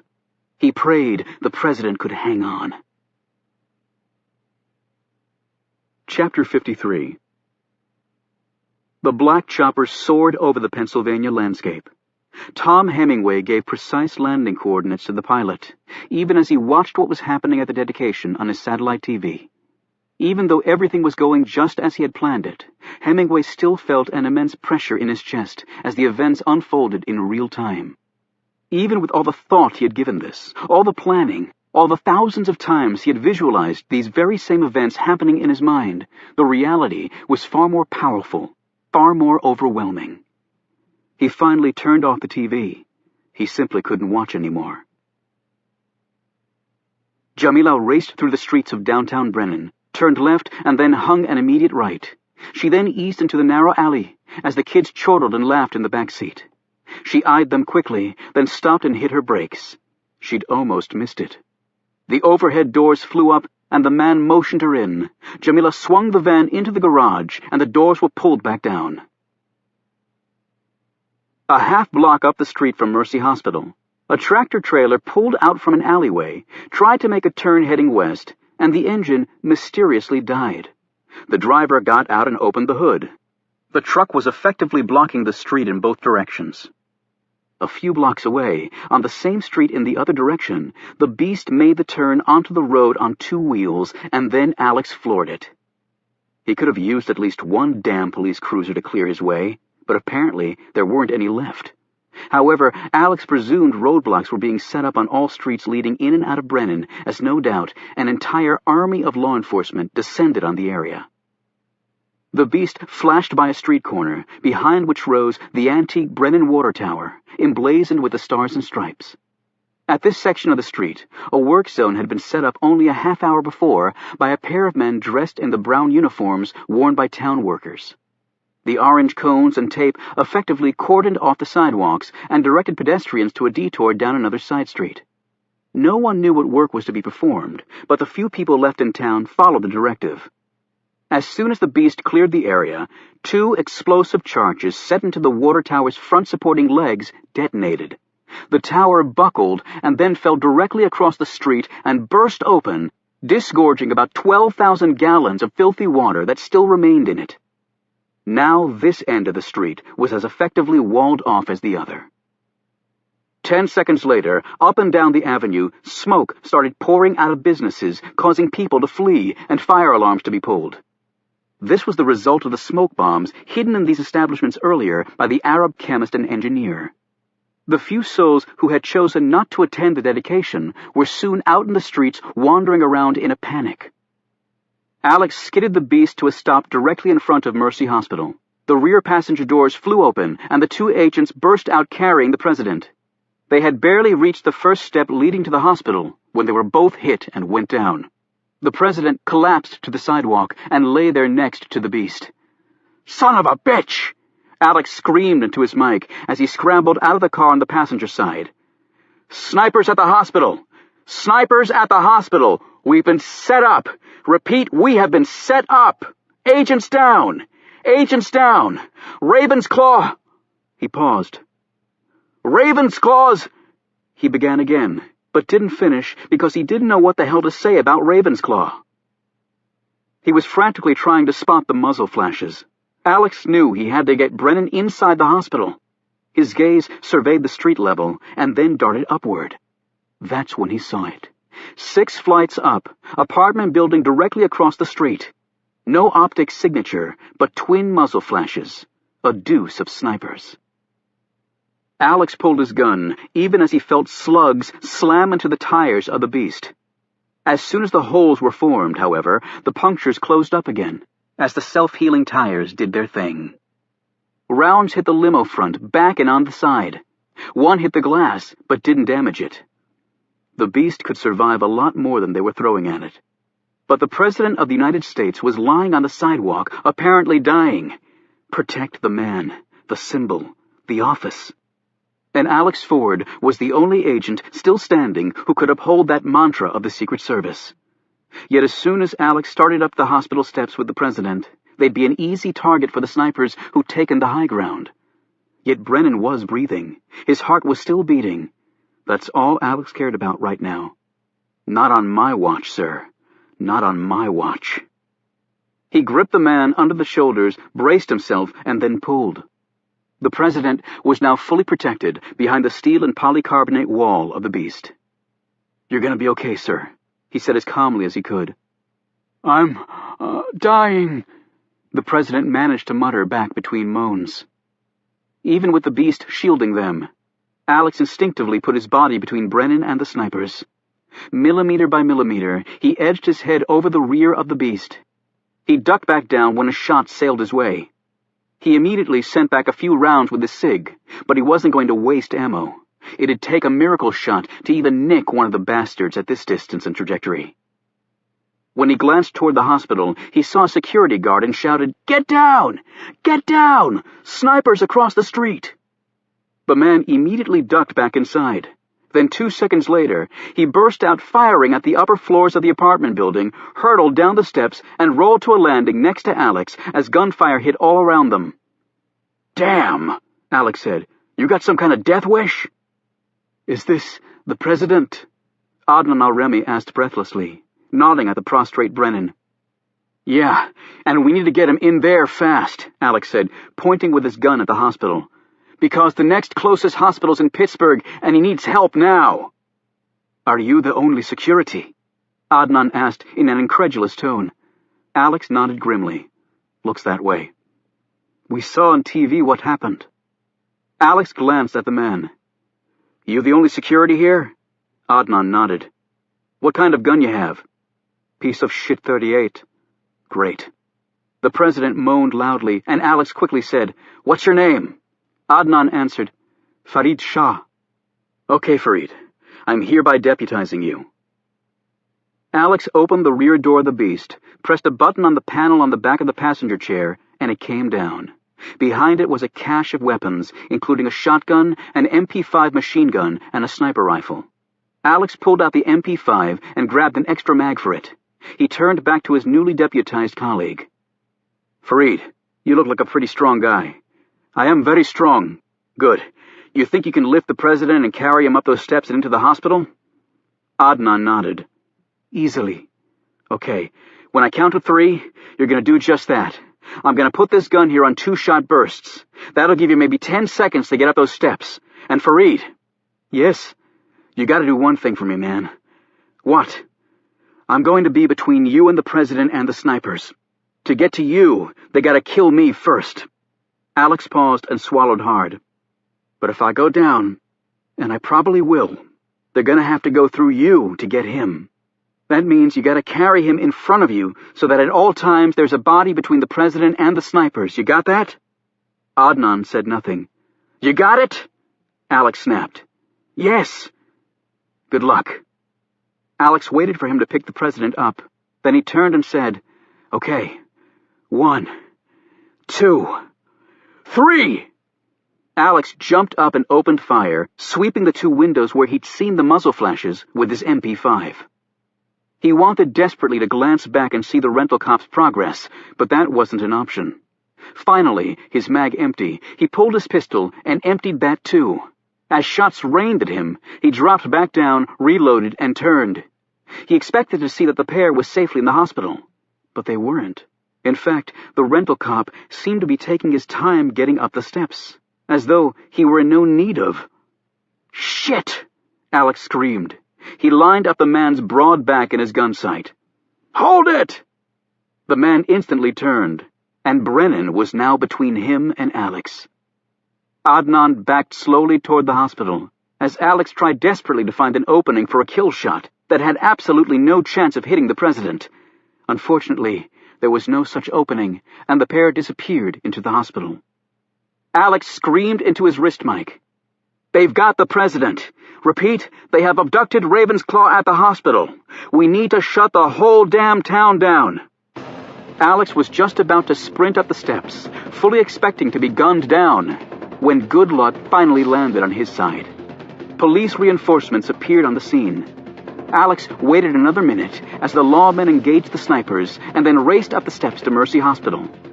With gunshots splattering all around him, he launched himself through the glass doors, shattering them in the process. A split second later, he heard a bomb go off inside the hospital.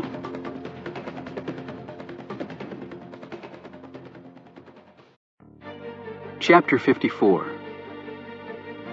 Reuben lifted Kate and Adelphia over the fence and then joined the other Camel Club members there. As terrified people ran screaming past them, they took a moment to catch their breaths and collect their wits. "My God," a very pale Kate said, looking around frantically for Alex Ford.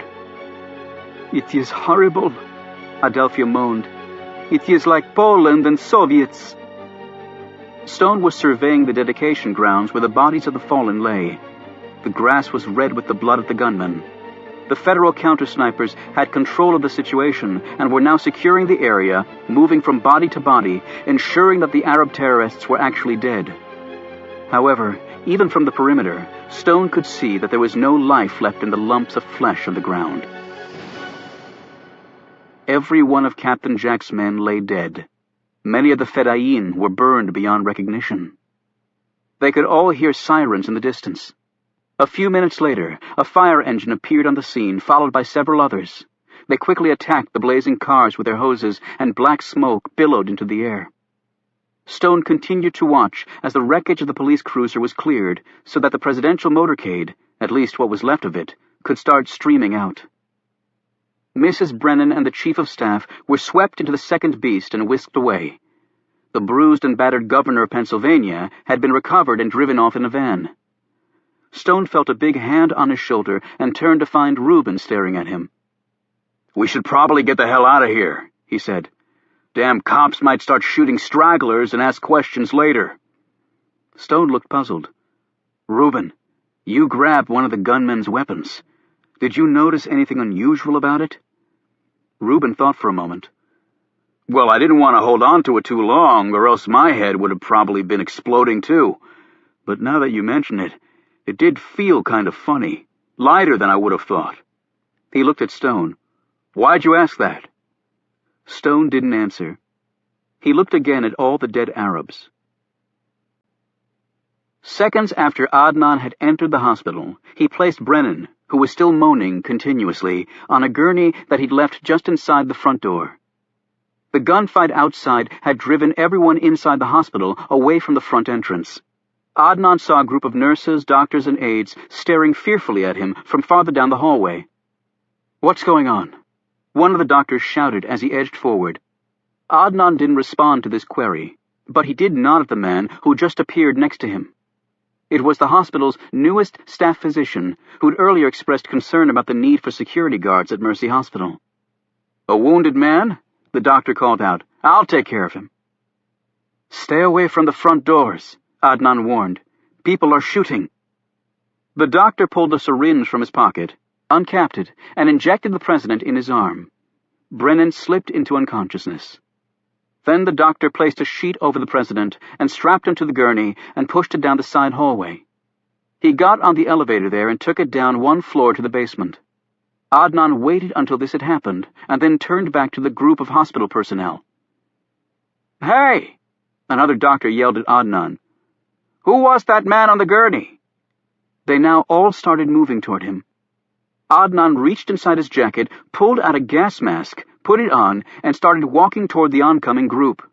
Then he pulled from his pocket what looked to be a grenade and held it up. "Look out!" one of the nurses screamed as the group turned and ran in the other direction. "Call the police!" another doctor yelled as she scrambled away. An instant later, Adnan reached the fourth tile across from the center of the nurses' station and threw the cylinder against the wall. It exploded, and the hall was immediately filled with thick smoke that was driven in all directions by the hospital's air circulation system.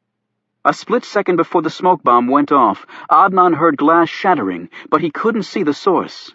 He couldn't know this was Alex Ford throwing himself through the glass doors, but the Arab knew he had to hurry. He turned back toward the front of the hospital and counted off his steps, navigating in the dark solely through memory from his constant practice. As he neared the front entrance, Adnan felt something bump his leg, but he kept going. An instant later, the timed explosive device he'd placed in the hospital's electrical room went off. All power to the hospital was now gone. Everything went dark. Adnan made his turn, walked down the passageway, stopped at the exit door, opened it, and went through. He grabbed a long metal bar that he'd earlier hidden behind a steam pipe and wedged it through the closed door's push bar. Then he began to run. As soon as the bomb went off and smoke filled the halls, Alex dropped to the floor and slithered forward on his belly. It was like being far underwater, and the fumes were making him gag. Then he bumped into something, and that something was flesh and bone.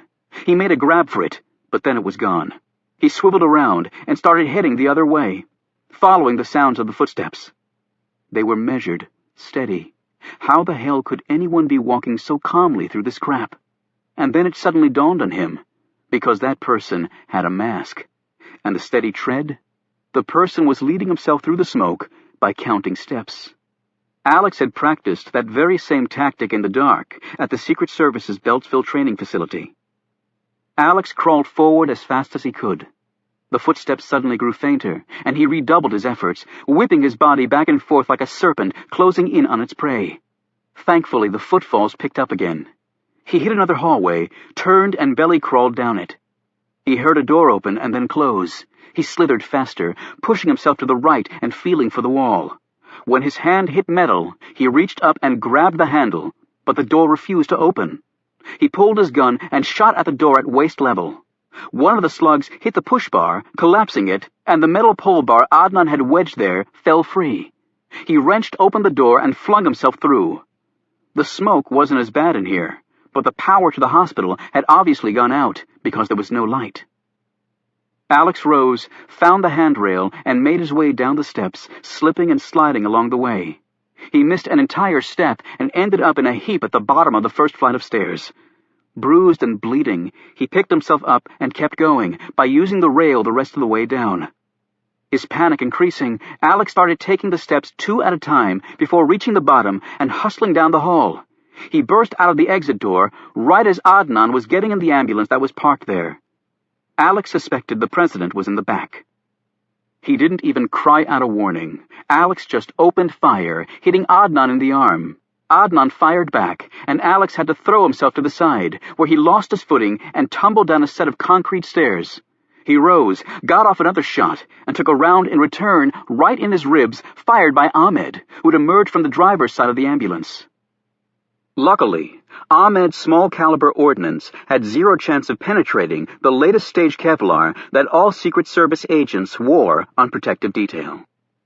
Still, it felt like Muhammad Ali had nailed him with his best punch, and Alex slumped down in pain, just as another shot fired by Adnan burned through the skin of his left arm.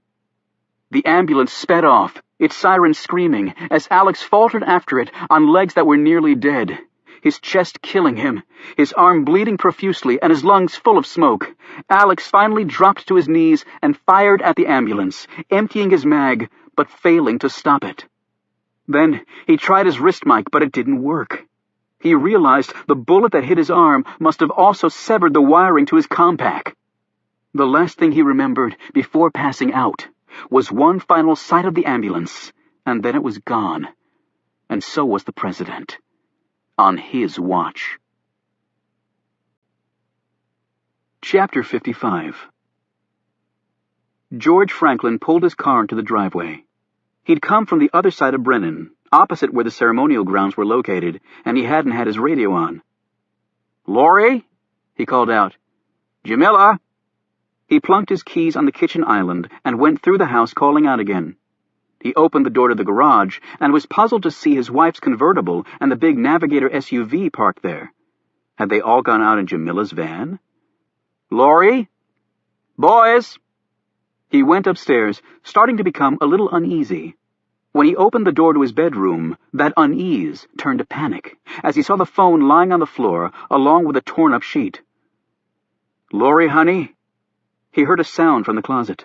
He rushed over and ripped the doors open and saw his bound wife. Laurie's eyes were not focusing well, but she did seem to be looking at him. He raced to her side and pulled her gag off. "My God, Laurie, what happened? Who did this?" he said frantically. She mouthed the name, but he couldn't hear it. "Who?" she said softly. "Jamila. She has the boys." And then Laurie Franklin started sobbing as her husband held her. The ambulance raced into the garage, and the doors shut behind it. Adnan and Ahmed jumped out of the ambulance, opened the back door, and unloaded the president. Jamila had already opened the back of the van and was standing next to the rear passenger door, where she was trying to keep the boys calm. They were all upset, but fortunately, they were also too young to free themselves from their car seats. Now Jamila raced to the rear of the van and pushed the button that was hidden in a crevice inside the interior there. The floor lifted up, revealing a compartment. It was lead and copper-lined and cut into two shapes, one of a man in a fetal position, and the other of a small cylindrical object. The shape of the man conformed to the measurements of President James Brennan, with an inch all around to spare. Jamila stared at the young man who had stepped back to let the doctor, Adnan, and the other men present lift Brennan from the gurney. "Ahmed?" she said unbelievingly. He looked at her. "Ahmed, it is me, Jamila." It was Ahmed, her Iranian poet, the one who had written down the exact date and time of his death, the young man who'd given her so much good advice, and also the young man she hoped to share paradise with. However, there was now a look in his eyes that Jamila could not remember ever having seen, even when he was in his full oratorical fury. It frightened her. "I do not know you," he said bitterly. "Do not talk to me, woman." Jamila took a step back from him, her heart crushed at this response. As Brennan was being transferred from the gurney to the van, Ahmed took a step toward the ambulance. Jamila saw him slip his hand inside the back of the ambulance, but could not see what he was doing. When he walked over to the others, Jamila came forward again. "Ahmed, we were at the camps together in Pakistan. You must remember me." This time, Ahmed didn't bother to answer. Jamila screamed as she saw a knife appear in Ahmed's hand, its point aimed right at the president's neck. Adnan was faster, and he slammed into Ahmed, knocking him down. "You fool!" Ahmed screamed, getting to his feet as Adnan pointed his gun at him. "Do you realize who we have here?" He gestured to Brennan. "This is the American president, the king of evil. He has destroyed everything we have." "You will not kill him," Adnan said. "Listen to me," Ahmed shouted. "We will never have this chance again. Can you not see that? The Americans will keep killing. They will kill us all with their tanks and planes. But we can kill him. That will destroy America." "No," Adnan said fiercely. "Why?" Ahmed cried. "Because of the plan?" he said derisively. "A plan devised by who? An American. We take orders from Americans, Adnan. Do you not see that? This is all a plot to kill us. I knew that. I have always known that. But now, we take our revenge." He held his knife up in the air. "We do it now." "I do not wish to kill you, Ahmed, but I will." "Then kill me!" Ahmed rushed forward, and Adnan fired. Jamila screamed as Ahmed slumped to the floor of the garage with a single shot to the center of his chest. Adnan put the gun back in his holster and pushed Ahmed's body out of the way. The tears slipped down Jamila's cheek as she stared at her dead poet.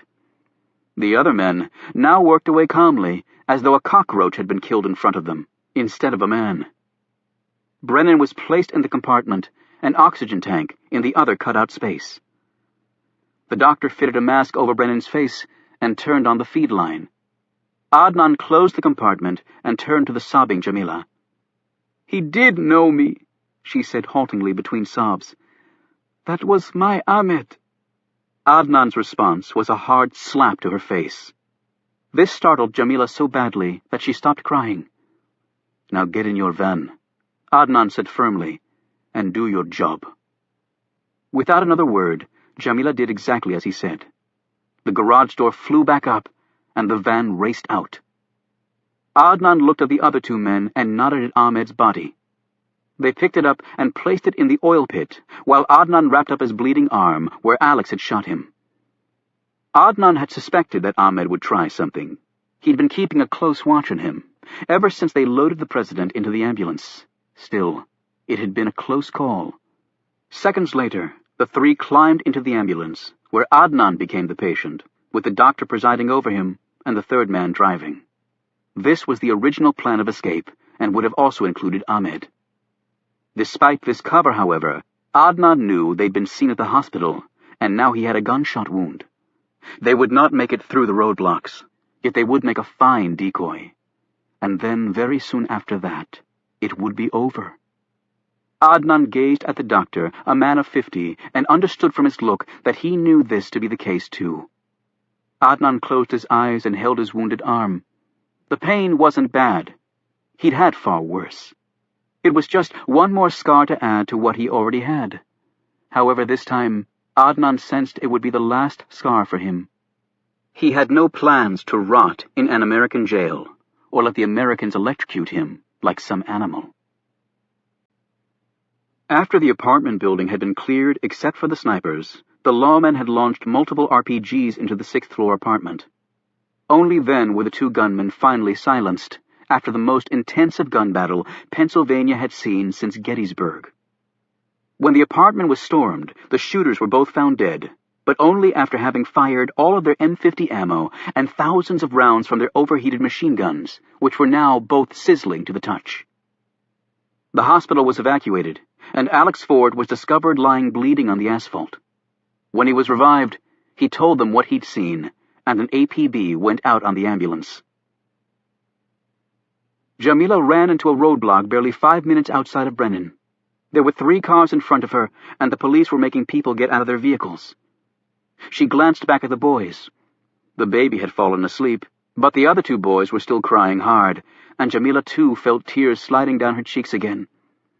Ahmed said he did not know her. He had told her not to talk to him. Ahmed had been killed right in front of her. He had tried to stab the man. He'd gone against the plan and been killed for that.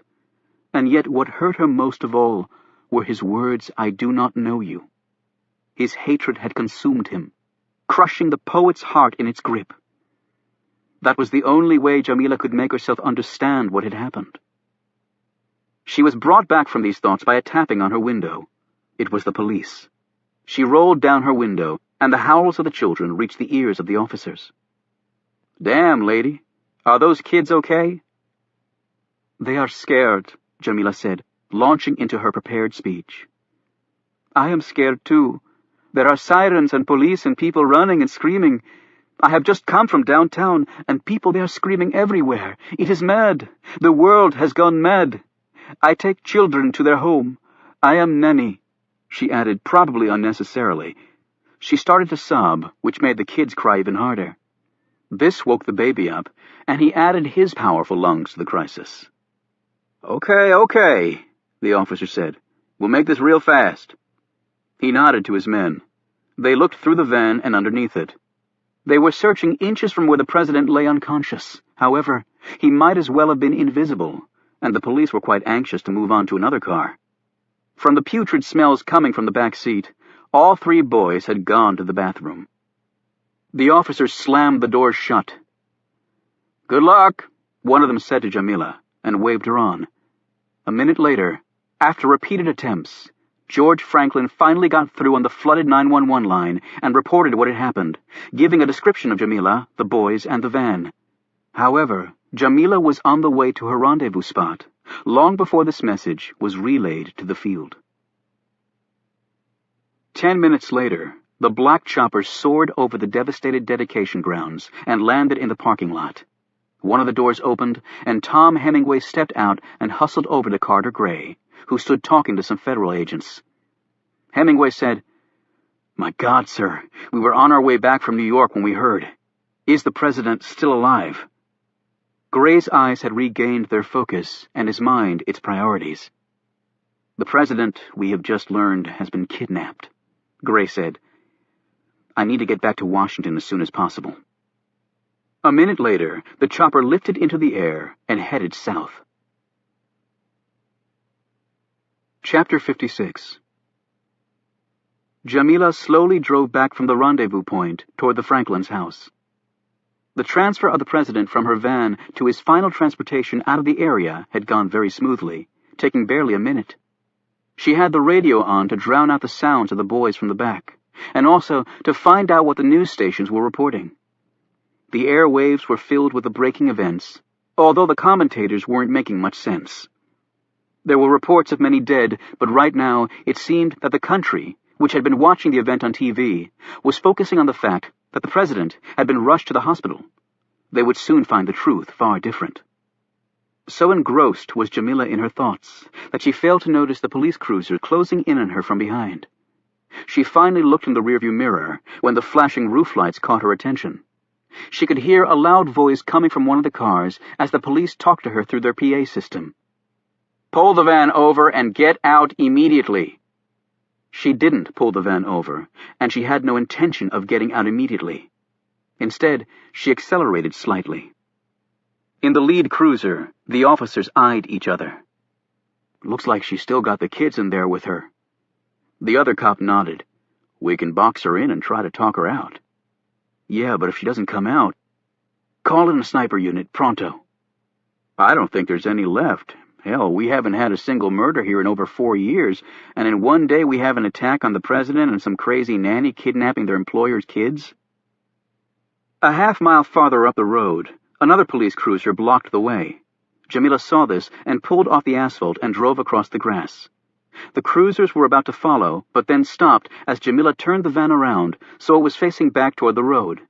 She unfastened her seatbelt and climbed into the back seat. "What the hell's she doing?" one of the cops said. "You think she's going to hurt those kids?" "Who knows? What's the status of the sniper?"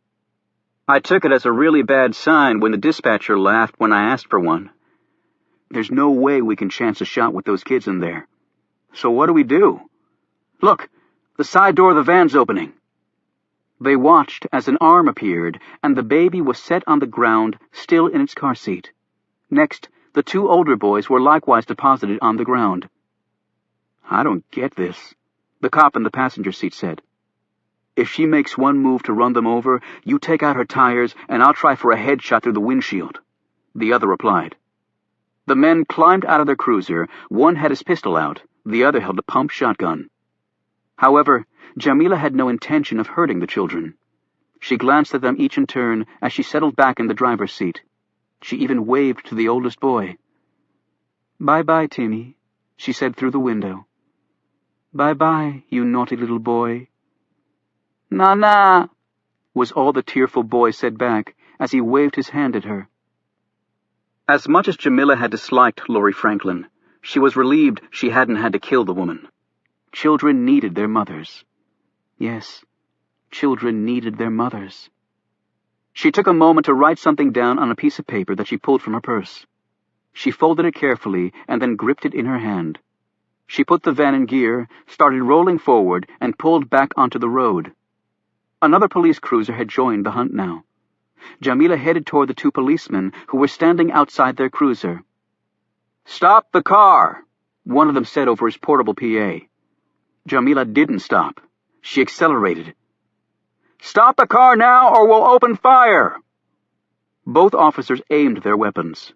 One cruiser closed in on the rear of the van, while the other cruiser broke off and got the boys safely in their car. "Shoot the tires out," one of the cops said as Jamila bore down on them. They both fired and took out the front tires. Still, Jamila kept coming. She gunned the motor, and the van hobbled along at a fair clip on the shredded wheels. "Stop the van!" the cop yelled again through his PA. The cops behind the van shot out Jamila's rear tires, and still she rolled on. The van was weaving and lurching, but was still headed directly for the 2 policemen. "She's crazy!" one of the cops cried out. "She's going to run us down!" "Stop the car now!" the cop shouted again, "or we will open fire on you!" Inside the van, Jamila didn't even hear him. She was chanting over and over in Arabic, "I bear witness that there is no God but God." For an instant, as she hurtled forward, her thoughts careened to a young man named Ahmed, who didn't know her, despite having captured her heart. Ahmed, her poet, who was dead, and surely now in paradise. Jamila thought of the Prophet Muhammad climbing the Miraj, or ladder, that fateful night, until he reached the farthest mosque, the hallowed seventh heaven. It was the promised paradise, and it would be so beautiful, far better than anything here on earth. She pushed the gas pedal to the floor, and the crippled van shot forward. The shotgun and pistol roared together. The van's windshield exploded inward. The vehicle immediately weaved off the road onto the grass and hit a tree. The van's horn started blaring. The cops rushed over to it and cautiously opened the driver's door. Jamila's bloodied head was resting against the steering wheel, her eyes open but no longer seeing.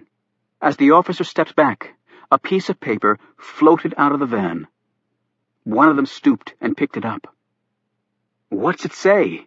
the other asked. "Suicide note?" He looked at it, shrugged, and handed it to his colleague. "I don't read Chinese." It was actually Arabic. Jamila had written something down. It was the date and exact time of her death. Chapter 57. Carter Gray said nothing in the chopper ride back to Washington. Hemingway didn't attempt to break into the man's thoughts. He had quite enough of his own. They landed at NIC, and Gray climbed out of the chopper. "Do you want to go home, sir?" Hemingway asked. Gray looked at him incredulously. "The president is missing. I have work to do." He walked into NIC headquarters as the chopper lifted off again. Hemingway spoke into his headset to the pilot. Tyler Rinke confirmed this command, and they headed west. Hemingway glanced down at the floor of the chopper. In the cargo hold, a foot under him, President James Brennan was sleeping peacefully. Within a few hours, even the most remote parts of the world knew at least some of the details of what had happened in the small town of Brennan, Pennsylvania. The Secret Service had immediately implemented its continuity of the government plan, securing all persons in the chain of command down to the Secretary of State. The Vice President, Ben Hamilton, had assumed the duties of the Chief Executive in accordance with the 25th Amendment of the U.S. Constitution, the first time it had been invoked in response to a kidnapped president. And the newly installed acting president was not a happy man. Hamilton had verbally eviscerated the director of the Secret Service. Next, he'd summoned the heads of every intelligence agency to the White House and took them to task for having been so totally oblivious to an operation that had clearly taken enormous planning and manpower. It was well known that the VP had presidential aspirations. He obviously thought that aside from the damage the kidnapping had caused the country, it was probably not beneficial to him to assume the top spot in this way. Then he ordered Carter Gray to come to the Oval Office that night. By all accounts, Gray handled the tirade thrown his way in stride. When Hamilton finished, Gray calmly asked him if he could now go about the business of finding the president and returning him safely. His new boss's response, according to the sources who'd heard it through the very thick walls, was not printable in any newspaper. At Kate's invitation, Adelphia and the Camel Club reconvened back at her carriage house on the return from Brennan. Adelphia still carried a horrified look. Kate gave her some water and a cold cloth, but the woman just sat there, staring down at her hands and slowly shaking her head. Kate said, "Alex is okay, but I haven't been able to see him, only talk to him on the phone for a few minutes." "I'm sure he's being debriefed," Reuben replied. "He was right in the middle of it all. He might have seen something that could help." "What did we all see that might be useful?" Stone asked. "A lot of shooting, people dying, and cars on fire," Caleb listed. "And the president being carried away," Milton added. "But there was something wrong with him before that," Caleb said. "I saw it on the big TV. He was clutching his chest." "Heart attack?" Reuben suggested. "Possibly," Stone said. "Well, it was Arab shooting," Reuben added. "I grabbed one of their guns before the man got shot." "It was definitely a coordinated attack," Stone commented. "Even with all the chaos, that was clear to see." Shooters, and then men setting themselves on fire, and then more shooters, in structured bursts of directed fire. At least the presidential limo was able to get away, Kate added, even if the president ended up being kidnapped. Yes, but the perpetrators probably intended that the limo escape, Stone said, after cutting it off from the rest of the motorcade. He looked over at Milton, who was frantically typing away on his laptop. Anything new, Milton? Only that the president is confirmed missing, and there was a tremendous gun battle outside of Mercy Hospital in Brennan. Mercy Hospital, Stone said thoughtfully. If the president was ill, they must have taken him to the hospital. That would have been standard procedure. And they set fire to the ambulance, Kate said. Also part of the plan, Stone replied. Caleb looked at all of them. So what now? We really need to talk to Alex. He needs to look at that film, Kate said. I'm sure he's pretty busy right now, Reuben commented. I'll go and see him as soon as he's home, Kate said. I know he'll want to help. Stone, however, didn't look nearly as confident as she did. At Secret Service headquarters, the crisis room was abuzz. Although the FBI was officially handling the investigation, the service wasn't about to back down on this case. Alex Ford, his arm bandaged, his bruised ribs wrapped with tape, and his lungs still feeling like they'd been charcoaled, had been debriefed for the 10th time and was in turn being caught up on recent developments. We've got the hospital security guard, said the Secret Service's director, Wayne Martin. The 2 other men in the ambulance were killed after a gun battle, but we got the bastard. And the president? Alex asked anxiously. Martin said, no sign of him. We think he was transferred to another vehicle. A woman named Jamila Salem may have been involved.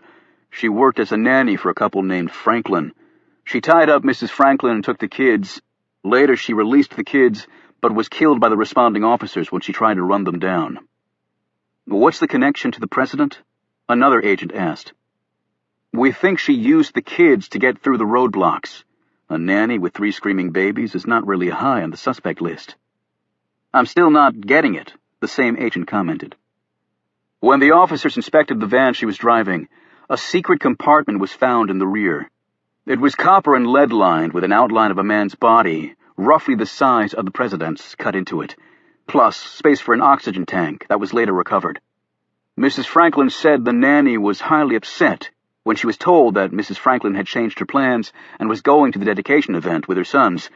That would have thrown a big monkey wrench in their plan, so Franklin had to be taken out. Has he talked? Alex asked. The security guard, I mean. The FBI has taken over that line of inquiry, Martin said bitterly. But his prints were run through the system and came back with zip. Sir, that guy is no rookie. I can't believe this is his first op, Alex said. Martin said, agreed, but I guess he never got caught before. Alex then asked the question he'd been dreading. How many are dead, sir? Martin looked at him strangely. Counting the dedication grounds and what happened in town, 21 terrorists were killed. I mean, what about our guys? Martin glanced around the room at the other men and women there. This is not public knowledge, and it won't be until we can figure out what the hell's going on. He paused. We had no casualties. Alex jumped up and looked at the man. What the hell are you talking about? Guys were dropping all over the place. I was there. I saw them, damn it. Is this some kind of bullshit political spin? Because if it is, it stinks. Just hold on, Ford, Martin said. I know you're on heavy meds for the pain, but you don't talk to me that way, son. Alex took a deep breath and sat back down. Sir, we had casualties. Our guys were shot. Over 25 of them, plus about 15 uniforms, and Dr. Bellamy. Martin paused. But they were shot with tranquilizer darts. They've all recovered. That's why the shooters were able to get their weapons through the magnetometers. The guns and darts were made of composite materials with no metal. He paused and then said, None of what I'm telling you leaves this room. All the agents in the room looked at one another. Alex said slowly, Tranquilizer guns. They weren't firing tranquilizer darts at the hospital. Those were real bullets.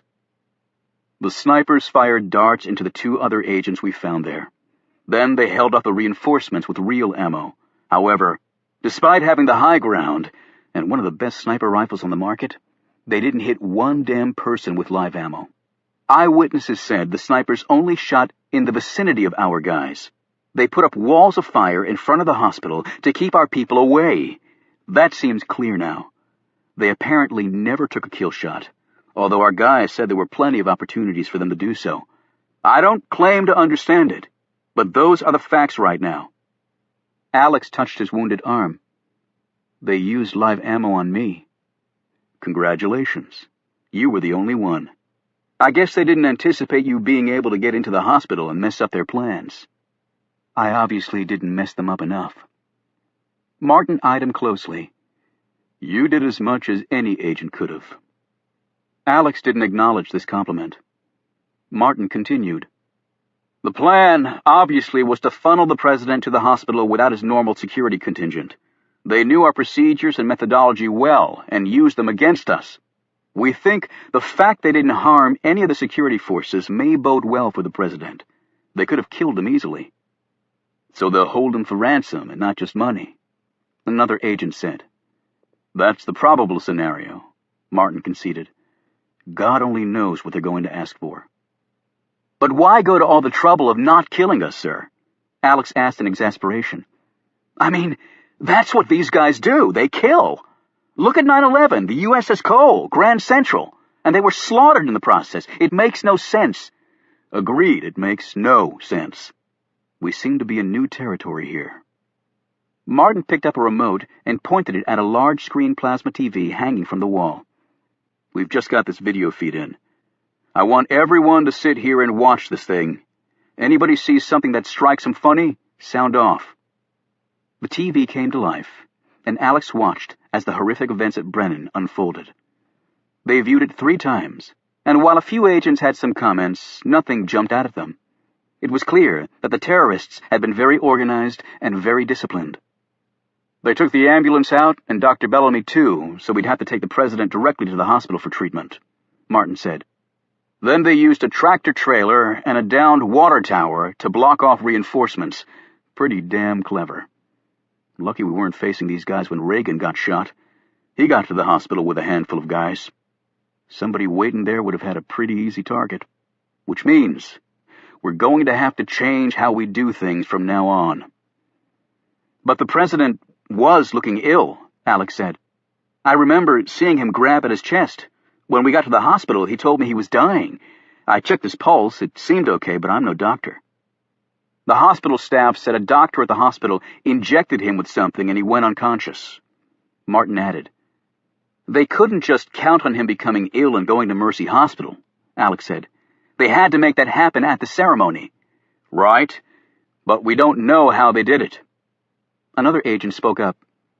Maybe he was hit with a dart that made him sick. That's possible.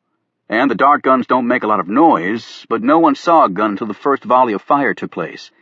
We've gone over that film 100 times.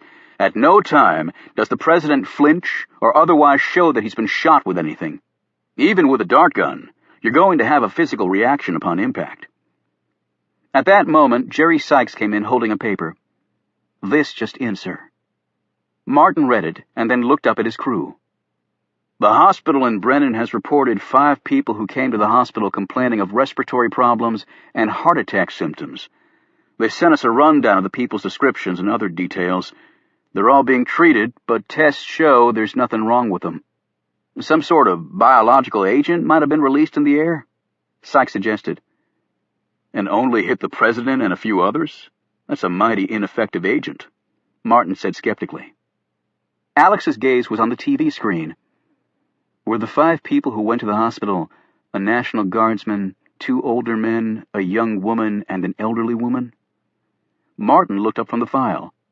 How in the hell did you know that? In response, Alex pointed to the screen. Back up and run that sequence in slow motion. They all watched as Brennan started shaking hands along the rope line. Okay, stop right there, Alex cried out. Martin froze the playback. Look at the man's hand, Alex said, pointing to the National Guardsman's prosthetic device. "It's a fake hand, Ford," Sykes said. "A couple of the agents on the line noticed it." "Right, I saw him too," Alex said. "He shakes with his right hand, which is artificial, and you'll see Brennan shaking 5 more hands before he went down. Now roll the tape." The National Guardsman saluted the president. "Stop it right there," Alex said. "See, he saluted with his left hand, or left hook. 1 hand and 1 hook?" "So maybe he's waiting to get the other one done," Martin said impatiently. "But why shake with your right and salute with your left?" Sykes said, "I'm left-handed, but most people are right-handed, so I always shake with my right, but I sometimes salute with my left. So what?" Martin said, "Okay, anybody else see anything?" Alex kept studying the hand. "Can you zoom in on the guy's hand?" Martin and Sykes looked at him crossly. "Just humor me, guys," Alex said. "It's not like anybody else here is spotting anything." Martin hit the zoom button until the prosthetic hand nearly filled the screen. "Check that out," Alex said, pointing. "Check what out?" Martin exclaimed. "The moisture on the guy's palm." Sykes looked at Alex quizzically. "That's sweat. It was a warm day, Alex."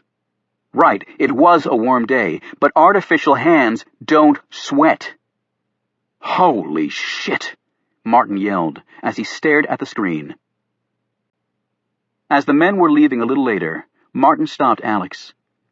"Ford, you have nothing to be ashamed of. You're a damn hero, actually." "You don't really believe that," Alex said, "and neither do I." Chapter 58. 24 hours had passed, and a panicked America continued to wait for word on its missing president. The National Guardsman's address had been tracked down, but he was long gone by the time they got there. The other sickened people at the hospital were found to be suffering from a powerful synthetic hallucinogen that was absorbed through the skin. Tests showed that it caused heart attack-like symptoms, partial paralysis, and feelings of imminent doom. The hospital had to call in CIA scientists and technicians to help identify the substance.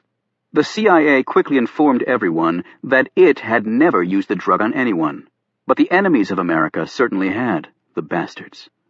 The good news, however, was that the drug was not fatal, and its effects could be counteracted quite easily by existing medications.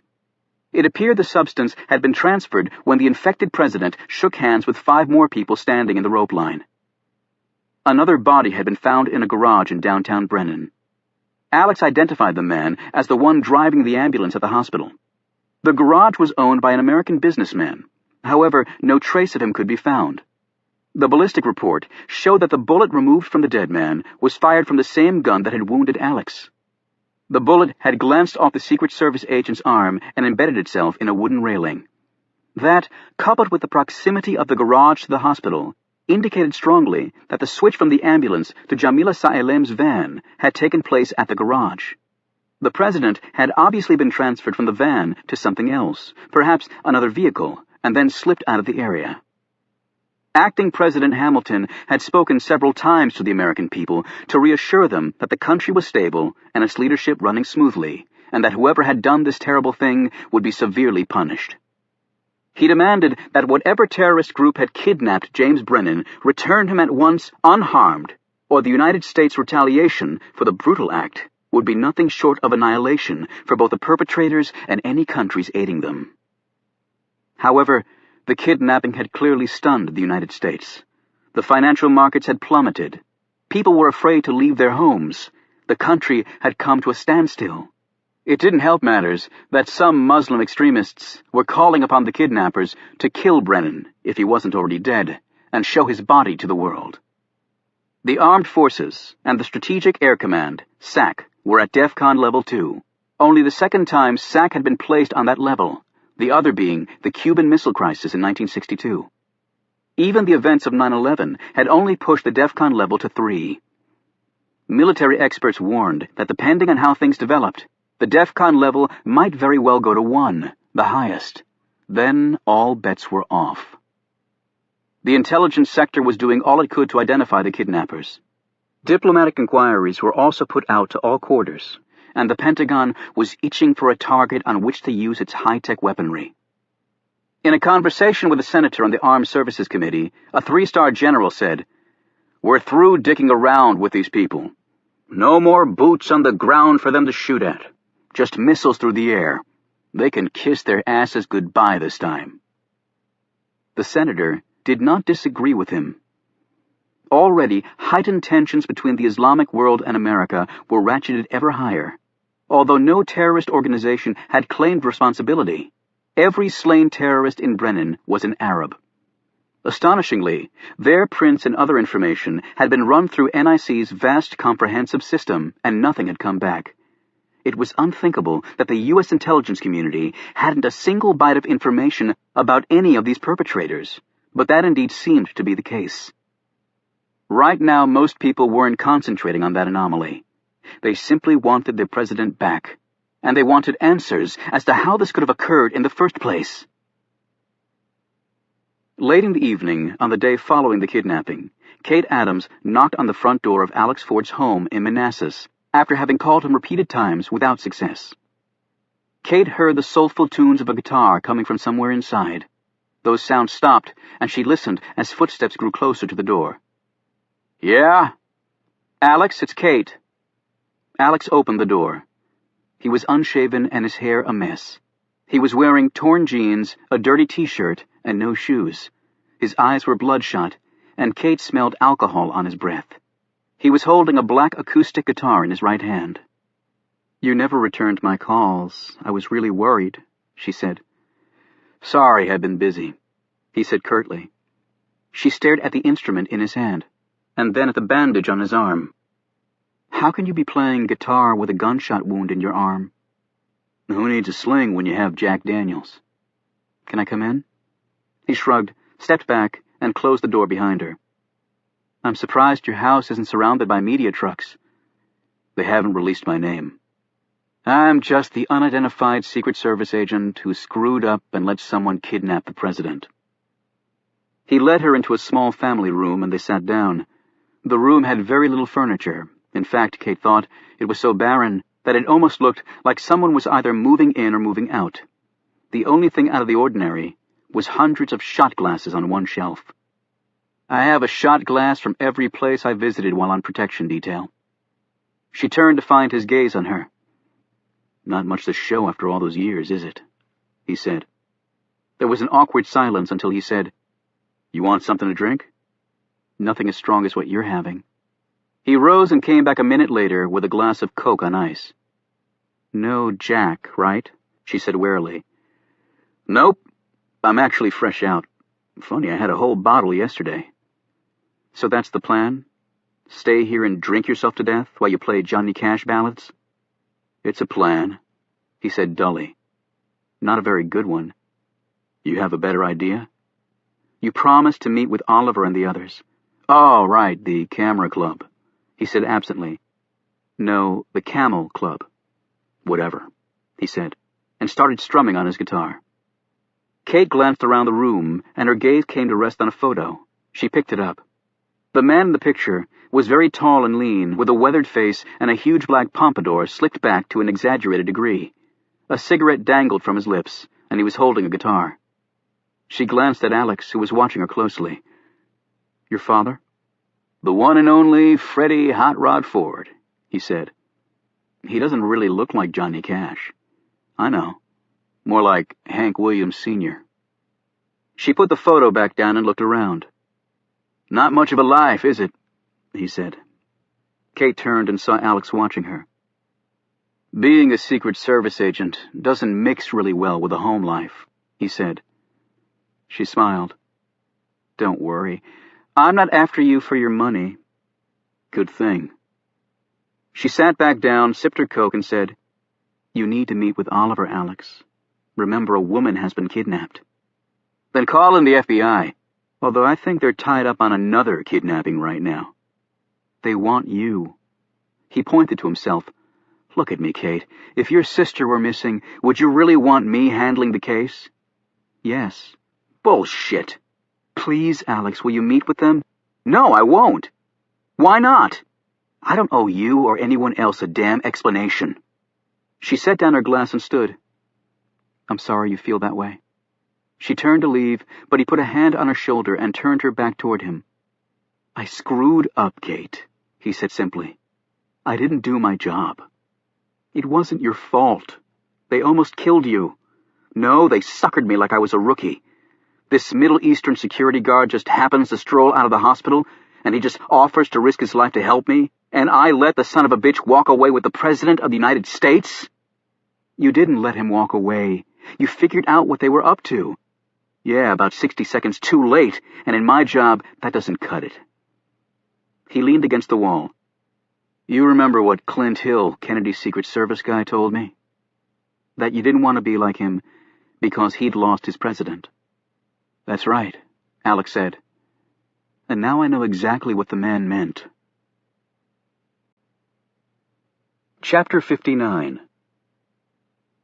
Carter Gray had barely slept since Brennan disappeared, yet the NIC chief had little to show for his efforts. 36 hours after the president had been kidnapped, he was sitting at a conference table at NIC. Across from him, shackled to a chair with 2 burly guards hovering nearby, was a man answering only to the name Farid Shah, which matched his official documents. Gray knew that it was all phony, and had managed to wrest control of Shah from the FBI, based mainly on the fact that he had considerable dirt on the FBI director. "Farid Shah from India," Gray said. "But you're not Indian." "My father was Indian. My mother was Saudi. I took after her," the prisoner said quietly. His wounded arm was taped to his side. They weren't going to allow him to wear a sling, since it would also make a very effective suicide tool. "A Hindu marries a Muslim? Out of 1 billion people, you'd be surprised how much it happens." "And how exactly did you get from India to America?" "America, it's the land of opportunity," he answered vaguely. "Are Muslims now recruiting Hindus as terrorists?" "I am a practicing Muslim. I'm sure you've watched me perform my salat in my cell, haven't you?" "You know, Mr. Shah, you look familiar to me." "I've found that to most Americans, all of us look alike." "I'm not most Americans. And how exactly did you get your job as a security guard at the hospital?" The prisoner looked down at his hands and said nothing. "And who are these people?" Gray asked as he spread out the photos on the table. "Are these your family?" No reply. "They were found in your apartment, so presumably you know who they are. It's interesting. On the backs of each photo are dates written in Arabic. They appear to be the dates of birth and death, and also some other information." Gray held up one photo of a teenage boy. This says he was 16 when he died. It also says he was killed during the Iran-Iraq War. Was he your brother? Which side of the war was he on? Which side were you on? Gray didn't wait for an answer that he knew wasn't coming. He picked up another photo, this one of a woman.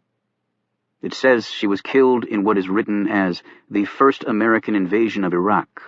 I'm assuming you're referring to Persian Gulf War, when Iraq invaded Kuwait, and the United States came to Kuwait's aid.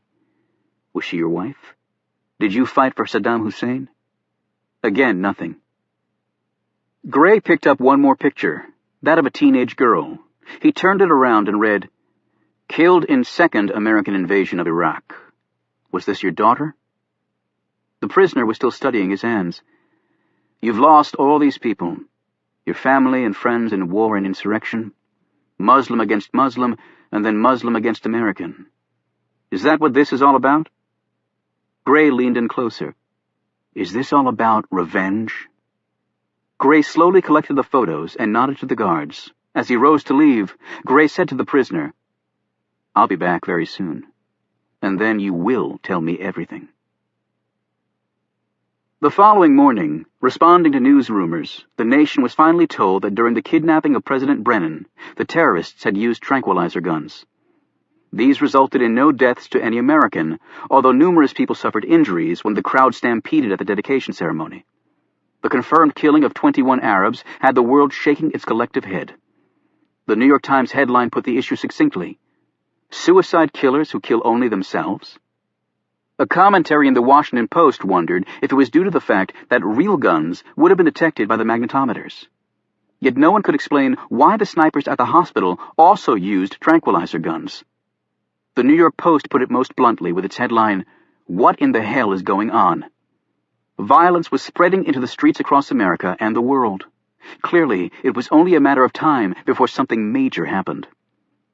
On that very same morning, the White House absorbed more stunning news. Each of the major American television networks had received a heads-up from Al Jazeera that it was about to release a ransom note from the kidnappers that had just been delivered to the Arab News Network. There were stunning revelations contained in the note, representatives of Al Jazeera claimed. No one, not even the acting president, would be given an advance copy of the ransom demand. Apparently, the kidnappers wanted the government to find out at the same time as the rest of its citizenry. Acting President Hamilton's response to this, if it had been on live TV, would have required a number of bleep-overs and an official FCC rebuke for on-air profanity. Yet what could he do? Hamilton assembled his cabinet, advisors, and military commanders to watch the announcement. How the hell do we even know if these people have Brennan? This could all be a load of crap. The National Security Advisor warned. Exactly. The Secretary of Defense Joe Decker echoed. He was well respected as a cabinet member who did his homework and played the political games to the fullest. He also had the reputation of a man unafraid to pull the trigger when it came to unleashing America's military juggernaut.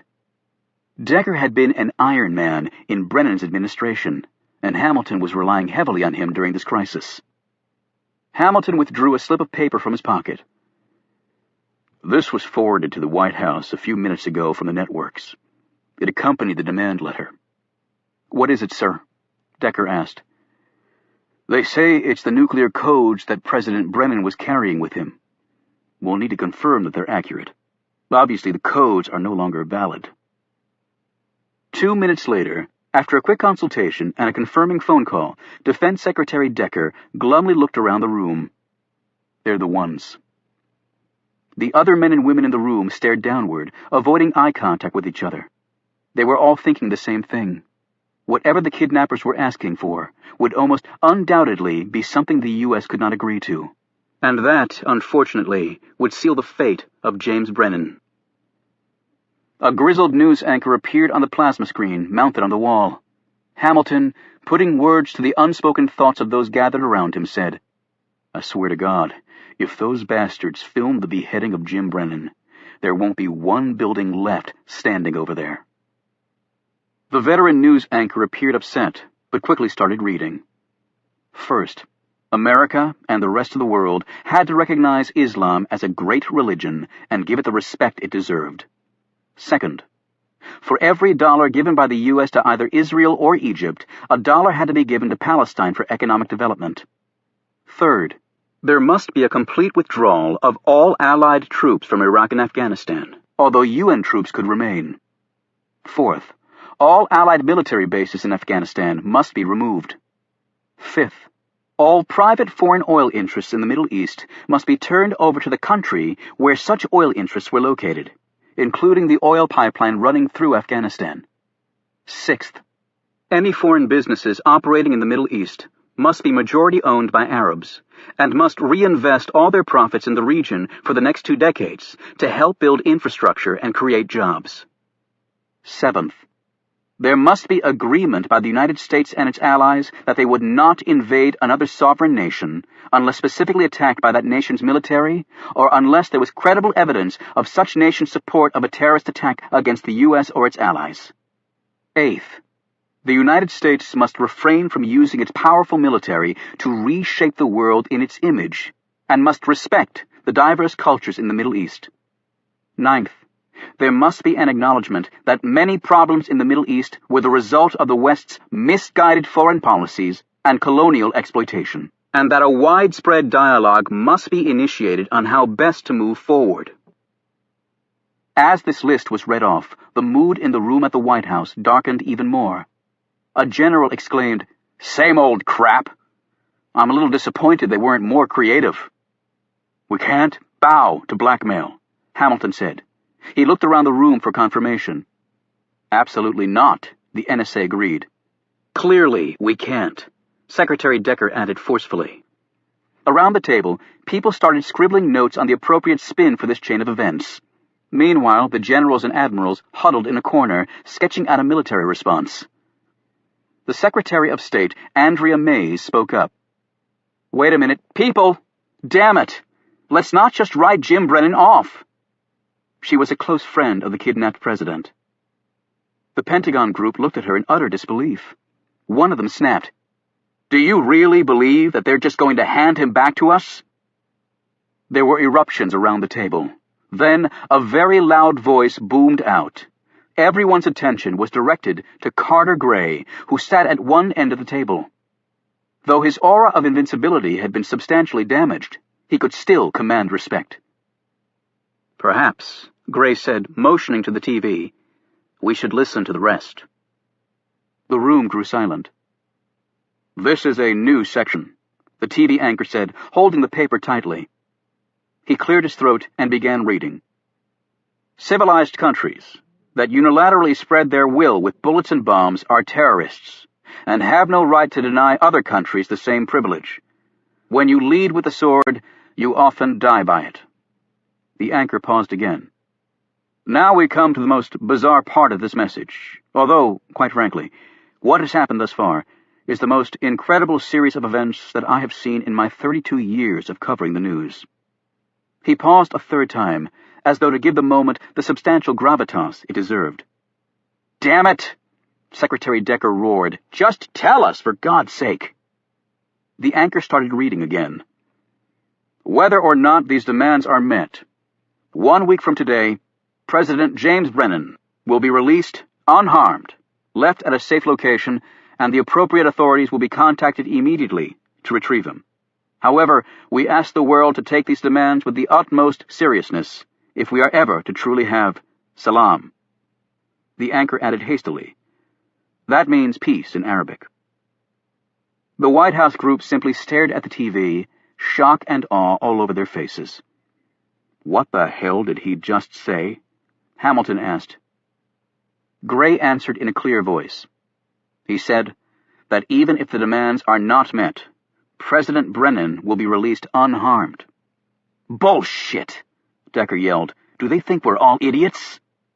Gray thought, "No, I don't believe they think you're all idiots." "This is preposterous," Decker said angrily. "What I want to know is where they recruited the people to pull this off." Gray looked at him disdainfully. "There are over 1 billion Muslims on this earth. Muslims follow their faith fervently and do what is asked of them without question. So do you really think that it would be that difficult to find fewer than 24 of them willing to sacrifice their lives under these circumstances? Do you?" He asked again. "We're fighting a war against these people, Joe.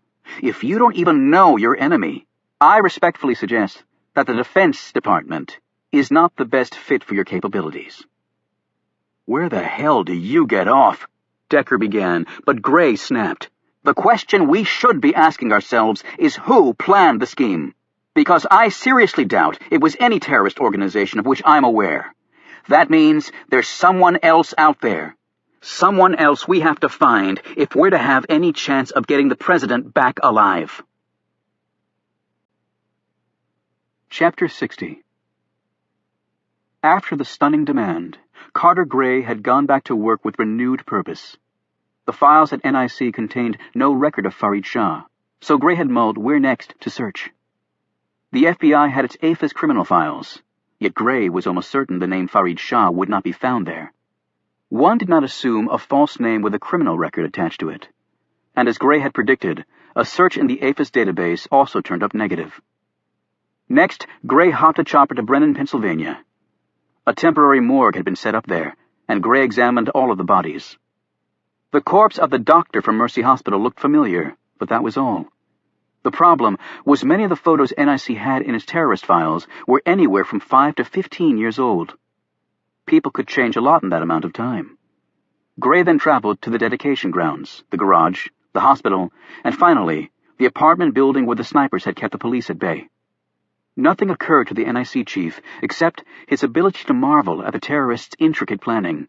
Who had set this in motion? Who? On the chopper ride home, he pulled out the photos he'd taken from Shaw's apartment. A sudden thought occurred to him. The chopper was redirected to Langley.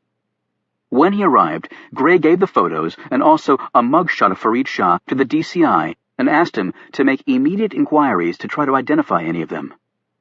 Late that evening, back at his office, Gray received a phone call from Langley. They had turned up an Arab informant who thought he recognized one of the people in the photos. It was the young girl. She was the daughter of someone the informant had fought with in Iraq, first as part of an underground movement against Saddam Hussein, and then against the American occupation. When the informant saw Shah's mugshot, he identified it immediately, although the man's appearance had changed drastically. He was the young girl's father. "What was the father's name?" Gray asked impatiently. "Adnan al-Remi," the CIA director said. "But that can't be right. He's dead." Gray acknowledged this, thanked the man, and hung up. He immediately accessed the database, pulled up al-Remi's file photo, and compared that picture with the current mugshot of the man calling himself Farid Shah. Though there was some likeness, even allowing for shaved hair and beard and weight changes, it was not the same man. Gray sat back in his chair and dropped the photo on his desk. NIC's database had been corrupted, and photos and fingerprints altered. Patrick Johnson had been paid to do it and then killed. That all made sense now. Yet where did it leave Carter Gray? He'd been fighting this whole damn war with flawed intelligence. It was far more than a disaster. It was the greatest professional setback Gray had ever experienced. He walked outside and sat on the bench by the fountain. While Gray listened to the soothing water, he stared up at the NIC facility, the greatest intelligence agency in the world, and right now he knew it was absolutely useless to him. This had been an inside job.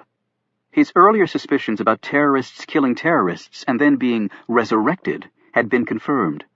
But who was the traitor? And how deep did the treachery go? Despite the vast resources at his disposal, Carter Gray was now very much alone. Tom Hemingway sat on the concrete floor, his long legs folded under him. His eyes were closed, and his pulse and breathing so slowed that it was not apparent at first glance that he was actually alive. When he rose, he moved fast down the hallway and entered another room. He unlocked a heavy door, passed through it, unlocked another one, and went inside. In a small enclosure, lying on a cot, her arms and legs chained to the wall, was Chastity Hayes. Her even breathing showed her to be asleep. Hemingway left Hayes and went to another room, where his other, far more important prisoner was also sleeping comfortably. Hemingway stood in the doorway and watched President Brennan for a while, and reflected on what had happened. When everyone expected murderous violence, Hemingway had given the world restraint. When everyone anticipated that the stereotype of the fanatical Muslim would be repeated once more, he had thrown the world a curve of historic proportion. Yet, it was not without precedent. Gandhi had changed an entire continent with nonviolence.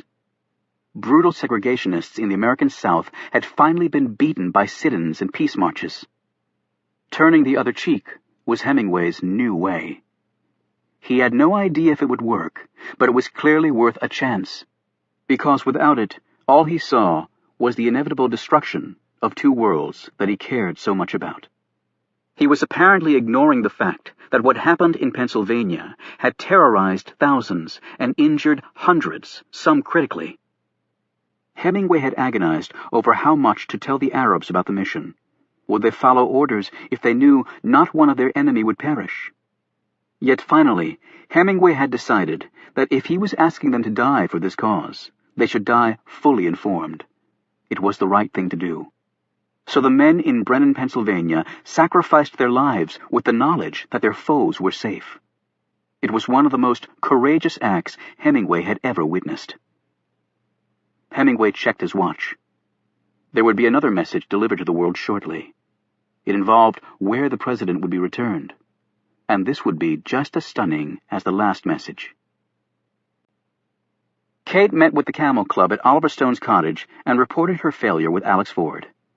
She said, "He blames himself for what happened to the president. Having come to know him well over the years, I can't say I'm surprised," Stone replied. "He's a proud man who takes his work very seriously." "Too much pride is sometimes a bad thing," Kate said. "Well, we're running out of time," Milton said. He had his computer on and pointed to the screen. "It's getting very ugly out there." They all crowded around him, staring at the news flashing across the computer. Milton said, "Even with the demand note saying they'll let Brennan go, the violence is getting out of control. Muslims are being beaten and killed by mobs all over the world, and the Muslims are retaliating. 5 Americans were ambushed in Kuwait and beheaded, and Iraq has become totally destabilized again." Stone added, "And now even the more moderate Islamic elements are calling for the kidnappers holding Brennan to extract a heavy price for him from America. One group is calling for the kidnappers to demand nuclear weapons in exchange for his return," Caleb said. "My God, the whole world is collapsing. Why can't people just sit and read books and be nice to each other?" Reuben raised a thick eyebrow at that naive comment. "The U.S. military is cocked and locked, just waiting for the word to go. This might cause an all-out war with the Islamic world," Caleb said. "Some people might want war," Stone said. "Carter Gray might want that." "What if the president is released?" Kate said. "It might not matter," Stone replied. "With the world so divided, all it could take is one single catalyst to set the final battle in place." "But if we can find out who did it," Kate said. "Us?" exclaimed Reuben. "We haven't got a bloody chance in hell of doing that." "You're wrong, Reuben," Stone interjected sternly. They all looked at him. "Alex Ford once paid me a visit here. Perhaps it's time the Camel Club reciprocated."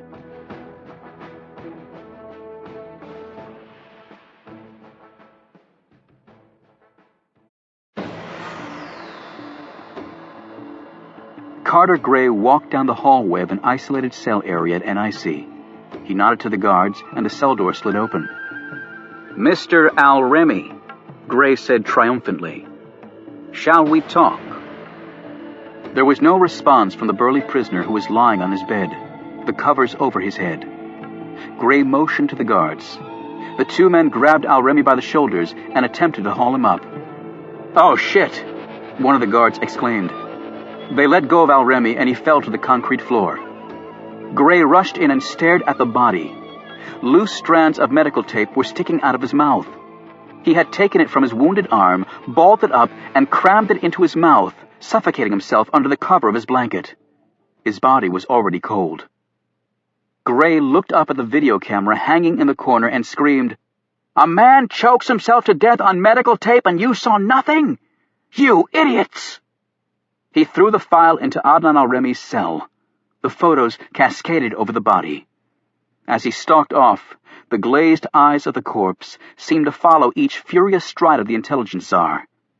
If a dead man could have managed it, Adnan Al-Remy would certainly have been smiling. A half-hour later, Gray's chopper landed at the White House.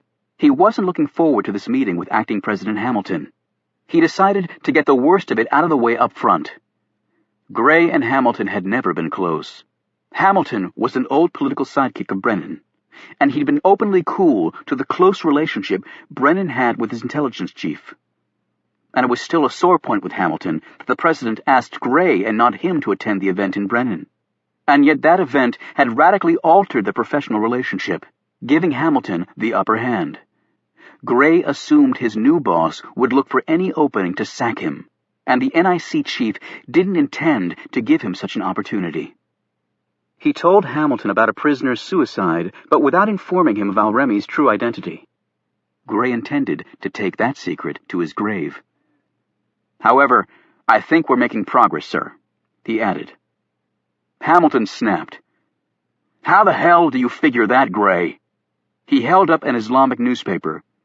"You read Arabic, don't you?" Gray translated the headline out loud. "They are finally paying for their sins." Hamilton picked up another paper. "This one says, 'Maybe Islam can turn the other cheek.' That ran in a major Italian daily. And now, while our president is God knows where, the international press is intimating that this is somehow our fault." He held up a long slip of paper. "In the last 20 minutes, I've been informed that a Muslim cab driver was pulled out of his vehicle in broad daylight in New York City and beaten to death. And you know what? He'd served 6 years in the Army. Our Army. And 2 Halliburton executives were snatched out of their hotel in Riyadh. Their gutted bodies were found in an alley a half-mile away with "Death to America" written across their naked bodies. And that's just the latest in about a dozen such incidents I've gotten today. The Pentagon's waiting for me to tell them to nuke somebody, and my intelligence folks are anything but intelligent, it seems. We don't have one damn lead as to where Jim Brennan is. He stared at Gray, obviously itching to hear the man's feeble response so he could pounce. Ben Hamilton had seemingly aged 4 years in the brief time since the kidnapping. Gray had never known a president to come into the White House with dark hair and leave with anything less than gray. This was the most impossible occupation in history, and, in the strange way the world worked, the most coveted. Gray said, "Regardless of how this happened, and what the international media is saying about it, dogs don't change their spots. When the inevitable happens, we'll have the opening we need." Hamilton slammed his fist down on his desk. "I want Jim Brennan back alive. Your previous work for this country means squat to me. This happened on your watch, and I hold you fully accountable for it. The United States has been humiliated by a bunch of damn Arabs. Unless the president is returned safe and sound, you will no longer head this country's intelligence community. Are we perfectly clear on that?" "Absolutely," Gray replied impassively. He knew this to be baseless rhetoric. There was no possible way the acting president could afford to fire his intelligence chief during such a crisis. But let me point out that there is not one demand of the kidnappers that this country can seriously consider, given our current foreign policies, and we can't wait 1 week for his release. Not that I believe they'll release him. The American people will not tolerate that, and the violence is only going to become worse in the meantime. Hamilton snapped, "Well, then I guess you'll just have to find him on your own." Gray studied the man keenly. He sensed exactly what his adversary was thinking. Politicians were all too transparent. Ben Hamilton had wanted this job more than anything. He had patiently paid his dues, waiting for Brennan to serve his 2 terms before it was his turn to wear the American crown. Now he had the throne, yet could he do the job? In Gray's mind, it wasn't even a close call. Ben Hamilton didn't make even a worthy vice president. The chief of staff suddenly burst into the room with a Secret Service agent hard on her heels. "Sir," she exclaimed, "this is just in from Al Jazeera. The kidnappers have disclosed the location where the president will be released." "Where?" Gray snapped. "Medina." Hamilton exclaimed, "Medina? How the hell did they get Brennan out of the country and to Saudi Arabia?" "Private plane and private airport," Gray answered. "Not that difficult." Hamilton's face flushed. "We spend billions on airport and border security, and they managed to sneak the damn President of the United States to the Middle East?" He stared at Gray as though he meant to fire him right that instant. Gray spoke quickly. "It makes sense. Medina is the 2nd holiest city in the Muslim world behind Mecca." Hamilton looked at his chief of staff. "Get in touch with the Saudis and tell them that Medina is going to be annexed by this country until we get Brennan back." He eyed Gray. "I want every military and intelligence resource we have in the area focused there." "I'm on it, sir," Gray said, rising from his chair. He wanted to get out of the room as fast as he could. "I serve at your pleasure," Gray thought, as he fled the Oval Office. Chapter 61. Captain Jack sat back in his chair and smiled with excellent reason. He had in his hand the password he needed to set his final plan into motion. Their captive had endured far more torture than had been anticipated, although his North Korean colleagues were very skilled at such exercises. Yet the man had finally broken. They all did eventually. Captain Jack read the Arabic words and smiled. From a cloned phone that was not traceable to him, he made one call. Speaking in fluent Arabic with well-honed inflections, he said what he needed to say and then used the precious password. This authenticated the source of Captain Jack's statement to the party on the other line, and it would be immediately relayed to the world. Captain Jack clicked off the phone and used his lighter to burn the piece of paper. If Tom Hemingway thought he had stunned the world, wait until it heard what his old friend had to say. Secretary of Defense Joe Decker stared across the desk at Acting President Hamilton. They had just been informed of the latest statement issued through Al Jazeera, and they were furious. "It's our only choice, sir," Decker said. "We simply don't have the troops to deploy there, and frankly, even if we did, it might quickly turn into another Iraq. We have to avoid that at all costs. We can't afford it." Andrea Mays, the Secretary of State, who'd been hovering in the back of the Oval Office, came forward. She was a tall, large-boned woman with graying hair. "What Secretary Decker is proposing is a direct violation of the Non-Proliferation Treaty, sir. We can't do it." "Yes, we can," Decker insisted. "How?" Hamilton asked sternly. "This country has made it clear that any use against it of weapons of mass destruction, biological, chemical, or nuclear, would void the terms of the Non-Proliferation Treaty with regard to the offending country." "But Syria hasn't attacked us," Mays exclaimed. "The Sharia group has just now claimed responsibility for kidnapping President Brennan. Sharia is based in and financed by Syria. Under the foreign policies outlined previously by this country, that means Syria has attacked us through the Sharia group, and they used some chemical agent to abduct the president. And we have evidence that Syria has recently started up a WMD program. Now, even though Syria hasn't used WMDs against us yet, the U.S. has no obligation to simply sit here and be attacked. Coupled with the fact that they've kidnapped our president and are now throwing that fact in our faces, more than justifies our position."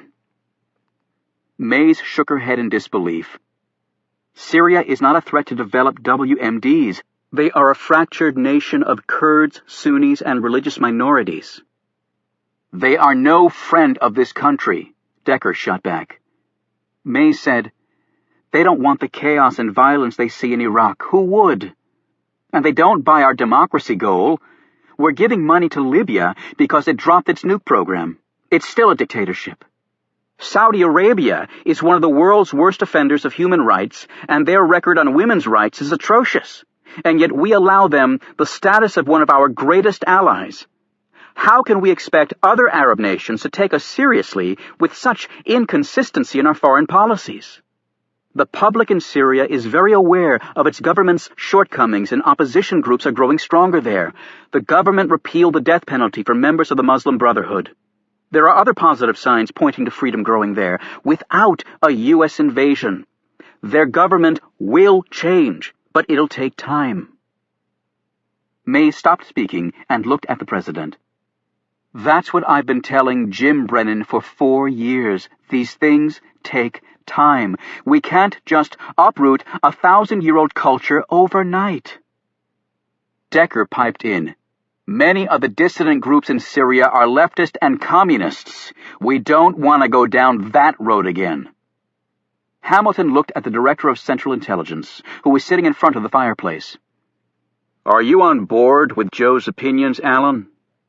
The director said, "It's not a slam dunk, but it's close enough. And there's no reason to waste time going to the UN or building a coalition, sir," Decker added quickly. "They have our president, and we need to get back in the driver's seat, and this will put us there fast. And we can and should do it alone." Decker's eyes blazed. "Damn it, sir, with all due respect, we are the world's only superpower. I say we start acting like it." "And Jim Brennan?" Hamilton asked. "If he's still alive, and we all pray that he is, then this will probably be the only shot we have of getting him back." Hamilton mulled this over and finally said, "Okay, gentlemen. Call the networks and get me airtime immediately. I'm going to inform the public about this." He turned to Decker. "God help us if we're wrong, Joe." When Alex Ford opened his door, Adams and the Camel Club stared back at him. "Oh, hell!" Alex began angrily.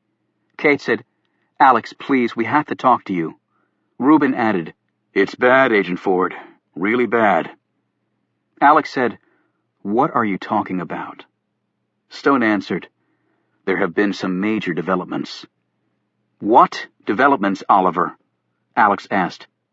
Kate cut in. "A terrorist organization has claimed responsibility for the kidnapping.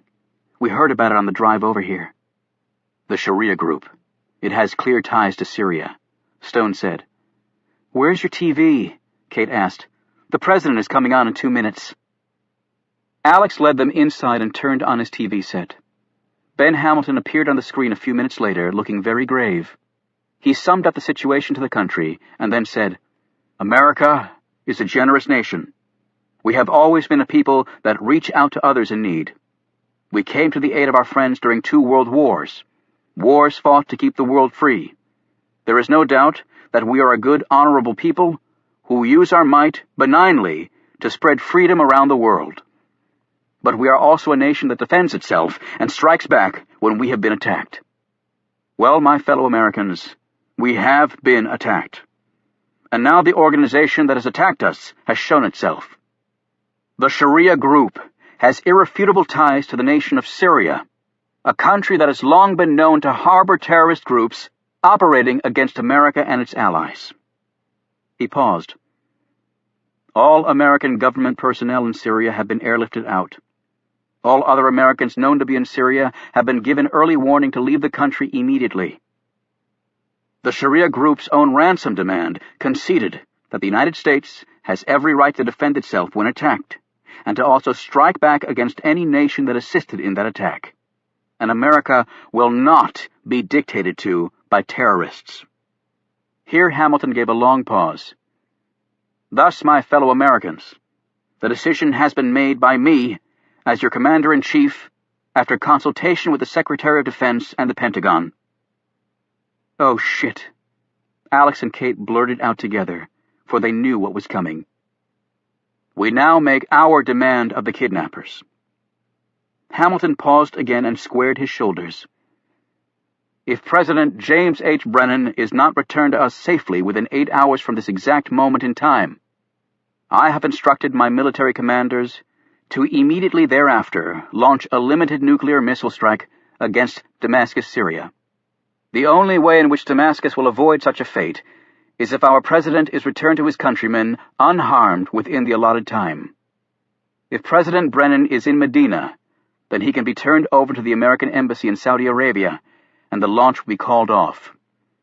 I pray that the kidnappers will comply with our demand immediately. If not, may God have mercy on the people of Damascus. There will be no negotiations and no reprieves. Members of the Sharia group, you said you would return our president to us unharmed.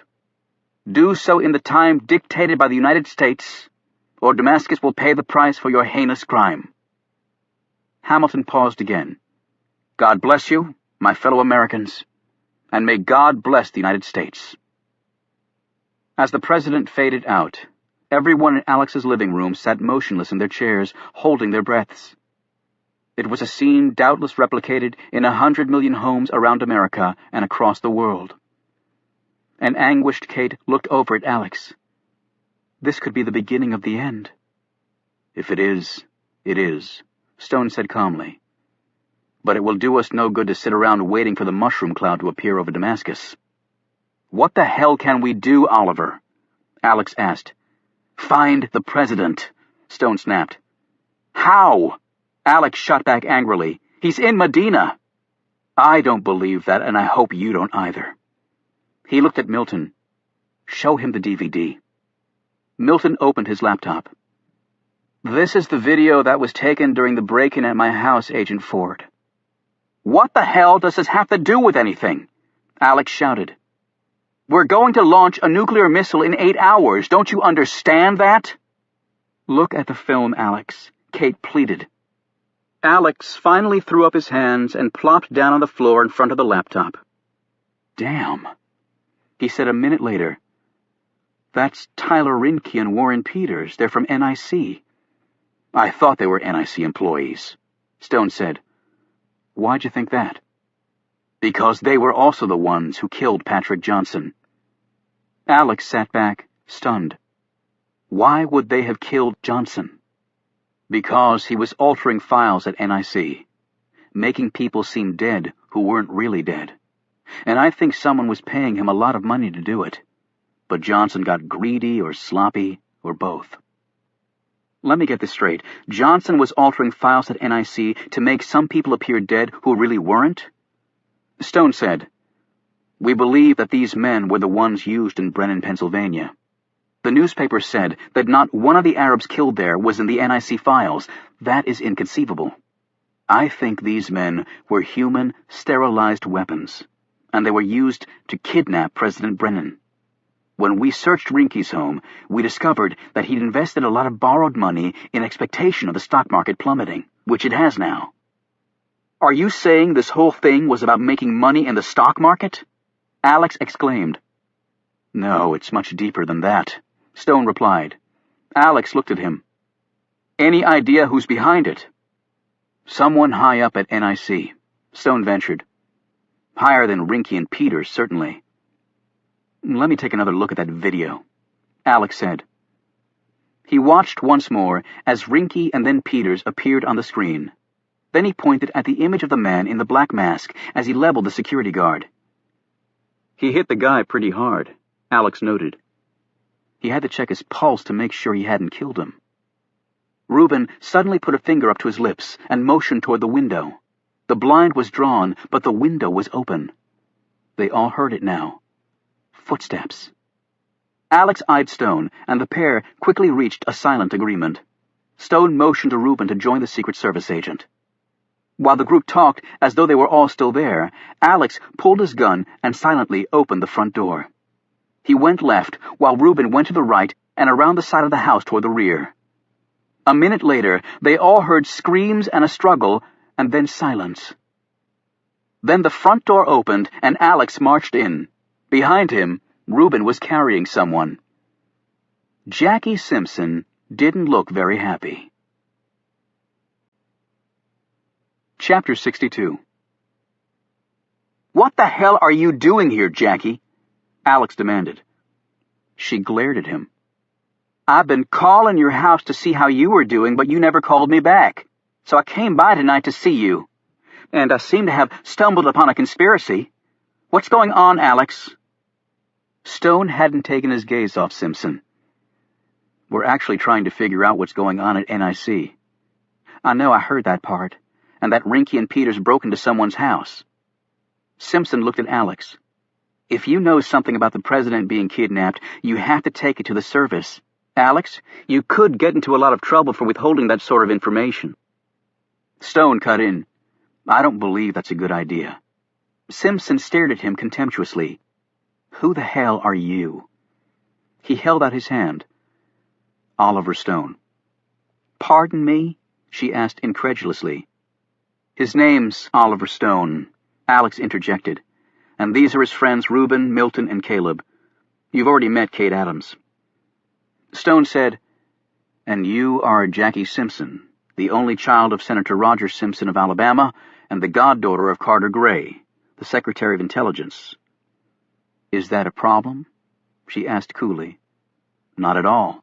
But going to the authorities at this stage would be a huge mistake, Agent Simpson." "Listen, Oliver Stone, or whatever your real name is, I can do anything I damn well please. I'm a cop, okay? And you're a very intelligent cop," Stone broke in, gazing at her. "And because you are, I'm sure you've already considered the obvious." Simpson rolled her eyes, but Stone continued to stare at her, until she said, "And what might that be?" "If we're right, and NIC's files have been corrupted, the unfortunate result was that an army of terrorists was allowed to go to Brennan, Pennsylvania, and successfully kidnap the president. That does not bode well, either for your godfather, who heads that agency, or your father, who oversees its operations as chairman of the Senate Intelligence Committee. I'm quite sure that you wouldn't want to do anything to hurt them professionally. If you go to the authorities now, you could very well destroy both of their careers." All eyes were on Jackie Simpson, as she and Stone engaged in a protracted stare-down. Finally, Simpson broke off and looked at Alex for help. "Alex, what the hell is going on? What am I supposed to do here?" "We're trying to figure this all out, Jackie. Until we do, we can't say anything to anybody." Caleb looked at his watch. "We now have exactly 7 hours and 41 minutes to find Brennan and prevent a possible Armageddon." "Well, everybody ought to cross their fingers and toes then," Reuben said. "Oh my God," Alex asserted. "Fingers!" "What?" Kate exclaimed. Alex snatched Milton's computer and replayed the DVD. "There," he said, pointing. "Right there. Do you see that?" They all looked confused, because he wasn't pointing at Rinky or Peters. He was pointing at the man in the mask who'd knocked out the security guard. Stone looked at him puzzled. "All I see is a man in a mask, Alex. What else is there to see?" He froze the screen and pointed with his finger. "This." They all squinted at the screen. Simpson said, "The security guard's neck?" Alex said, "No, the right hand on that neck." He took his glove off to check the guard's pulse. Reuben shrugged. "Right. So what?" Alex looked exasperated. "Look at that hand. Tell me you don't recognize it." Kate said, "Recognize a hand? Are you serious?" "Like I told you before, Kate, hands are my specialty, and I recognize that hand. It's very distinctive, with bolt-sized knuckles and fingers thicker than I've ever seen." He hit another button, and the picture zoomed in on the hand. And the thumbnail has a black spot the shape of a triangle in the upper left-hand corner. When I saw that earlier, I thought it was some weird tattoo. "Saw it earlier? What are you talking about? When did you see it earlier?" "In the bar that night, when you introduced me to Tom Hemingway. And I saw it again when he met us at NIC." Kate stared at him open-mouthed and then glanced at the screen. "You're saying that's Tom Hemingway's hand?" "There's no doubt about it. To me, hands are as good as fingerprints, Kate." Simpson said, "I think Alex is right. I believe that is Hemingway's hand." Stone ventured, "So this Hemingway may have kidnapped the president. Why?" "Who the hell knows?" Alex exclaimed. "But I think we might be able to figure out where they're holding him, and Kate might have the answer." "Me!" Kate exclaimed. "How?" "You mentioned that you and Hemingway were working on a project together." "That's right." "If I recall correctly, you said it involved an old building." She said slowly, "Right, near Washington, Virginia. I think it used to be a CIA asset, but it's been abandoned a long time. NIC wanted to use it as an interrogation facility for foreign detainees, but with all the problems at Gitmo, Abu Ghraib, and the Salt Pit, DOJ is nixing it." "Why?" "Because I think that's where they may be holding President Brennan. Tell me everything you recall about it." "That won't be necessary," Stone said. They all looked at him. "Why not?" Alex asked. "Because I know that building very well." "Who is this guy?" Simpson exclaimed. "Shut up, Jackie," Alex snapped. "Oliver, you really know where this place is?" "There's only one old CIA building in that part of Virginia." "Alex," Simpson protested, "you're not actually buying any of this, are you?" Alex ignored her. "Can you get me there, Oliver?" "Yes, but are you sure you want to go?" "The president was kidnapped on my watch, so I have to do everything I can to get him back safely. It won't be easy. Not only is it well hidden, it's designed such that a very small force inside can hold back a very large force outside indefinitely." "What the hell kind of place is it?" Reuben asked. It was a CIA training facility for very special operatives. Alex checked his watch. "Washington, Virginia. If we start now, we can be there in about 2 hours. "Longer than that, actually," Stone said. "The facility is a bit off the beaten path." "Why can't we call in the FBI?" Milton asked. Stone shook his head. "We have no idea how high the corruption goes. This fellow Hemingway may have spies everywhere who could tip him off. And we have no idea if the president is even there, Alex added. It's just a hunch. We can't waste their time leading them on what might be a wild goose chase. We're on a nuke missile countdown, for God's sake. Kate said, Well, I have a van. We can all go in that. Alex looked at her. Forget it. You're not coming, Kate. Then you're not going, she snapped. Stone interjected. You can't go, Kate. And neither can Caleb and Milton. They all looked at him and started to erupt in protest all over again, but he held up his hand. This facility's unofficial name was Murder Mountain, and it's an apt title. He paused. I'll take Alex and Reuben there, but no one else. Alex added, and 3 people might be able to get up there unnoticed. 4, Simpson said. They all turned to look at her. Make that 4 people. She stared defiantly at Alex. I'm a Secret Service agent, too. Chapter 63. The nuclear-powered submarine Tennessee had been given the unenviable task of launching the missile strike against Damascus. The 560-foot-long, nearly 17,000-ton Ohio-class nuclear submarine was based in Kings Bay, Georgia, along with the rest of the Atlantic ballistic missile subfleet. Ohio-class nuclear submarines were the most powerful weapons in the United States military. Using its full complement of multiple warhead missiles, just one sub could obliterate any nation on the face of the earth with a single strike. The Tennessee was currently parked in the middle of the Atlantic Ocean, hundreds of feet down. Although it could have hit Damascus with one of its latest generation Trident II D5 missiles while sitting in its East Coast home port. Each D5, cost nearly $30 million, stood 44 feet long, weighed over 60 tons, and had a maximum range of 12,000 kilometers with a reduced payload. Capable of Mach 20, the D5 was 10 times faster than the Concorde, and no military jet in the world could come anywhere close to matching its speed. Only a single D5 would be launched at Damascus, yet that was misleading to the actual firepower being unleashed. The long-range D5 configuration contained 6 Mk5 independent re-entry vehicles, each one carrying a W-88 475 kiloton thermonuclear warhead. By comparison, a single W-88 warhead far exceeded the combined explosive power of every bomb used in every war in history, including the 2 atomic bombs dropped on Japan in World War II. While the 155 sailors on board the Tennessee had been at sea for 4 weeks, the crew was well aware of current events. The sailors knew what they'd been ordered to do, and every one of them intended to carry out that order to the letter, even if most of them harbored secret fears about what path this would lead the world down. They stared at their computer screens and went over again and again the launch procedures that might very well send the world into a titanic war. It was quite heady stuff for a group whose average age was 22. Meanwhile, in the first hour since Hamilton had appeared on TV, the Arab world had united fully behind its sister nation. Diplomats from Saudi Arabia, Jordan, Kuwait, and Pakistan were desperately trying to convince America to change its mind. While the city of Damascus was being evacuated, military commanders and political leaders of other Muslim countries were conferencing on how best to respond if an American missile struck Syria. Middle Eastern terrorist organizations everywhere had called for an all-out jihad against the United States if Damascus was hit.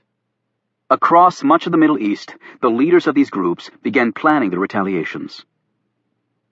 If a missile did strike Syria, the devastation would be far beyond anything the world had ever experienced before. Damascus was one of the most densely populated cities on the planet, with over 6 million residents. It would only be possible for a minuscule percentage of its citizens to escape to safety in the allotted time. All others would simply disappear in the nuclear flashpoint, as a mushroom cloud of radiation rose into the air before descending onto the oldest continuously inhabited city in the world. Syria and the Sharia group had immediately and vigorously disclaimed responsibility for the kidnapping. However, this explanation was not widely believed in Western circles. The Sharia group had become far more active in terrorism over the last year, and the person making the call to Al Jazeera had used the complex password assigned to Sharia by the Arab network for authentication purposes. This password was constantly changed and was known only to a few highly placed leaders of the terrorist organization. Statements from the Sharia group that one of its leaders who knew the current password had been missing for 2 weeks largely fell on deaf ears. The United Nations had called on America to step down from its intention of launching a nuclear missile, and all other members of the UN Security Council had reiterated this demand through emergency diplomatic channels. To all these pleas, the United States' reply was the same. It was all up to the kidnappers. All they had to do was return James Brennan unharmed, which was what they said they were going to do anyway, and the Syrians could live. The only difference was the U.S. was now dictating the timetable of the return of the president. Israel was on the highest alert. Its leaders well knew that the country would be one of the first targets of an Islamic counterattack. And Syria was close enough to Israel that the issue of nuclear fallout caused the Israeli Prime Minister to contact acting President Hamilton for clarification on the matter. Its vital Golan Heights water sources weren't that far from the target zone. The government in Beirut also contacted Washington, since Damascus was close to Lebanon's border. Washington's terse reply was the same to both countries. Take all precautions you deem necessary. Back at the White House, acting President Hamilton sat in the Oval Office with Defense Secretary Decker, his military commanders, the National Security Council, Secretary of State Mays, and a few other members of his cabinet. Carter Gray was conspicuously absent from the group. The momentous decision to launch nuclear weapons was clearly weighing on Hamilton. His skin pale and his face drawn, the man looked terminally ill. He sipped on bottled water to alleviate the acid burning through his stomach, while his generals and admirals conversed with each other in low voices. Decker left one of these groups and walked over to Hamilton. "Sir, I understand the enormity of your decision, but I want you to know that we have more than enough capability to do this." "I'm not worried about your hitting the damn city, Joe. I'm worried about what happens after that." Syria has been aiding terrorists for a long time. Damascus is full of former Ba'athist heavyweights just biding their time before attempting a coup in Iraq. It's well known that mosques in Damascus are recruiting stations for mujahideen. And Syrian militia are all over the Sunni Triangle in Iraq. It's time we drew a hard line in the sand with them. It's the same domino theory as spreading democracy in the Middle East by starting with Iraq. We make an example of the Syrians, then everyone else follows suit. "Yes, but what about the radiation fallout?" Hamilton asked. "There will be some, certainly, but where Damascus is situated, we believe that it will be somewhat contained." Hamilton finished his water and threw the bottle in the wastebasket. "Fallout somewhat contained. I'm glad you believe that, Joe." "Mr. President, you made the right decision. We couldn't allow this to happen without retaliation. That would empower these people to do even more. It has to stop. And deploying more troops would only stretch our military beyond the breaking point and allow the Syrians to successfully fight us guerrilla style, just like the Iraqis are doing. Besides, when they realize we're not bluffing, they'll release the president. We won't have to launch." "I hope you're right." Hamilton stood and stared out the window. "How much time left?" Decker instantly looked at his military aide. 6 hours, 11 minutes, 36 seconds. The aide promptly replied, as he studied the laptop in front of him. "Any more word from the Sharia group?" Hamilton asked. "Only that they don't have the president," Andrea May said. The Secretary of State came over and stood next to her boss. "And what if they're telling the truth, Mr. President? What if they don't have him? Maybe someone is trying to lay the blame on Syria in hopes that we do exactly as we are doing." Decker interjected. "I'll grant you that even though authentication passwords are changed by Al Jazeera regularly, there is the possibility that someone else might have gotten access to it. But the person calling in the information had intimate details of the kidnapping that only the perpetrators would have known. Any terrorist organization that pulled off something like this would want the world to know. Historically, their strategy has never been to lay the responsibility off on another group. The only difference is the Sharia group never expected us to use the nuclear card. That's why they're backtracking now and disclaiming culpability. The bastards have him all right. Hamilton stared at Decker. But if they don't, and we level Damascus? Hamilton shook his head, turned back around, and stared into the darkness of an otherwise beautiful late summer night in Washington, D.C. From the streets of the city, thousands of voices screamed back at him in protest. The chants of no nukes managed to pierce even the thick walls of the White House, as the citizens of the U.S. made their opinion very clear to their leadership. Yet once the nuclear threat had been made, it could not be withdrawn. Hamilton understood. Otherwise, America's trillion-dollar nuclear arsenal would instantly become worthless. Instead of going to the White House and participating in what he considered a useless death watch for 6 million Syrians who were on the precipice of extinction, Carter Gray had remained at NIC headquarters.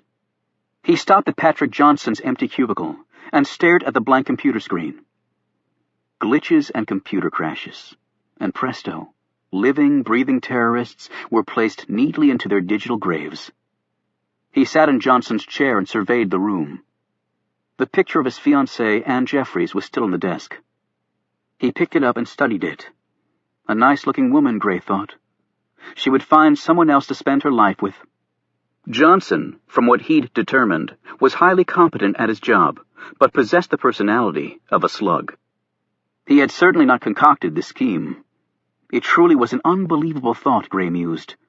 Someone at America's premier intelligence agency had orchestrated the use of a group of supposedly dead Muslims to kidnap the President of the United States, and now the world was on the brink of global jihad. Gray had had the databases checked thoroughly. There were no electronic tracks showing who might have altered the files. That was not surprising, considering Johnson's expertise and the fact that he helped create the database and spent his days troubleshooting the system. He well knew how to hide what he'd done. Yet who got him to do it in the first place, and paid him well, judging by his expensive home and cars? And Gray pondered something else. Where was the President? It had to be somewhere relatively close by. Despite what he'd said to Hamilton on the subject, Gray did not believe for one moment that James Brennan was in Medina, Saudi Arabia. No Muslim would take a Christian there. He thought back to the day Jackie Simpson and that other agent came to NIC. They were accompanied by 2 of his men. Reynolds? No, Rinky. The tall, lean one. The other one was shorter and thicker. Peters. That's right. Hemingway told him that they'd been assigned to look into the Johnson homicide. Gray picked up a phone and asked for the whereabouts of these 2 agents. The answer was surprising. They had not reported for duty tonight. He made another query. This surprised him even more, and then he wondered why he hadn't asked that particular question before now. Gray was told that Tom Hemingway had assigned the pair to investigate the death of Patrick Johnson. At least Gray knew where Hemingway was. He'd been dispatched to the Middle East under deep cover soon after the kidnapping to see what he could find out. Hemingway had volunteered for the mission, yet there was no way to communicate with him. They had to wait for him to contact them. Wait for him to contact them. Gray put his hand in the biometric reader on Johnson's desk, instantly giving him access to the dead man's computer. Gray typed in a command, and the result was very swift. Tom Hemingway had accessed Johnson's computer. When Gray looked at the timestamp of when this occurred, he concluded it was when Hemingway met with Simpson and Alex. And yet something puzzled Gray greatly. Hemingway wasn't supposed to have access to Johnson's computer or any of the other data supervisors. Gray slowly rose from the chair. He was too old for this job. He wasn't up to it anymore. The truth had been dancing in front of his eyes this whole time. Gray's next question was an obvious one. Where? The answer to that query came almost immediately. Gray picked up the phone again and ordered his chopper readied immediately, and then called up a team of his most loyal field operatives. He bolted from Johnson's office and jogged down the halls of NIC. Gray didn't need fancy databases to guide him. His gut was screaming the answer at him, and his gut had rarely led him down the wrong path. Chapter 64. They were in Alex's Crown Vic heading southwest on Route 29. Alex and Stone were in the front, while Simpson and Reuben rode in the back. Alex glanced sideways at his companion. Here the Secret Service agent was heading toward a possible showdown with the man who masterminded the kidnapping of a United States president. His rescue team consisted of a rookie Secret Service agent and a big guy pushing 60 whom Adelphia called Shifty Pants. And then there was the man named Oliver Stone, who worked in a cemetery, leading them all to a place called Murder Mountain. And to top it off, if they failed, the world might very well be toast. Alex sighed. We're all dead. About 35 minutes after they'd branched off from Route 29 onto Highway 211, they entered the small town of Washington, Virginia, the seat of Rappahannock County. From there, Stone gave intricate instructions, and they rose into the mountains, soon leaving any semblance of civilization behind, as asphalt roads turned to gravel and then to dirt. It was difficult to believe they were a little over 2 hours away from the nation's capital, and not that far east of the confluence of busy interstates 81 and 66. Simpson said from the back seat, "So what is this Murder Mountain place?" Stone glanced at her with a bemused expression, and then looked out the windshield. "Take the next right, Alex, and then pull off the road." "Road?" Alex said in frustration. "What road? I haven't seen a real road for about 20 miles. My suspension's shot." They were in the midst of the mountains now, and the only thing that looked back at them from out of the darkness was thick forest. Stone glanced back at Simpson. "As I said before, Murder Mountain was a training facility for special operatives of the CIA. I know that's what you said. What I want to know is, why do you call it Murder Mountain?" "Well, the short answer to that is they weren't being trained to be nice to people." Simpson snorted. "So you're saying a U.S. government agency was training murderers? Is that what you're saying?" Stone pointed up ahead. "Pull the car over there, Alex. We're going to have to walk now." Alex obeyed this instruction, unclipped his magnetized flashlight from the doorpost of the Crown Vic, went around to the trunk, and started passing out equipment. This included guns and night vision equipment. Reuben and Stone both handled their weapons expertly. "Nam, 3 tours, and then DIA," Reuben said, in response to a curious look from Alex. "I know my way around a pistol." "Good," Alex said. He looked at Stone, who was checking his weapon. "You all right with that, Oliver?" "I'm fine," Stone said quietly. Actually, he was terrified to have a gun in his hand after all these years. "In case we get split up for any reason, everybody got a cell phone?" Alex asked. "The signal probably won't work well up here," Reuben commented. "And once we get inside the building, there won't be any transmission possible," Stone said. The building was constructed with copper and lead shielding. "Great," Alex said. "Okay, Oliver, lead the way." They headed into the woods. "Does anyone have a problem with caves?" Stone asked, as he halted the group at an entrance into the side of the mountain. "I have a real problem with getting lost and dying in one," Alex said. "That won't happen, but it does get a little snug in places." "How snug?" Reuben asked anxiously. "I'm not exactly a little guy." "You'll be fine," Stone reassured his friend. Alex stared into the pitch-black hole. Is this the entrance to the building? It's not one of the official entrances, but they'd be watching the official entrances, wouldn't they? Stone replied. "Okay, stay close to me." He shone his light ahead and stepped inside.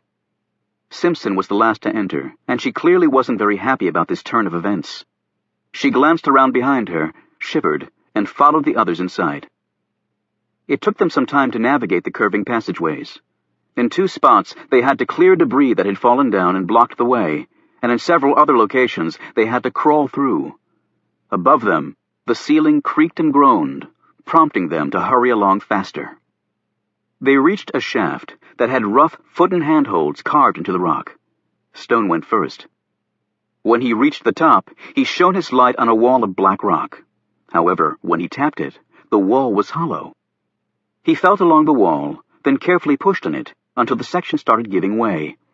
Alex clambered up and helped him, and soon the wall had been pushed back. They all scrambled through the opening. The wall they had pushed out was wooden, but painted on the backside to look like rock.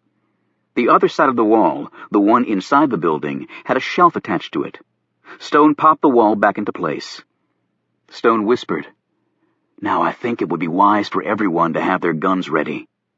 We don't know how close we might be to someone."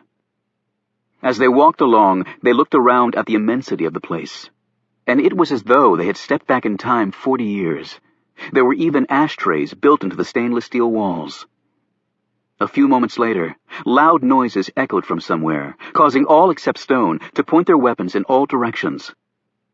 "It's only birds that have gotten in," he explained. "That happened in the old days, too." With those words, Stone felt himself freeze. The old days.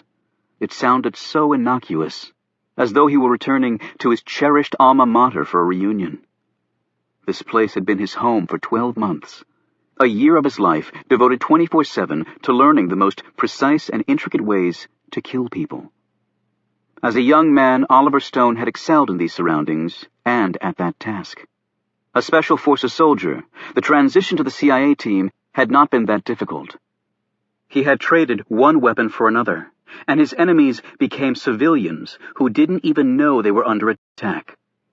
As a young man, his successes in the field had made him a legend in the special ops world. As an older man, he found it all too horrible to contemplate. He couldn't believe that two such different men could inhabit the same body. As they walked along, memories kept flooding back to Stone.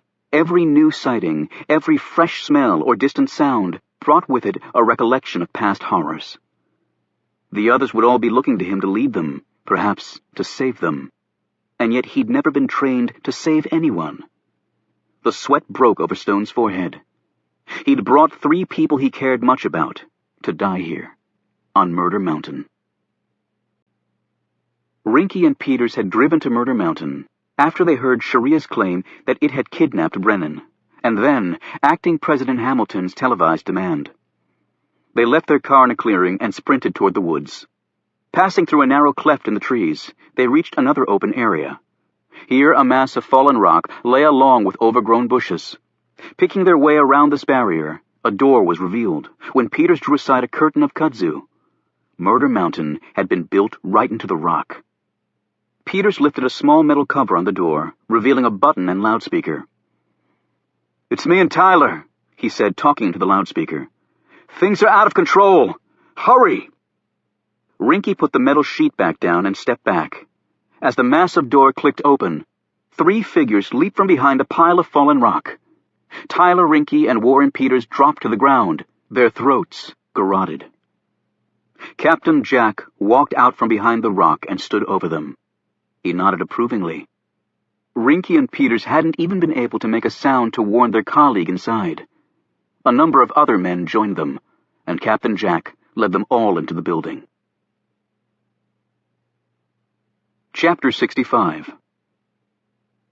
Captain Jack brought with him 11 North Koreans with well-earned reputations as killers of considerable skill and ruthlessness. It had been relatively easy to get them into the United States, posing as South Koreans, as part of a technology fact-finding program. Asians coming into the country didn't inspire near the scrutiny that Middle Easterners did.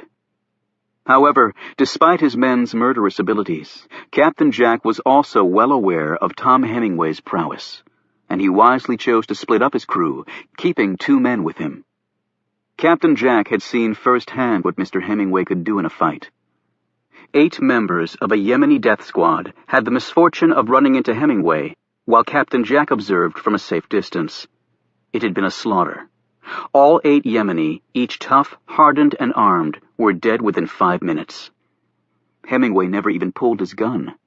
He did it all with his hands and feet, moving with a speed, precision, and power that Captain Jack, with all his world travels, had never before encountered.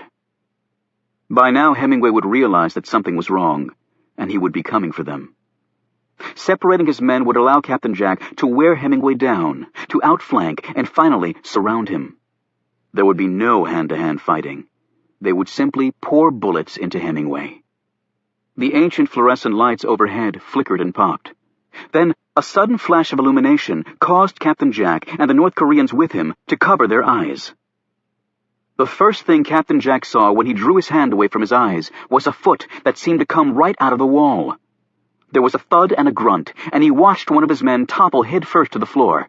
An instant later, the other North Korean was being propelled backward with such force that he collided with Captain Jack, and they both went down in a tangle of arms and legs. His own training kicked in, and Captain Jack went flat to the floor, whipped his pistol around, and fired an arc of shots in the direction of his assailant at the same time he drew out another pistol with his free hand. When the mag on his first gun emptied, he poured another line of shots from the second pistol in the same direction.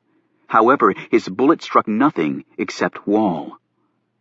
Captain Jack got to his feet, his hands working at the same time to reload his weapons as he struggled to catch his breath. Despite all his experience in killing people, the swiftness and ferocity of the attack had staggered him. He noticed that both his men were still down. Captain Jack used his foot to turn over the North Korean who'd slammed into him. The man's throat had been crushed so flat that he could see the bumps of his spinal column poking through the skin. Captain Jack touched his own throat, knowing full well that Hemingway might have easily killed him too. He looked at the other North Korean. The man's nose had been crushed, its cartilage driven into his brain. It looked like he'd taken a cannonball flush in the face. "Jesus Christ!" Captain Jack muttered. He called out nervously, "Tom?" Captain Jack paused and then called out again. "Tom? That was pretty impressive. Dispatching 2 first-class warriors in a couple of seconds." There was no answer. "Tom, I think you know why we're here. Let us have him and we can all walk away. And if you're thinking of getting backup from Rinky and Peters, think again. You'll find them at the front door with their throats cut. So it's just you against all of us. You can't kill us all."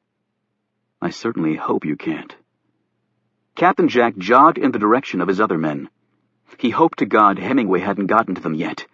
Despite his confident words, Captain Jack was now wishing he'd brought a lot more North Koreans with him. In another room off the main corridor, Hemingway picked up a pair of crescent swords. He took a deep, meditative breath, turned, and raced off. Murder Mountain would live up to its name tonight. When the shouts of the men reached them, Alex and the others retreated into a room off the main hall. "That wasn't Hemingway's voice," Simpson said. "No, but whoever it is, he knows Hemingway's in here, and apparently Tom just killed 2 of the guy's men," Alex said. "So if Hemingway is here, the president may be too." Stone checked his watch. "We have a little more than 4 hours to find out for sure." He looked at each of them. "Okay, our best bet is to split up. That way, if we're ambushed, they can't get all of us." Stone drew Alex aside. "This place has a number of training rooms that you need to be aware of." "Training rooms?" Alex asked nervously. "There's a firing range, a situation room similar to the FBI's Hogan's Alley, a maze, and rooms of truth and patience." "Truth and patience? What is this place, a damn monastery?" Stone went on to explain that the training rooms were situated on either side of the main corridor, with 2 rooms on one side and 3 on the other. You have to go through one room to get to the next, until you reach a set of stairs that lead to the lower-level holding cells.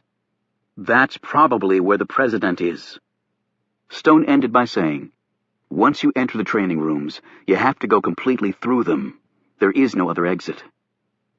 "I'm beginning to think none of us are ever going to exit this place," Alex said gloomily. Stone motioned behind them with his hand. "Because we came in through the storage area, which is closer to the start of the training rooms, that means we may actually be ahead of the man we heard, if he came in through the front entrance." Alex fingered his night vision goggles, but they were useless in the light. He glanced behind him, but saw no one. Stone said, "Reuben and I will take the 3 rooms to the left. You and Agent Simpson take the 2 on the right. The doors only open the one way, so once you go into a room, the doors lock behind you. You can't go back." "Of course not," Alex replied sarcastically. Oh, Alex, I understand that Agent Simpson is a rookie agent, so, well, I feel responsible for everyone here, you see. I'll look after her, Oliver, Alex replied, gazing at his friend curiously. Thank you. Now there are some things you need to know about the rooms you'll be going into. What I'm about to tell you, you need to follow to the letter. Understand? You're the guy, Oliver. Just tell me and it's done. After Stone had finished talking with Alex, he led Reuben down the hall and reached the first door that was located off a side corridor, where the two men ducked inside. As they scanned the dimly lit room, Stone whispered to Reuben, This is the firing range. This explanation was unnecessary, as they gazed at the cubicles where the shooters would stand, and then at the other end were old tattered targets with bullet-ridden paper silhouettes of men hung on the movable pulley system. Stone said, You go to the right, and we'll meet in the middle. Once we've cleared the room, the door out to the next room is over there. They parted, and Stone made his way cautiously down the left side of the firing range. He'd barely gone 10 feet when the door to the firing range opened. Stone immediately extinguished his light and crouched low, raised his pistol, and forced himself to remain calm. It was nearly 3 decades since he'd done this sort of thing. He looked up for an instant and thought he saw someone flit by, but it was difficult in the poor light to make out who. The last thing Stone wanted to do was shoot Reuben by mistake, and there was just enough light to make his night vision goggles useless. Footsteps crept closer, and Stone eased forward on his belly until he was at the very back of the firing range next to the targets. As the seconds passed by, Stone could feel a strange sensation overtaking him. Changes seemed to be taking place in his mind and body. His limbs were becoming fluid, and his mind completely focused on survival. His entire existence was reduced to a 50 by 50 square foot badly lit firing range, full of shadows, crevices, difficult shooting angles, and hiding places. He moved a little farther to the left and touched something. He looked up and suddenly had an idea. The man crouched as he moved to the right, a pistol in one hand and a throwing knife in the other. He thought he heard something but wasn't sure. He cautiously stepped into one of the firing range target paths. Seconds passed, and then the North Korean was startled by a scream. He turned and saw the thing flying at him. He fired, and his bullets ripped through it. Stone fired an inch above the man's muzzle flashes. There was a groan, and the North Korean dropped to the floor. The thing that had flown at him was one of the paper targets. Stone had used a pull wire to initiate this diversion and screamed simultaneously, tricking the North Korean into firing and revealing his position. Then there was a more prolonged silence until Stone heard Reuben's voice. Oliver, are you okay? A few moments later, Reuben and Stone stood over the body after making sure the room was empty. Stone shone his light on the body. There were 2 bullet holes within a centimeter of each other, dead center of the man's chest. Stone examined the man's features, clothing, and weaponry. North Korean, he deduced. What exactly did you do at the CIA? Reuben asked as he looked at the twin bullet holes. I was officially called a destabilizer. It sounds far less offensive than what I actually was. The machine gun bullets ripped through the door to the firing range. Reuben and Stone threw themselves to the floor. The door burst open, and a second man flew inside, still firing. Stone managed to kick a leg out and trip the man, sending him sprawling and his machine gun flying out of his hands. Reuben pounced on the much smaller man. Got him, Oliver! Reuben cried out. Reuben wrapped his huge arms around the man and squeezed. Not so tough without your gun! Then Reuben cried out in pain as the man smashed his heel on top of Reuben's foot. Reuben's grip loosened a bit, which was the only opening the man needed. 2 blows slammed into Reuben's chin, then 2 more thunderous strikes knifed into his gut, and Reuben was on his knees gasping for air and spitting up blood. The man's hand raised, the blade in it held in a killing position. It descended toward the back of Reuben's neck. The bullet hit him flush in the brain, and he dropped to his knees and then toppled to the floor. Stone thrust the pistol back in his belt and ran over to his friend. Reuben, he said shakily. Reuben! Damn, Oliver, Reuben said slowly through his busted mouth. He rose on trembling legs. The two men looked at each other. "What the hell are we doing here, Oliver?" Reuben said, wiping the blood away. "We're way out of our league." Stone looked down at his trembling hands and felt the pain in his leg where he'd tripped the man. He'd killed 2 men tonight, after not having killed anyone for nearly 30 years. Despite his brief feelings of his old training coming back, this was not like riding a bicycle. It was less about physical training and youthful strength, and more about a mindset that said it was okay to kill another human being by any means possible and for any reason. Stone had once been such a man. He no longer was. And yet, he was trapped in a building that would very likely be his and his friend's crypt if he didn't continue to summon his old homicidal instincts. He helped his friend up. "I'm sorry for bringing you here, Reuben. I'm very sorry." Stone's voice cracked as he said this.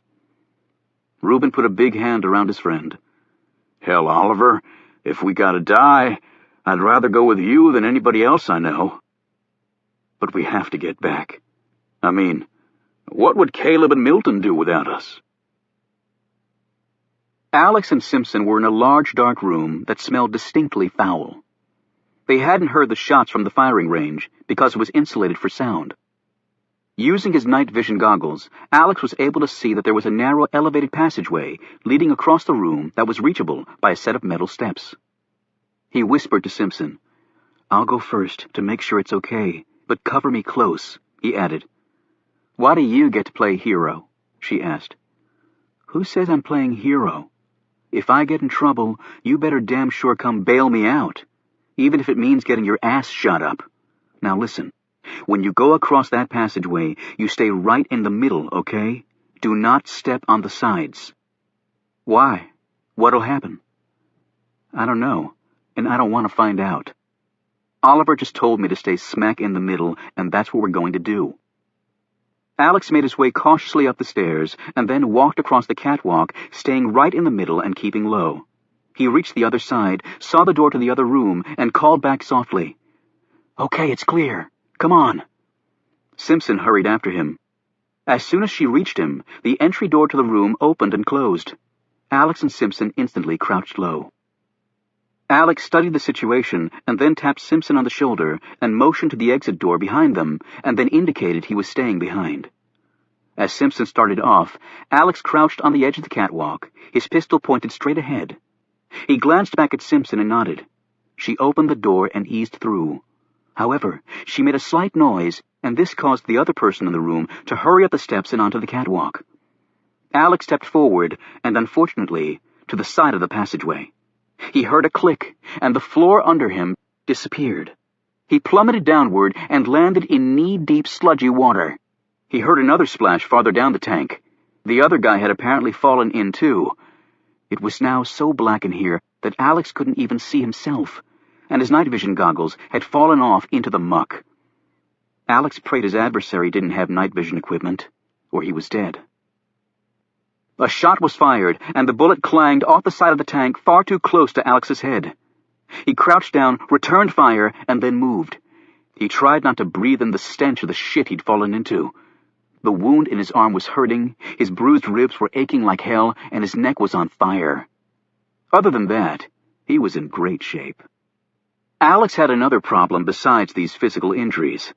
Because he was in knee-deep sludge, it was impossible to move without revealing his position. So Alex didn't move. The problem was, neither did the other man. This was turning into a battle of the first one to move dies. And now it occurred to Alex. This was the patience room that Stone had mentioned. After some minutes of standing still, Alex realized he needed another strategy. He slowly reached out until his fingers touched the metal sides of the tank. Then he drew out his flashlight. Alex suddenly jerked his torso to the side, and the knife sailed by him, clanged against the sides of the tank, and fell into the water with a small splash. Alex didn't fire his weapon, though, which was undoubtedly his opponent's hope. He hefted the flashlight in his hand, reached up, and placed it carefully against the metal side of the tank. Its magnetized side instantly clamped securely there. Next, Alex ducked down, and stretching his arm as far as it would go, he placed his index finger on the flashlight's power button. He readied his pistol, said a heartfelt prayer, pushed the button, and whipped his hand back. The light blazed on, and a second later, 2 shots hit it directly. Another instant, and Alex's own gun rang, and he let out a sigh of relief as he heard the body hit the water. Then someone was scrambling past overhead. How was that possible? There was no floor anymore. Then someone else raced by. Alex jumped as high as he could, trying to reach a handhold to pull himself out. Twice he missed and fell into the water. The third time, he was on target, pulled himself up, and managed to jerk himself along the handrail to the next door and through it.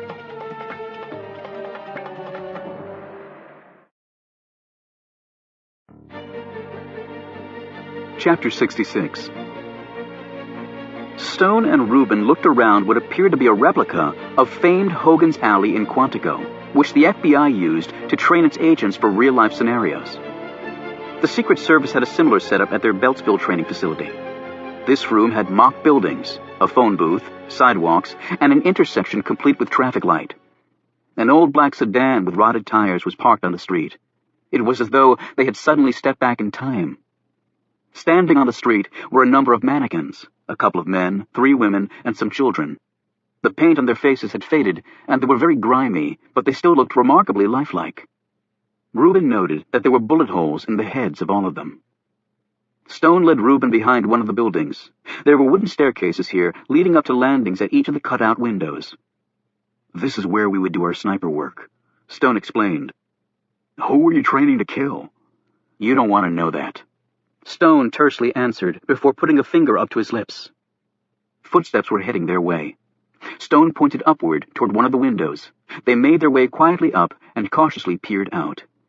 3 North Koreans had entered the space. They moved as one well-trained unit, each taking turns covering the others as they searched the area. Stone's and Rubin's fingers tightened on their pistol triggers. Stone eased forward and lined up a shot. The problem was the men were carrying MP5 machine guns. If Stone and Rubin each took out one of the North Koreans, that would leave one left and their position revealed. And even with 2 pistols between them, it would not be an easy thing to beat an MP5 in a pair of skilled hands. "Holy shit!" Rubin exclaimed. One of the North Koreans had just dropped to the ground with a knife stuck in the side of his neck. The other 2 instantly fired in the direction of where the knife had come. Then there was silence, as the 2 North Koreans hurriedly moved forward, taking up cover behind the old car. With the backs of the North Koreans now to Stone and Rubin, the 2 Camel Club members could have taken out both of them. Yet when Rubin looked over questioningly, Stone shook his head. He wanted to see how this played out before they committed themselves. One of the North Koreans drew an object from his jacket, pulled a pin, and tossed it in the direction of the knife thrower. Even though the grenade was not heading in their direction, Stone grabbed Rubin and pressed him to the floor of the landing they were on. The explosion rocked the small space. When the noise abated, and the smoke cleared somewhat, Stone and Rubin glanced up in time to see the North Koreans moving forward. Stone would have waited. It was still too smoky to see all that clearly. An instant later, leaping out of this cover of smoke, was a figure dressed all in black from head to foot. He moved with such incredible speed and agility that he appeared to be immune to the effects of gravity. A pair of crescent swords flashed at his sides like wings. Using the swords, he struck the machine guns, knocking them out of the North Koreans' hands. When they reached for their pistols, the swords sliced into their holsters, dropping them to the ground, where their assailant kicked them away. All this occurred in one blindingly fast series of motions. Then the man stopped and stood between the pair of North Koreans. He very deliberately took off his black hood and placed the crescent swords on the floor. Tom Hemingway eyed the men closely and then spoke to them in Korean. "What'd he say?" "Basically, to surrender or die," Stone answered, his gaze transfixed on the scene in front of them. "Think they will?" Rubin whispered. "No. They're North Koreans. Their tolerance for pain and suffering is beyond most people's comprehension." As Stone stared at Hemingway, he thought to himself, and they're going to need every ounce of that tolerance right now. The North Koreans both assumed Taekwondo stances. One made a quick feint with his foot that Hemingway didn't even bother to respond to. He spoke again to them in Korean. They both shook their heads. The other launched a kick at Hemingway, who grabbed the man by the foot with one hand and with a thrust of his arm sent him sailing backward. He spoke again in Korean. He said, "I'm sorry to have to do this," Stone answered as Reuben looked at him questioningly. Before they took another breath, Hemingway struck. His fist broke right through the feeble defense of one of his opponents and slammed directly to the man's chest. Moving so fast it was actually difficult to follow with the naked eye, Hemingway whirled and delivered a crushing kick to the side of the man's head. Even from where they were hiding, Stone and Reuben could hear the snap of the man's neck. The other man ran across the street toward the car with Hemingway on his heels. When he whirled around, Hemingway saw the knife and leaped. The man threw the knife, and it sliced into Hemingway's arm, but he kept coming. The heel of his foot hit the North Korean directly on the chin, knocking him back against the car. Hemingway stopped and looked at the blood on his arm, then turned his attention back to the man. "This ain't going to be pretty," Reuben said. Hemingway's first strike killed the man. Stone could see this from where he was crouched. He had never seen a blow that hard thrown by a human being. It was more like the raw power of a grizzly bear. And yet Hemingway did not let the North Korean fall. He held him up against the car and kept striking away, in the head, in the chest, and in the abdomen. He was hitting him with such force and astonishing speed that when Hemingway finally let go and the men slumped to the ground, Stone and Reuben could see that the car door behind him had been caved in.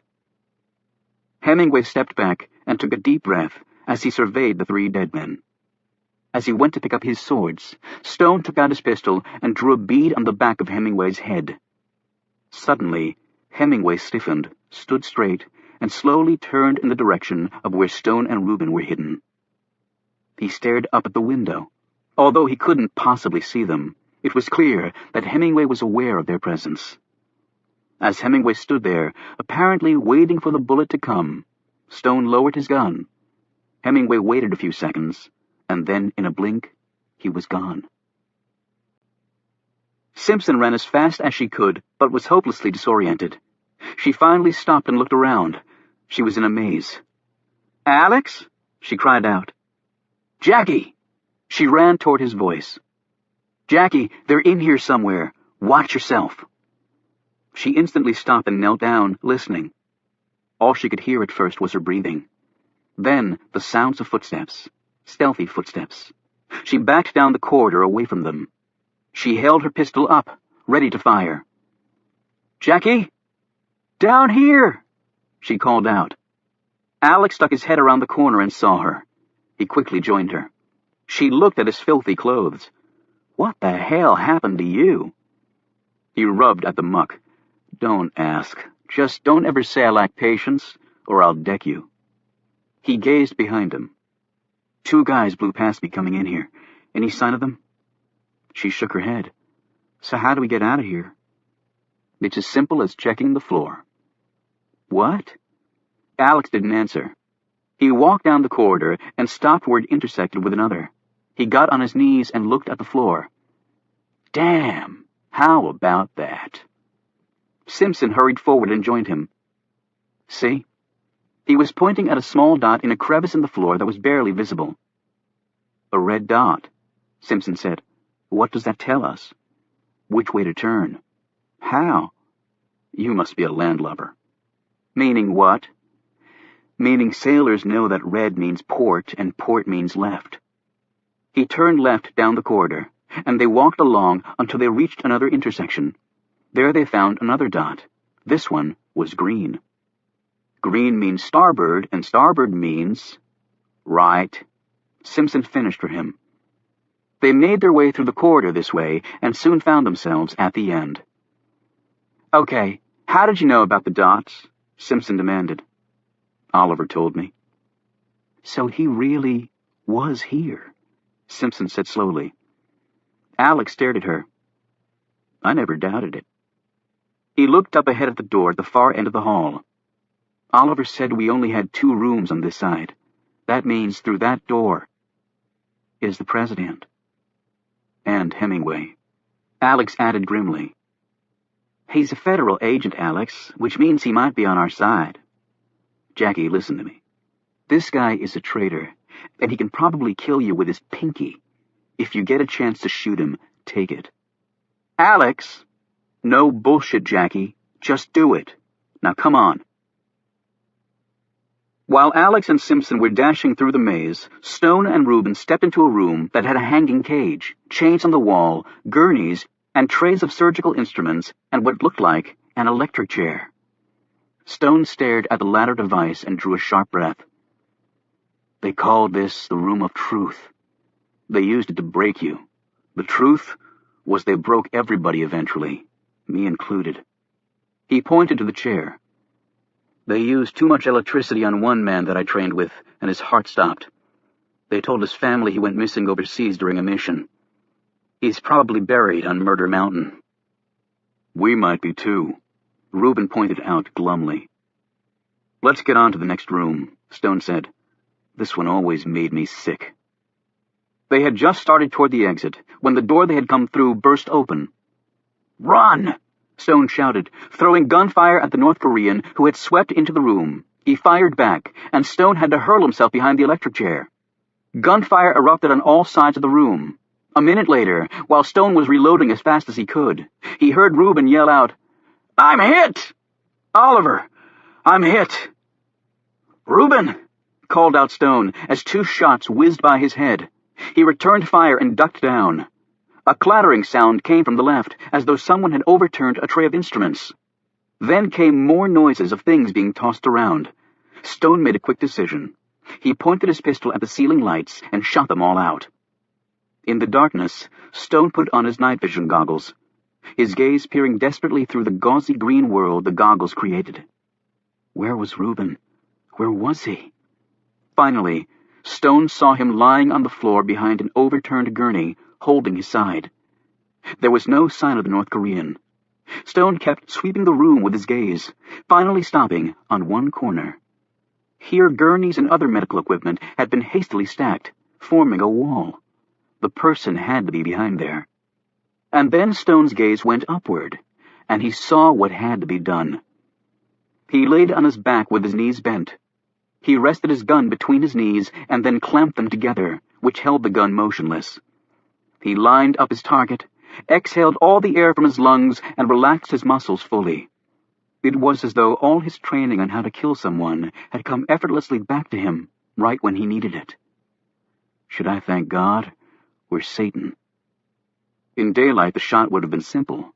Looking into a world of green haze and knowing you had only one chance made the task far more complex. He squeezed the trigger. The chain holding the cage, which rested right above where the North Korean was hiding, was cut neatly in two, and the 1-ton cage fell. Stone continued to watch, his pistol ready.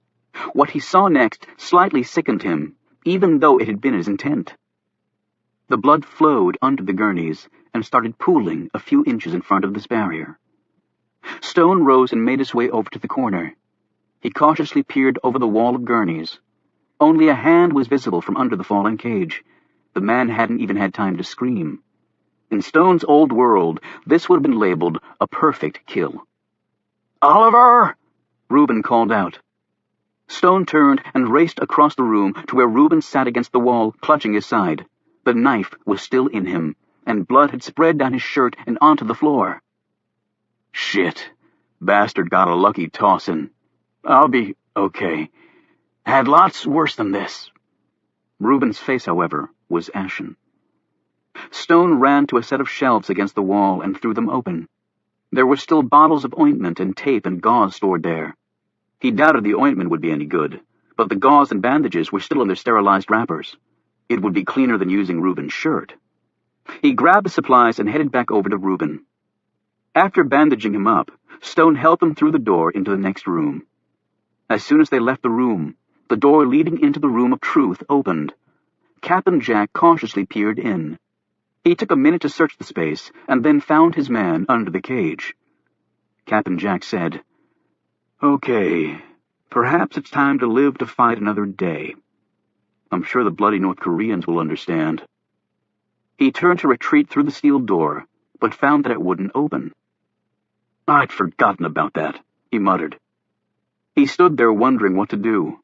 He checked his watch. Soon, it wouldn't matter. Chapter 67. Stone and Rubin reached the lower level of the facility at about the same time as Alex and Simpson. "So that makes 9 Chinese dead," Alex said after the two groups had compared notes. "Actually, they're North Koreans," Stone corrected. "North Koreans?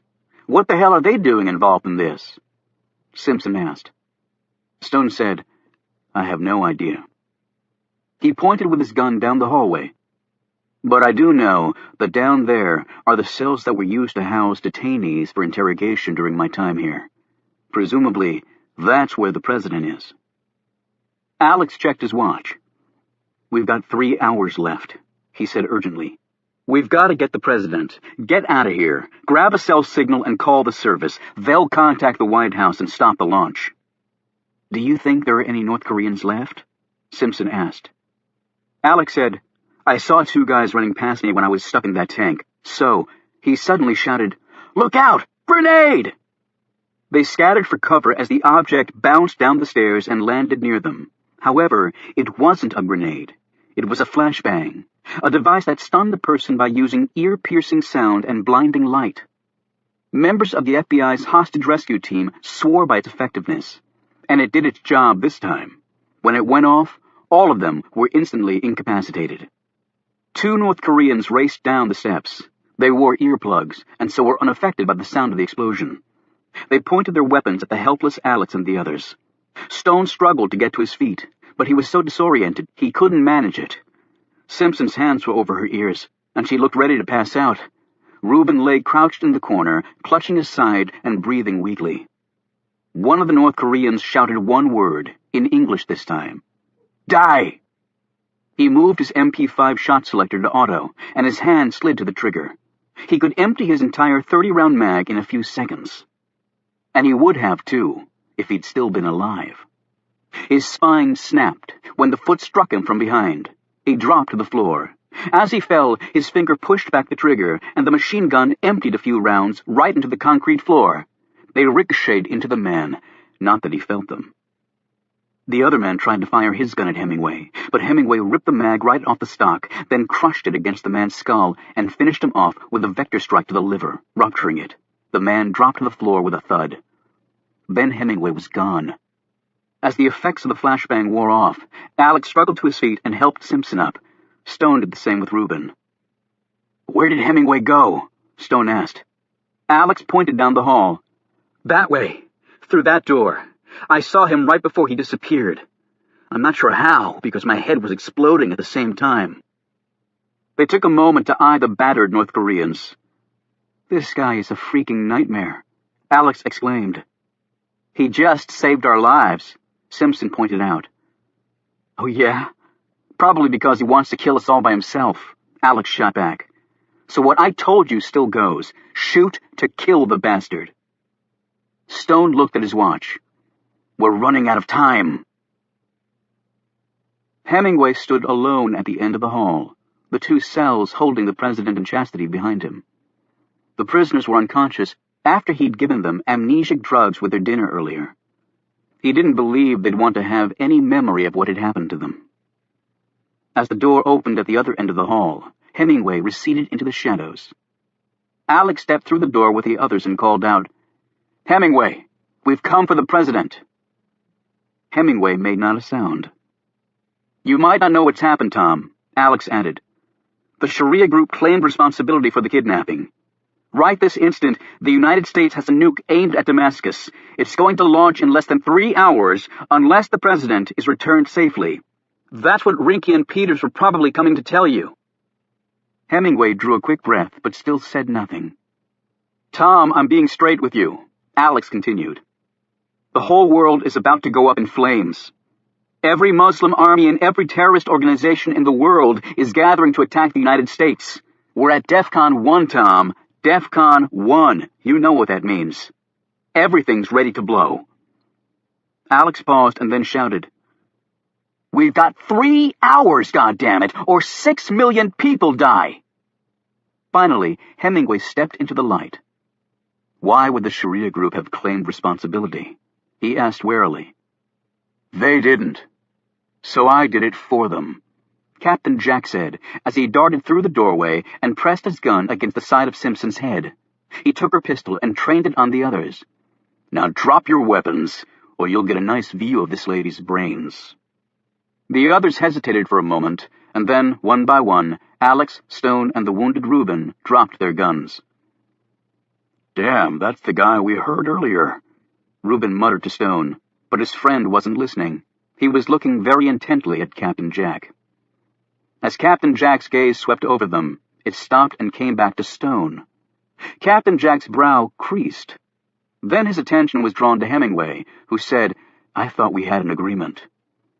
To Alex, Hemingway seemed coiled so tightly, he looked as though he could have jumped clear into outer space.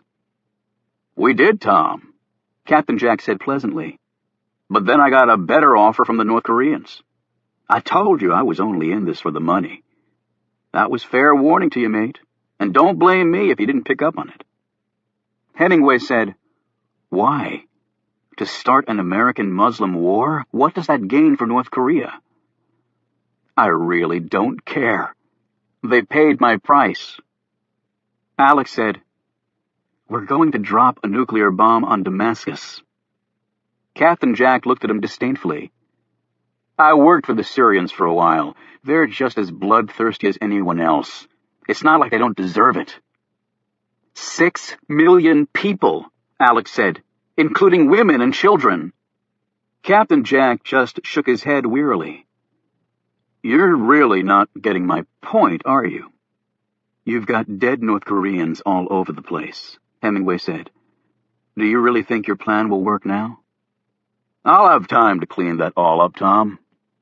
There's an old mine shaft not too far from here. Perfect place to dump the bodies. Except for one. The world needs to see that one. Brennan? Have to finish the job." Stone spoke up. "So you're intending on killing all of us?" Captain Jack looked at him. "You seem very familiar to me." "You didn't answer my question." "Yes, I plan to kill each of you." He glanced at Hemingway. "I did right by you, Tom. Look at what happened in Brennan. Work to perfection." "It doesn't work if the president ends up dead, too," Hemingway said flatly. "I'm supposed to return him unharmed. That's what I said I was going to do." "If it's money you want, the U.S. has a lot more than North Korea," Simpson said. Captain Jack shook his head. "Even I'm not that greedy, and I seriously doubt I'd get paid. I mean, you are the biggest debtor country in the world." Captain Jack shot Hemingway with a glancing wound to the left leg. The man grimaced and dropped to his knees. Next, Captain Jack shot him in the right arm. "Stop, please!" Simpson screamed. Captain Jack said, "I'm sorry to do this piecemeal, Tom, but I have no desire to have my neck crushed by you." Hemingway said between gritted teeth, "You might want to reconsider your plan." "Why's that?" "Because the cell doors are booby-trapped." "Then turn the devices off and open the doors." Hemingway shook his head. "Then I'll just start killing them one by one until you do." "You're going to kill them anyway, so what does it matter?" Hemingway said. "We'll just see how long you can take the screams. Your only weakness is you're just too damn civilized, Tom." Stone managed to catch Hemingway's gaze and motioned with his eyes to something. Hemingway gave a barely perceptible nod. Captain Jack pressed the gun tightly against Simpson's temple and said, "Goodbye, whoever you are." "My name is John Carr," Stone said quietly as he stepped forward. "You were right. We do know each other." Captain Jack lowered his pistol slightly. "John Carr," he said in amazement, as he looked Stone up and down. "My God, John, the years haven't been kind to you." "You were a bastard traitor back then, and I see you still are." "I went out on my terms. I don't think you can say the same."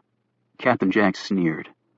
His attention was fully on Stone now, so he didn't notice Hemingway edging toward the wall. Stone took another step forward, blocking Captain Jack's line of sight to Hemingway. "Why don't you kill me? You were always second best. So it'd be a thrill for you to take out the top man, wouldn't it? You're still one cocky bastard, Captain Jack growled. Unlike you, I earned the right to be. How did you screw up again? Oh, that's right. You used the wrong barometric reading and you missed your target. They had to send me in a year later to do it right. Face it, you were a second-rate bungler.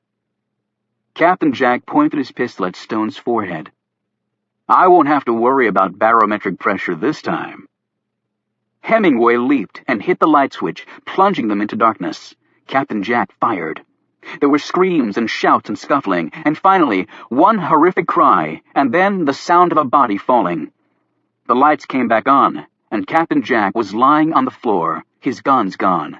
Stone was standing over him, holding a knife covered in blood, fabric, and skin. He'd taken it from the room of truth. You bastard! Captain Jack groaned as he grabbed his lower calves where Stone had cut him, immobilizing the man. Captain Jack screamed, Why didn't you just kill me? Because I didn't have to, Stone answered. Listen to me, Captain Jack gasped. $10 million to each of you if you kill Brennan. They all looked at him in disgust. He's just a man, he screamed. If you don't shut up, Alex snapped, I'll kill you. Hemingway managed to lever himself up against the wall. You have to take President Brennan and leave him at a certain spot to finish this the right way. Alex looked at him in disbelief. I don't know what the hell your crazy motivations are, and I don't care. You've left the entire world on the brink of war. So the only thing I'm doing is taking the president back where he belongs. And on the way, we're going to make a call and stop 6 million people from being incinerated because of what you did. He pointed his gun at Hemingway. Now you either open the cell door or I'll kill you. Hemingway struggled to his feet. I'm not a traitor to my country, no matter what you or anyone else might think. I did this for my country. I did this for my world. Open the damn door, Alex yelled. Now! Hemingway took out a set of keys and unlocked one of the doors. I thought you said it was booby-trapped, Captain Jack snarled. I lied, Hemingway said. Stone and Alex carried the unconscious president out and sat him up against the wall. They found Chastity and placed her on the floor next to him. Alex pulled out his cell phone. Damn it, I forgot there's no signal in here, so we need to get out of here to call Washington and... A man's voice interrupted. I don't think that'll be necessary.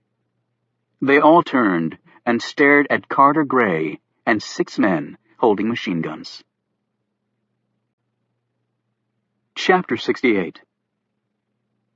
Thank God, Simpson said, stepping toward her godfather. However, Gray turned his attention to Hemingway. The president was in the chopper that you flew me home in, wasn't he? Gray clearly didn't expect an answer, and Hemingway didn't provide one.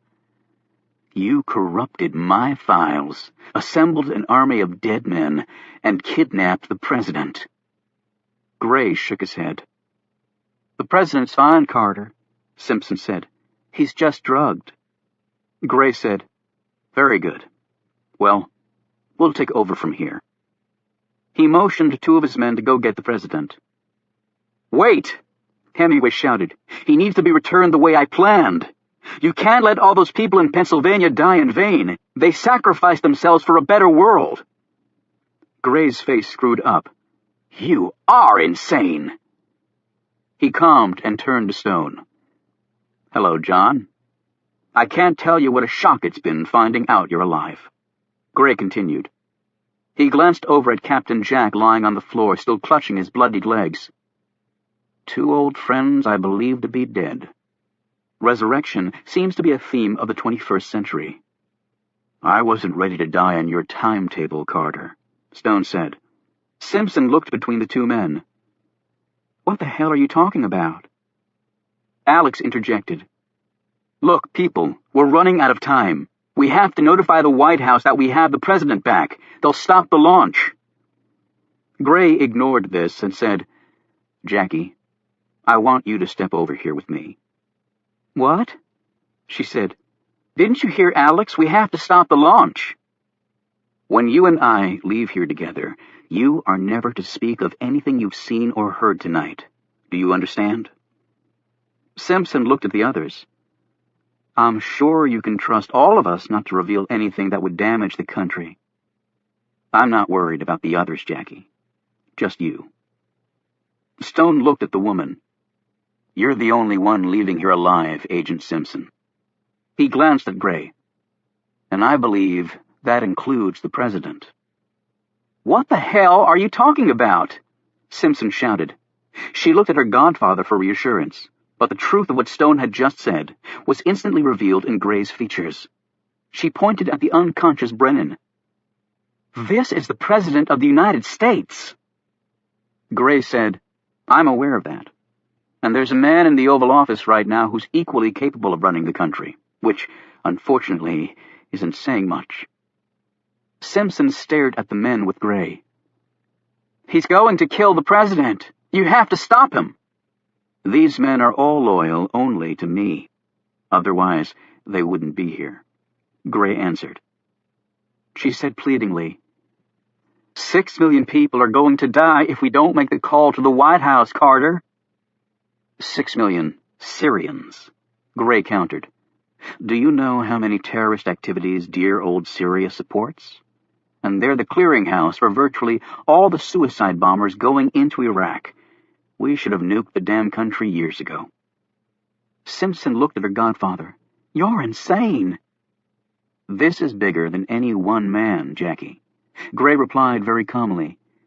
This is strictly a war of good versus evil, and we have to ensure that those two sides remain clearly defined. And to do so, sacrifices have to be made for the good of all. Even the president is not above that. And to accomplish that, the world has to believe that his kidnappers have killed him. He paused and added, I'm sure your father would have no problem with any of this. Bullshit! Simpson roared. He'd be the first one to throw you in jail. Step over here with me, Jackie, Gray said with urgency. Do it now. Simpson didn't budge. No, you're going to just have to kill me too. Please, don't force me to make that decision. Alex suddenly screamed out, Gun! He threw himself toward Brennan, but someone else was a little quicker. The shot rang out as people seemed to be moving in slow motion. There were screams and scuffling feet and the sound of metal hitting the floor. And then there was silence. Jackie Simpson dropped first to her knees and then fell face down on the cold cement floor. The bullet that would have hit Brennan was now embedded inside her heart. Gray screamed and stood over Captain Jack, who had pulled a small pistol from his ankle holster and fired at the president. Yet Simpson had denied him his kill. Alex knelt down and checked her pulse and then looked up and shook his head. Jackie! Gray cried out as he looked at his dead goddaughter. Beth! A stunned Oliver Stone whispered as he stared down at the woman. Alex, who'd been the only one close enough to hear, looked at Stone. Beth. Gray pointed his gun at Captain Jack, but Stone's voice boomed out. If you shoot him, you have no connection to the North Koreans' plot to kill the president. Gray's finger remained on the trigger, but he didn't pull it. Stone was visibly trembling, and his eyes were tearing up as he said, We're going to take the president to Medina, to the place Mr. Hemingway tells us to. That is not an option, Gray barked. It is your only option, Carter, Stone replied. You can't let millions of innocent people die for no reason. He whirled on Stone. Innocent. Those devils took my family from me, Gray shouted. They took everything I ever cared about. And my country did the same to me, Stone answered. Gray and Stone stared at each other while everyone looked on. Then Stone's gaze went to Simpson's body. Just like you. I've now lost everything. His voice trembled. Gray's gaze went from Simpson to Stone. I can't possibly take the president to Medina. There isn't enough time. I believe the Medina Mr. Hemingway has in mind is far closer, Stone replied. They all looked at Hemingway. Do you have the chopper? Hemingway asked Gray, who nodded. "Then you can make my Medina in less than 2 hours, well within the deadline." "If I agree, why can't I just call from the chopper and tell them I found him in whatever Medina you're talking about?" Gray rejoined. "Unless you actually go to the place, you won't be able to answer all the questions about where he was found. The press and the country will want to know," Hemingway answered, "in great detail." Stone looked at Gray. "You can even take credit for finding the president, Carter. You'll be a national hero." "How exactly do I do that?" Gray retorted. "You're a smart man. You'll figure it out on the chopper ride," Stone replied. Gray snapped, "This man stays with me." He pointed at Captain Jack. "I'm sure you'll be successful in getting every last morsel of information from him," Stone said confidently. "And Hemingway, too," Gray added. "Let's go!" Alex barked. As the others were heading out, Stone knelt down next to Simpson as Gray looked on. Stone touched the woman's hair and then put her still warm hand in his. He turned the hand over and looked at the crescent scar on the palm. It appeared remarkably the same as it had when she cut her hand all those years ago. He saw the scar when he picked up her change on the street that day. Tears slid down his cheeks. They were the tears of his nightmare, of losing his daughter in a dream, and now for real, which was immeasurably worse. He kissed her on the cheek. Stone looked up at Gray, who just stood there, hands dangling uselessly at his sides. "You will make sure that her body is returned for proper burial," Stone said firmly. Gray nodded dully. Then Stone walked past the man without another word. Outside, they followed Gray's men to a nearby clearing where the chopper sat. The pilot leaned out. "Where are we headed?" "To Medina," Hemingway called out. "What?" the pilot exclaimed. "The address is in my shirt pocket," Hemingway said. One of the guards pulled out the piece of paper and read it. He shot Hemingway a glance. Stone had read the paper over the man's shoulder. He'd been right. Hemingway settled into his seat in the rear of the chopper. A split second later, he headbutted the guard closest to him, shattering the man's nose and right cheek. Then Hemingway kicked the seat in front of him with such force that it tore loose from its base, and the guard sitting in it was thrown forward. In another instant, Hemingway was running, wounded leg and all, toward the woods. Alex raced after Hemingway as fast as he could while tree limbs, bushes, and vines ripped at him.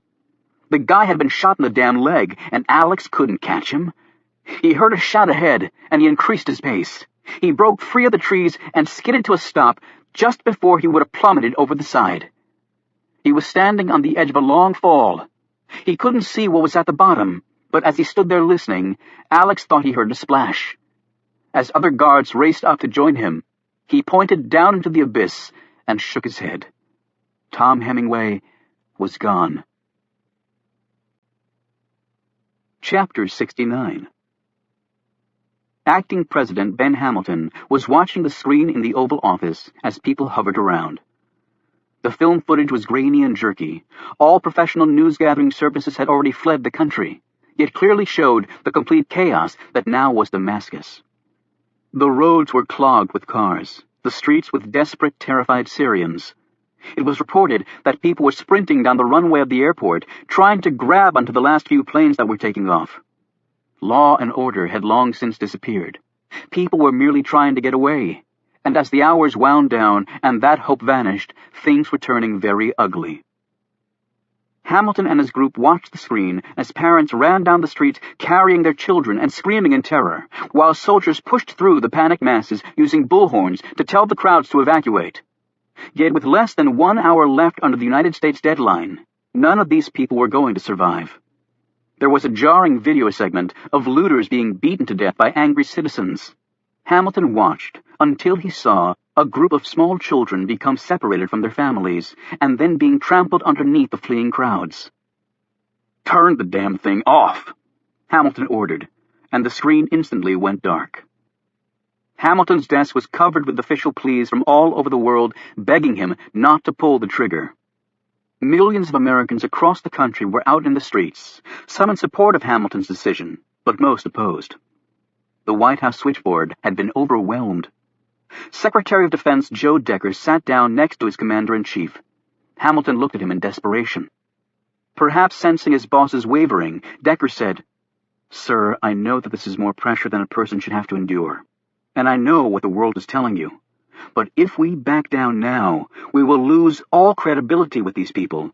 And if that happens, then we've already lost." "I understand that, Joe," Hamilton said slowly. "There's another development, sir." Hamilton stared wearily at him. "What?" "There's some very unusual atmospheric conditions occurring over the Atlantic right now.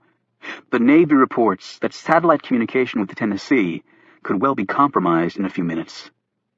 "If that's the case, we shouldn't launch the missile." Decker shook his head. "These conditions will have no effect on the launch. The D-5 has inertial guidance. It takes 2 star sightings after separation of the final rocket motor. Then it'll maneuver to optimal location to deploy the warheads for freefall onto the target. The problem is only with maintaining contact with the sub." "So what are you saying, Joe?" Hamilton asked. "I'm strongly suggesting that we just get it over with before we lose contact." "What? Launch now?" Hamilton checked his watch. "There's still 52 minutes left." "And what difference will that possibly make, Mr. President? If they were going to release him, they would have done so by now. In fact, this just gives the other side more time to plan how to strike back at us. And if we don't do it now, the Tennessee might not be reachable." "Can't we use another nuclear asset?" "That sub is in the ideal place with the ideal ordnance to hit Damascus, and it's prepped and ready to go. Our other subs in the Atlantic would face the same communications problems in any event." "Well, just tell the Tennessee to fire when the deadline ends, unless they hear from us." "It doesn't work that way with nukes, sir. For lots of reasons. It's only when we tell them to launch that they launch. They don't watch clocks. And we could scramble something else, but it likely would be past the deadline by the time it's ready. And if we don't fire the missile within the time frame we've set out, then we've lost all credibility, sir." "So that's how it's going to be from now on? We hit them, they hit us, what, until we're all gone?" "With all due respect, sir, we have far more to hit them with than they do us. And I have every confidence that we will win in the end." Hamilton glanced up to see all gazes in the room upon him. "May God have mercy on me," he said. "Get in touch with the Syrians first. Give them one last chance." He put his head in his hands as everyone in the room looked down. Suddenly, Andrea Mays jumped up. "Wait, please. Sir, why wouldn't they give him back if they had him? Why would they let millions of their own people die?" Decker snapped. "Because they're terrorists. That's how they think. And according to their faith, all those people will go right to paradise. And let's not forget that they attacked us. They took our president. And right now, he's almost certainly dead. We have no choice. We have to strike back in a way that will leave no doubt as to this country's resolve. Anything less will give them courage to escalate their attacks on us. And there's no better way to do that than with a nuclear weapon. Japan only surrendered after we dropped 2 on them. It ended up saving millions of lives." He failed to mention that the atomic bombs dropped on Hiroshima and Nagasaki had also killed and maimed hundreds of thousands of Japanese civilians and left both cities radioactive for decades. Hamilton looked away, and the Secretary of State slumped back in her chair. Decker grabbed a secure phone and ordered the final demand be made to the Syrians and Sharia immediately. A few minutes later, he had his answer. Hamilton looked up. "Well?" "The sanitized version is that God will strike us down for the evil we're about to do," Decker replied. "So am I authorized to contact command authorities, sir?" Hamilton suddenly looked indecisive. May seized on this to say, "Mr. President, please think about what you're about to do. If we annihilate Damascus, there will never be peace. Never." Decker moved in front of her. "Mr. President, we don't have peace now. And if you fail to carry through on your demand, America will be robbed of all its power. To the world, we will become a laughingstock, inept and emasculated. I know that you are not that kind of leader. He paused and added firmly, "We have to do this." Hamilton rubbed his eyes, glanced at Mays, and then nodded at Decker. "Make the call." Hamilton stood and gazed out the window, while Decker picked up another phone and gave the order to the National Command Authority, which instantly relayed it to the Tennessee. The mighty Trident missile would launch shortly thereafter, accelerating out of the water's depths with such incomprehensible speed and force that a protective wall of gas would enclose it. As it passed through hundreds of feet of ocean depths, not even a single drop of water would touch its metal hide. At a cruising speed of 14,000 miles an hour, the Trident missile would hit Damascus less than 30 minutes after launch, with a force of 1,000 Category 5 hurricanes all rolled into one. There would be nothing left. At first, the ringing phone didn't register. Then slowly Hamilton looked up. It was that phone. He raced over and snatched it up. "Yes!" His face paled, and he grabbed at his side. Most in the room thought he was about to have some sort of attack. "They have him!" he screamed to the room. "They have Brennan!" He whirled on Decker. "Call off the launch! Call it off!" Decker quickly spoke into the other phone and ordered the Tennessee to stand down. However, the Secretary of Defense suddenly paled. "What? That can't be." Everyone's gaze was riveted on him. Decker looked ashen-faced as he said, "The atmospheric conditions over the Atlantic have started disrupting satellite communications.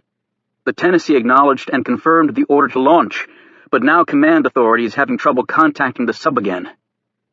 Hamilton shouted at Decker, "I knew we should have waited the full 8 hours, you idiot!" Andrea Mays said shakily, "Oh my God." Hamilton grabbed the phone from Decker and roughly pushed the man out of the way. Into the phone he said, "This is Acting President Hamilton. You have to get in touch with that damn sub and tell them not to launch. I don't care how you do it. Just do it." He held onto the edge of the Resolute desk for support as his knees started to buckle and sweat glistened his brow. A stricken-looking Decker stood holding his shoulder from where Hamilton had shoved him against the wall. Hamilton yelled into the phone again. "Blow the goddamn sub out of the water if you have to!" he shrieked. "Just stop it! Stop it!" Seconds ticked by, and not one breath could be heard in the Oval Office, because every last person was holding theirs. Finally, Hamilton replaced the phone receiver in its cradle and sank to his knees. He looked very close to passing out now. Hamilton looked up at his subordinates. "They stopped the launch," he managed to say before staring directly at Decker. "With 1 damn second to spare." There were no cheers in the Oval Office. All of them were frozen. However, somewhere underneath the Atlantic Ocean, 155 American sailors screamed in relieved joy. The safe return of President James Brennan at an abandoned warehouse on the outskirts of Medina, Ohio, rocked the world yet again. The more than 14,000 American military and special operatives deployed to Medina in Saudi Arabia slipped away as quietly as possible. In the president's pocket had been found a typed note that read simply, "From great sacrifice comes great opportunity." Franklin Hemingway had penned those words 30 years earlier, and his son could think of no better message to leave with the leader of the free world. Carter Gray was hailed as a national hero for figuring out where Brennan was going to be released. While somewhat vague on the details, Gray explained that it was a combination of hard work, reliable informants, and a lot of luck. However, the kidnappers were true to their word, he said, because the president was in Medina, only about 7,000 miles away from the one we thought it was. Gray had spent an emotional night with Senator Simpson and his wife, comforting them on the loss of their only child. The official version of what had happened, and the only one her parents had received as well, was that Jackie was the victim of a deadly carjacking while driving along Interstate 81 very late at night. There were no suspects, and Gray knew there would never be an arrest. The only other development was the unexplained disappearance of 3 NIC agents. Gray would take care of that, too. On a positive note, Captain Jack had talked, and talked and talked. Carter Gray now had quite a lot of ammo to use against North Korea. James Brennan triumphantly returned to the White House as huge crowds surrounding the area cheered. He gave televised remarks to the nation, thanking Carter Gray for his exemplary work, having no idea that the man had seriously contemplated killing him and blaming it on the Syrians. Brennan also thanked his beleaguered vice president for a job well done. Finally, he expressed his gratitude to the American people for being stalwart and true throughout the crisis. They would never know that a mere second had been the margin of error in the commencement of a worldwide apocalypse. His chief of staff stood by beaming. With the crisis over, her attention had returned fully to the election. The latest polls showed Brennan with a historically high 86% approval rating. Barring something catastrophic, her candidate would easily win the election and have 4 more years to build his legacy. Brennan received a full briefing on all that had happened, but no one could shed light on who had kidnapped him. It now appeared clear that neither the Sharia group nor Syria had had anything to do with the abduction. In the colder light of reason, the Sharia group had no assets in the United States capable of having orchestrated such a scheme. The body of one of the group's leaders had been found, and the man had obviously died of torture, and no one had explained how so many skilled Arabs could have infiltrated the United States, with America's intelligence sector having no record of any of them. Damascus was still in shambles, but not nearly as bad as it would have been if the Trident had hit it. The Syrians and the rest of the Middle East were still understandably shell-shocked, but it seemed that with the world so close to the abyss, people were looking at things with a more cooperative eye. It remained to be seen if this mood had permanence, though. Vice President Hamilton had taken some time off from his official duties. Coming within a second of being the first American president since Harry Truman to order the use of a nuclear bomb was more pressure than any person should have to bear, and it had taken its toll on the man. However, Hamilton was expected to make a full recovery. Brennan had been astonished to learn that the kidnappers had died nearly to a man, while intentionally not inflicting any casualties on the United States. While he was still contemplating this stunning news, the president watched a recording of one of his favorite political roundtable shows that had been broadcast while he was still missing. Each of the 4 pundits on the show concluded that what was going on was a trick of some sort. "And if the president is delivered back safely?" the moderator asked. All of the pundits said that that would be another trick of some sort. "With what goal in mind?" the moderator asked. "They sacrificed over 20 people. They could have killed the president quite easily at any time, and if they returned him safely, what have they gained?" "You have to understand, these people will stop at nothing," one of the pundits declared. "First they tried killing us, but that didn't work. We fought back and are winning the war on terror, so they've clearly changed tactics. And now they're trying the ploy of not killing us?" the bewildered moderator asked. "Precisely," the smug pundit answered. Brennan had received a copy of the kidnappers' demands and spent a long time in his private quarters going over them. He also reviewed with horror the details of how close the U.S. had come to launching a nuclear strike against a nation that it turned out was innocent of the alleged wrongdoing. While Brennan praised his vice president publicly, he was shocked when he learned how quickly Hamilton had been persuaded to authorize the use of nuclear weapons and how close he'd come to launching one. Brennan was now thinking seriously of other VP candidates. He held lengthy meetings with his various experts in Muslim affairs and other Western leaders and spent long hours with his wife and family. He went to church several times in 1 week, perhaps seeking divine advice for the secular problems of humankind. Now that the president was safely back, the international press started to report more openly about the kidnappers' demands. Throughout the capitals of Europe, South America, and Asia, people were actually focusing more on the substance of the demands, since for once they didn't have an accompanying pile of human bodies and rubble to overshadow them. Finally, Brennan called a meeting of his cabinet, his National Security Council, and his top military advisors. There he brought up his abductors' demands. His National Security Advisor immediately protested. "Sir," the NSA said, "it's absurd. We can't comply with any of them. It's beyond preposterous." Secretary of Defense Decker spoke up. "Mr. President, To even consider those demands is a sign of weakness on behalf of this country." Brennan's response was terse. "We came within seconds of killing 6 million people on what turned out to be deeply flawed evidence." "We didn't start this thing, and there's always risk involved," Decker countered. Brennan stared the man down. "We are the world's sole remaining superpower. We have a nuclear arsenal capable of destroying the world. Even if the others don't show restraint, we have to." The way Brennan was looking at Decker, it was clear a new Secretary of Defense would be joining a new Vice President in Brennan's second administration. Brennan pulled a slip of paper out of his pocket. It was the note that had been found on him after the kidnapping. He read it to himself. "From great sacrifice comes great opportunity."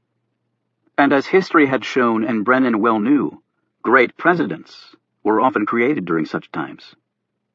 He turned away from Joe Decker and his Pentagon folks and looked at Andrea Mays, his Secretary of State.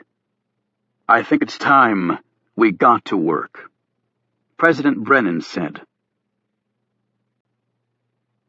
Chapter 70.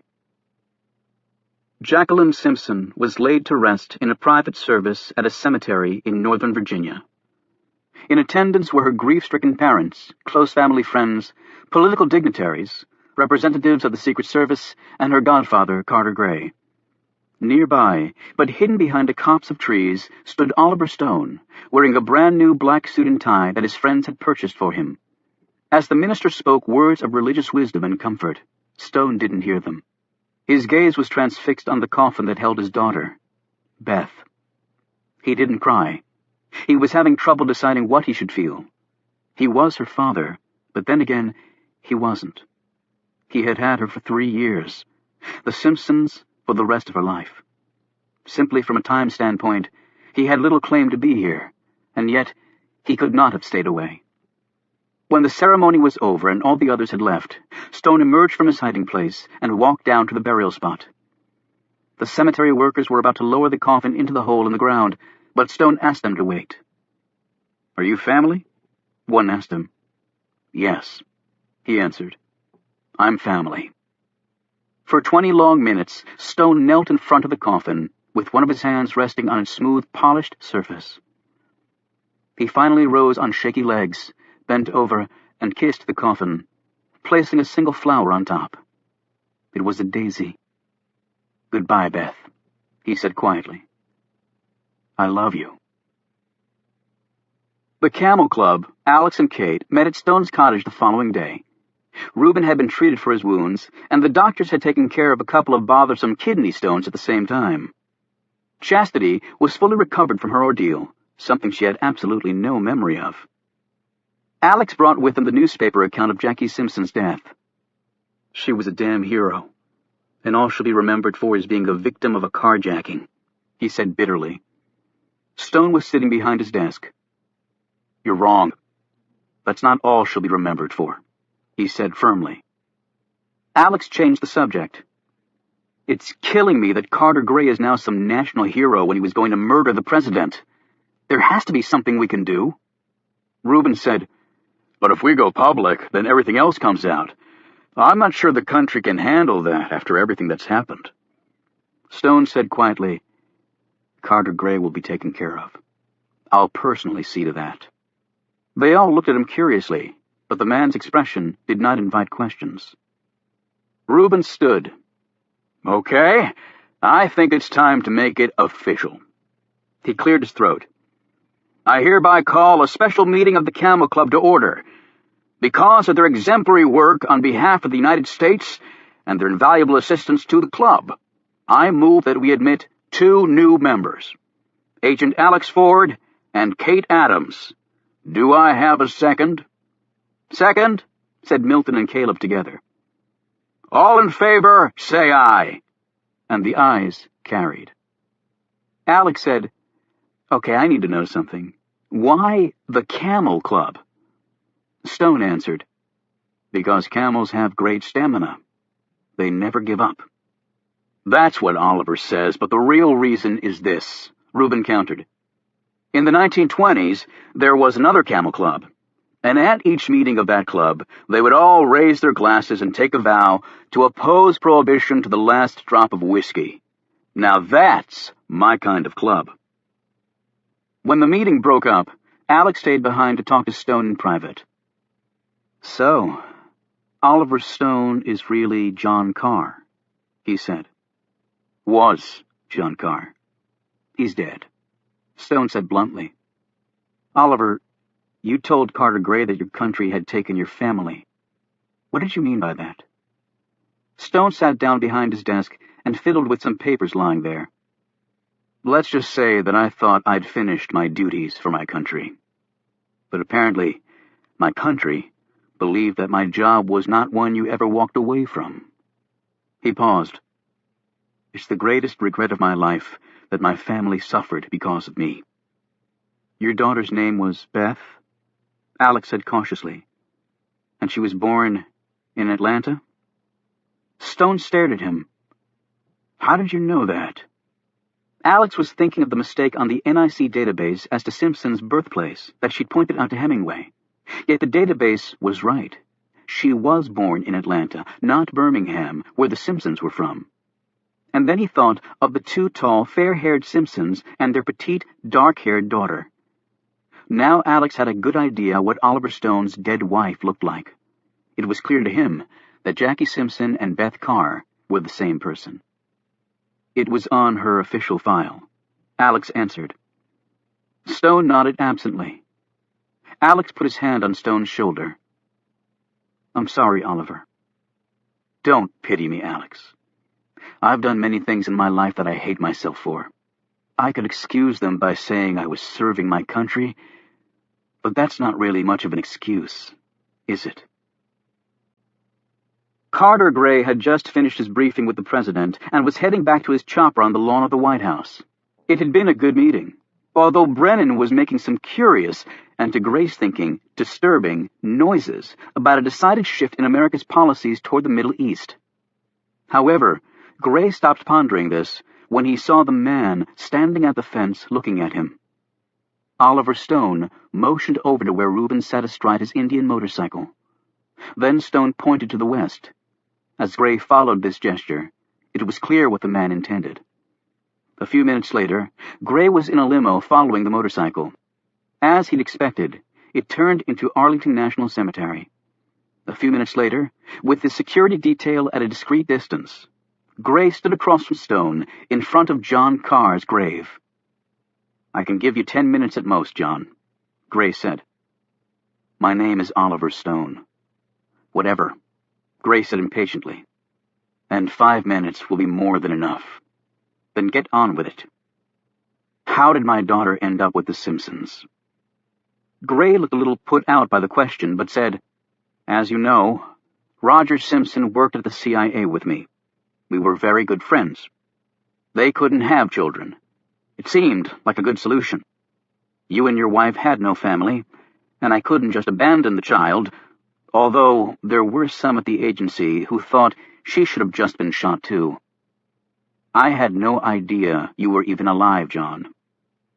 I don't believe you looked very hard. I had no involvement in what happened to you.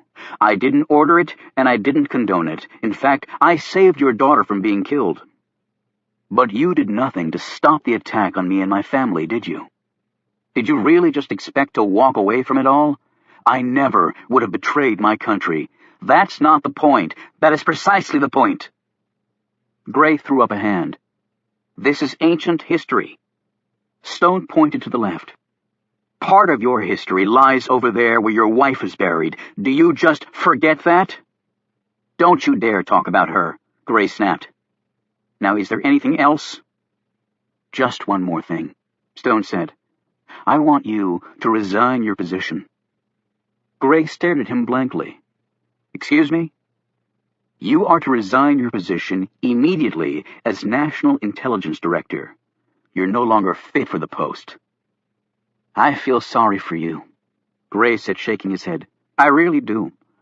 You served your country capably, and if you need something to make your old age more comfortable, I'll see what I can do. I'll go public, tell all that I know." Gray looked at him with pity.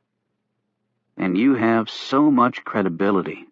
A man who doesn't even exist. And that friend of yours, Reuben, I've looked him up. He's even more incorrigible than you. And if you think Alex Ford is going to say anything, think again. He won't jeopardize his career by taking me on. And he's smart enough not to drag the country through something like this. So just go back to your little hole, John, and crawl in for good. All I need is for you to resign. Gray shook his head wearily and turned to leave. Stone added, "Before you go, you might want to listen to this." Gray turned back around and saw that Stone was holding out a small tape recorder. He hit the play button. A moment later, Gray was listening to himself as he calmly talked about killing the president at Murder Mountain. When Stone hit the stop button, Gray exploded. "How the hell did you—" He stopped as Stone held up his cell phone. "A friend gave me this phone that's also a recorder, and being an old spy, I put it to good use." He handed Gray the tape. "I'll be delighted to hear of your resignation tomorrow morning." He started to walk off and then turned around. "We both served our country capably, Carter. But the way we did it just doesn't have a place anymore. And thank God for that." Gray just stood there, his face red and his chest heaving. "I'm not a zealot, damn you! I'm a patriot!" "Actually, you're neither one, Carter." "Then what am I? Tell me," he said tauntingly. "What the hell am I?" "You're wrong." The next day, Kate and Alex met for lunch. All of Washington was talking about Carter Gray's abrupt resignation. "Oliver couldn't have had anything to do with that, could he?" Kate asked. "I think Oliver Stone is capable of a lot more than either of us know," Alex replied quietly. After their lunch, the two walked hand in hand past a very familiar building. "I can't seem to get this place out of my head," Alex said, staring across at the White House. "Well, I'll just have to work extra hard on getting your mind on other things. After all, in a few years, you're a free man, Agent Ford." He looked at her and smiled. "I don't really consider myself a free man anymore. Am I supposed to take that as a compliment?" He kissed her. "Does that answer your question?" They watched as a helicopter lifted off from the White House grounds. Alex looked at the NIC insignia on the tail. That was probably Carter Gray, making his last trip to the White House. "Good riddance," Kate said. "The person who replaces him might be just as ruthless," Alex cautioned. "Now that's a truly frightening thought," Kate said. "It'll be okay." Alex pointed over to Lafayette Park. "So long as he's here." On a bench sat Stone and Adelphia, drinking the café. Adelphia was talking animatedly. However, it was clear that Stone's attention was fully on the building across the street.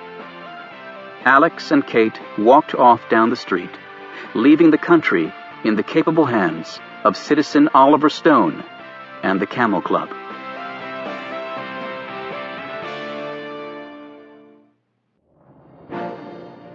Acknowledgements. To Michelle, thanks for always being my #1 fan and best critic. I'm still amazed that you read every word in every draft.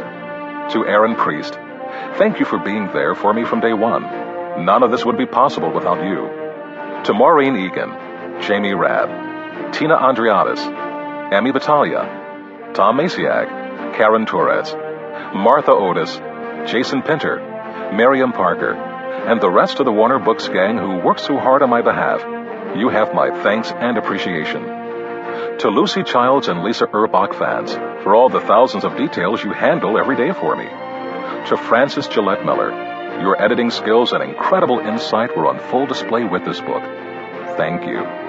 To Art Collin, my sincere thanks and gratitude for reading through early drafts. To Dr. Monica Smitty, thank you for the detailed and thoughtful medical advice. You make a humble writer sound like a forensic genius.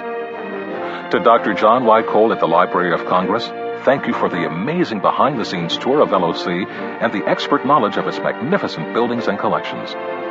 To Mark Dimination and Daniel D. Simone with the Library of Congress for patiently answering all my questions and letting me glimpse the library's rare books reading room. It's a true gem.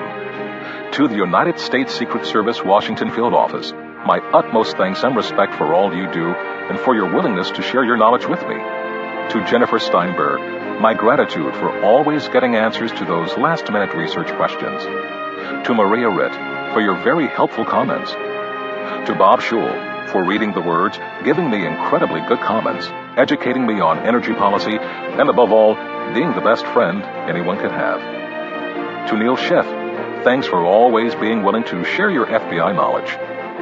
To Charles Vallue, thank you for the expert advice on firearms and weapons. To Tom DuPont, for help on financial issues in the novel. To Dr. Ali Galeria, a dear friend, for always being there for us and for educating me on all things orthodontic and Indian. To Lynette and Deborah, for navigating the Enterprises straight and true.